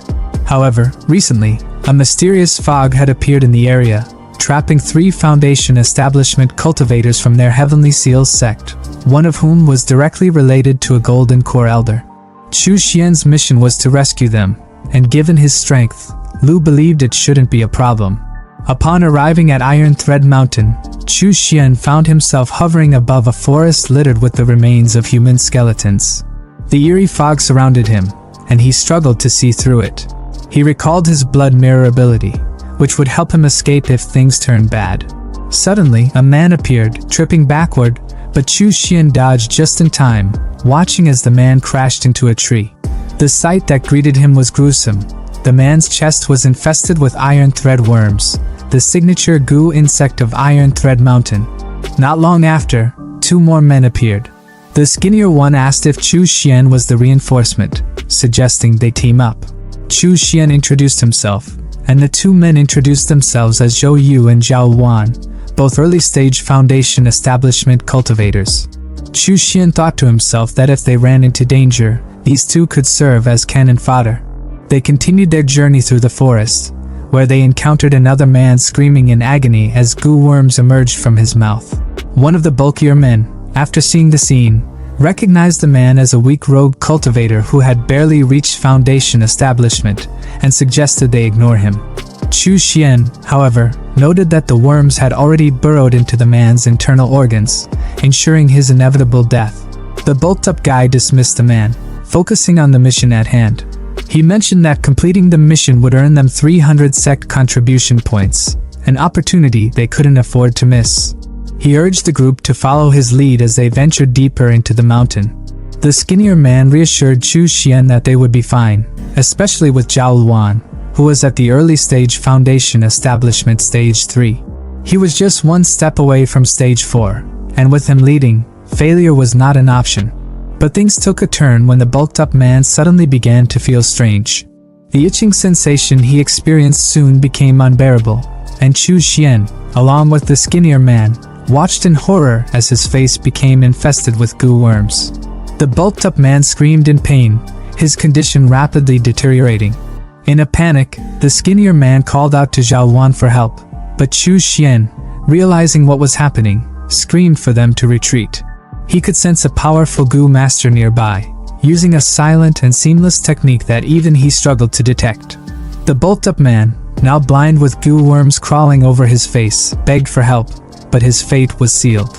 Within moments, his head exploded, the worms bursting out like plant roots, leaving nothing but a gruesome spectacle.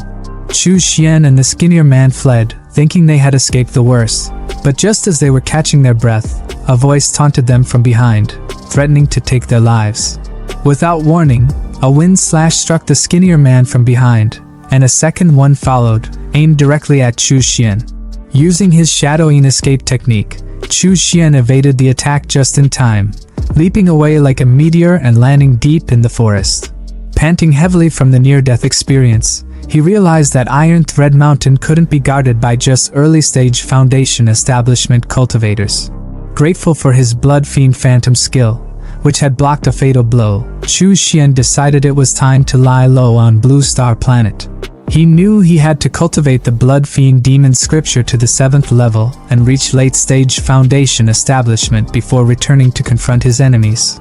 With a determined look on his face, he vowed to find out who had given him false intelligence about the mission. Chu Xian sat cross-legged in the dimly lit cultivation chamber, eyes tightly shut as he absorbed the Densine Fiend Chi swirling around him like a storm, his body acting as a conduit for the dark energy, pulling it in greedily, refining it. Yet despite the sheer volume of power at his disposal, the sensation of stagnation gnawed at him. A wall blocking his path forward, his cultivation refusing to advance. Frustration simmered beneath his calm exterior, and he knew exactly why. No matter how much external energy he gathered, the root of the problem lay within him. His aptitude, his spiritual root, was painfully mediocre.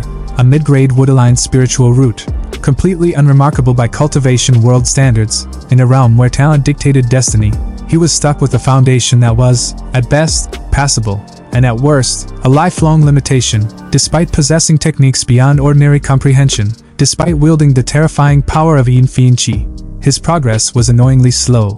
Painstaking compared to the monstrous geniuses of the world, he exhaled sharply, suppressing his irritation, and reached for an ancient scripture lying beside him, flipping through its pages, his sharp gaze scanning for answers, and there it was, the evil wood spirit body. A method not to alter his spiritual root but to enhance his acquired spiritual body, a loophole in the rigid cultivation system that could compensate for his lackluster foundation.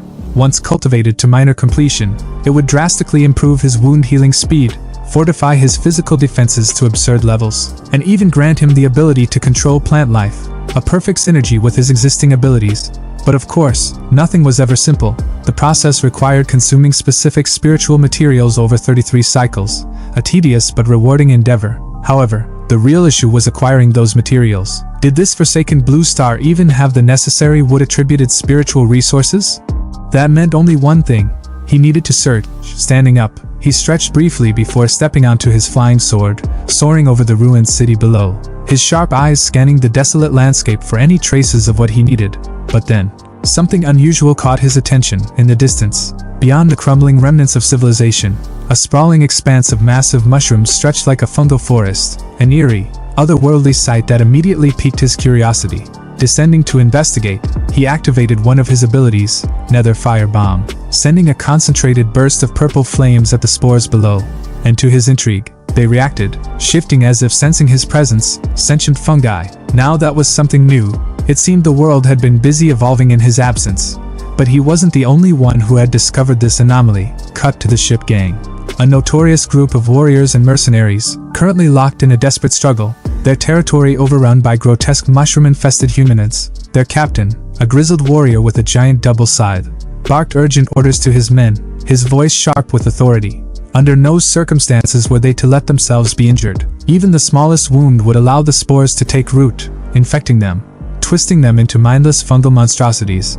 And as if to drive the point home, a pained cry rang out. Old Lou, one of their veterans, had been scratched, his flesh already pulsing with unnatural growths, agony twisting his features as fungal tendrils spread across his body.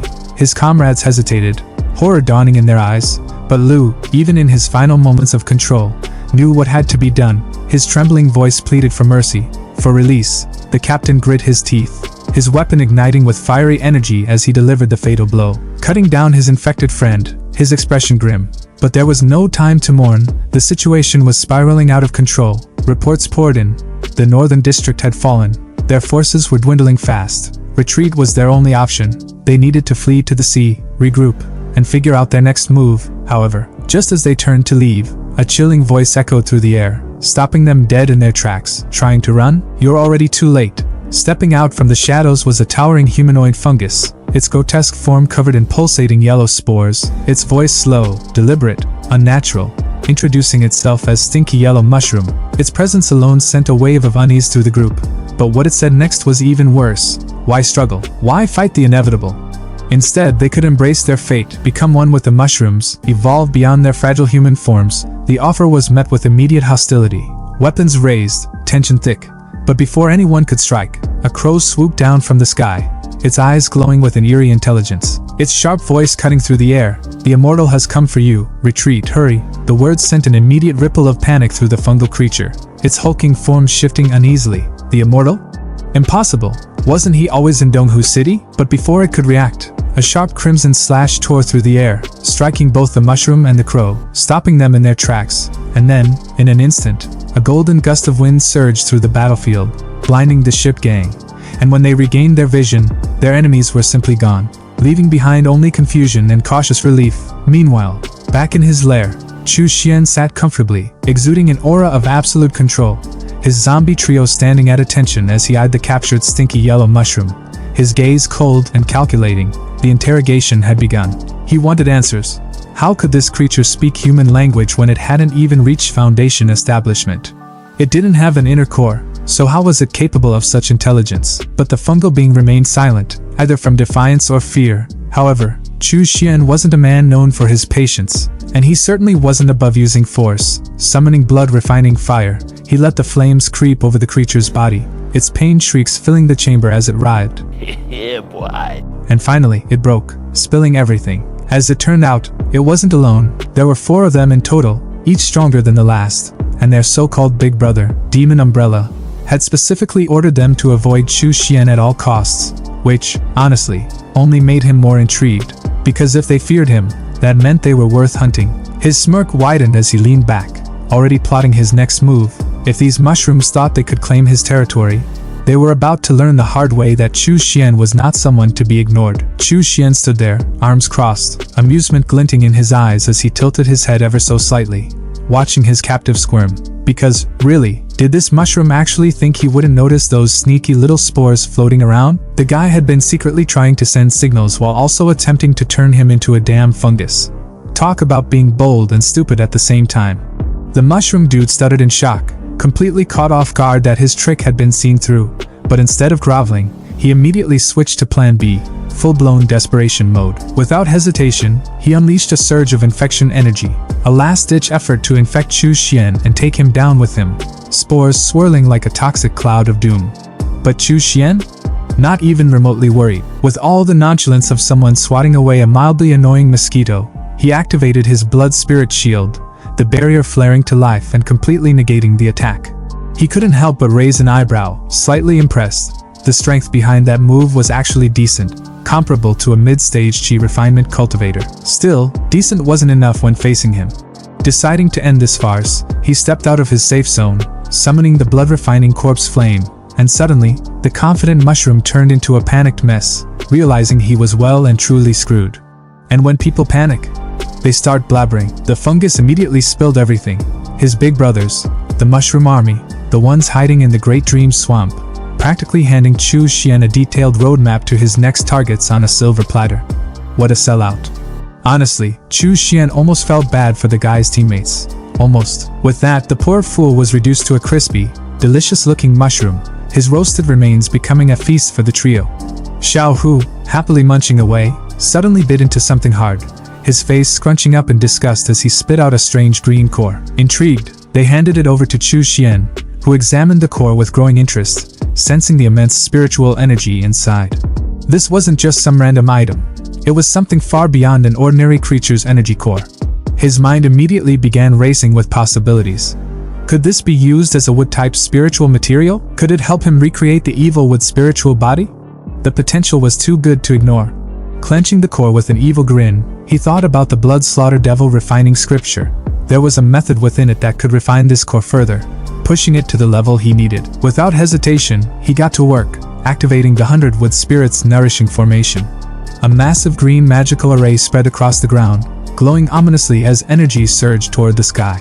He watched the formation hum with power, already planning his next move. To create a proper wood-type spiritual material, he needed a wood-type embryo, check, and a large number of wood-type creatures as nourishment.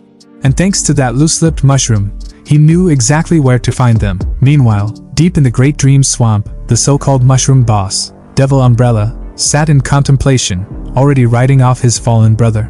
He had heard rumors about this immortal's terrifying strength, and he wasn't about to throw more lives into the fire without knowing what they were up against. But before they could even think about disappearing, a voice boomed from the sky, cutting through the swamp like a blade. Chu Xian had arrived. Panic spread through the mushroom ranks as they scrambled to understand how he had found them so quickly. Green Hat Fungus, the third brother, demanded answers, but there was no time. Chu Xian was here, and he wasn't leaving without turning them all into resources. The boss tried to play it cool, feigning politeness, but Chu Xian wasn't buying it. He was here to reunite them with their fallen comrades, in the most permanent way possible. Realizing there was no avoiding a fight, Devil Umbrella called upon his forces, and suddenly, mushroom creatures burst from the ground like zombies in a horror movie. But instead of being intimidated, Chu Xian's eyes gleamed with excitement. So many mushrooms, so many new materials to harvest. Summoning his zombie trio, he ordered them to capture as many as possible. The more, the better. Green Hat Fungus, thinking he could be clever, tried to launch a sneak attack from behind. But Chu Xian didn't even flinch. With a flick of his wrist, he caught the creature with his evil demonic claw, the intense heat making the fungus scream in agony. The boss, seeing how easily his brother was overpowered, realized there was no winning this and decided to retreat. With a dramatic flourish, he summoned a swirling purple tornado. But it didn't take long for Chu Xian to see through the act. This wasn't an attack, it was a smokescreen for an escape. Watching the so-called leader run for his life, Chu Xian sighed in disappointment. So much for a grand battle. Still, he wasn't about to let his prize get away. Taking out his magical whip, he sent Hui Kong after him, and moments later, distant fire pillars signaled the inevitable outcome, another roasted mushroom. With 2 more spirit cores in hand, he was satisfied, though he did wish the second brother had been here as well. Unbeknownst to him, hiding nearby, the second sister, Leopard-Spotted Mushroom, was watching in horror. She had arrived late, and thank the heavens for that, because if she had been there any earlier, she'd be just as cooked as her brothers. Deciding it was time to cut her losses, she resolved to leave the swamp and lay low, gathering her strength until she was powerful enough to take revenge. Just as she was about to escape, she stumbled upon a familiar face, Little Grass King, a plant monster who had previously provided intel on the immortal. Seizing the opportunity, she tried to recruit him, framing it as an alliance for the future. But the Grass King? He wasn't having any of it. Without hesitation, he lashed out with his vines, striking her down. Gasping in shock, she stared at him in betrayal, not understanding why he had turned on her. His expression was grim as he told her the truth. If she wanted to blame someone, she should blame herself for being foolish enough to think she could challenge an immortal. He had no interest in getting dragged into her suicidal revenge plan. Even though he had gained wisdom through the Golden Rain, he had never wanted to meet her again. And now, he prayed that fate would never place him in Chu Xian's path, because he knew one thing for certain. Standing against that monster of a man was the fastest way to die. Chu Xian stood in the middle of his eerie green domain, surrounded by the lifeless corpses of mushroom men, arms crossed, nodding to himself like a chef admiring a perfectly seasoned dish. Except his ingredients were defeated enemies, and his recipe was an elaborate cultivation scheme. With this many wood-attribute creatures, his energy supply was practically overflowing, and that meant two major benefits. First, he could cut down the time needed for spiritual objects to form to just half a year, and second, a single embryo could now produce multiple spiritual objects instead of just one. Efficiency at its finest. But while it was tempting to wipe out every last one of these mushroom men, that would be short-sighted. He needed some to grow stronger, like the 4 mushroom brothers, so he could continuously harvest spiritual energy cores and pump out even more wood-attribute objects. A self-sustaining cycle of power.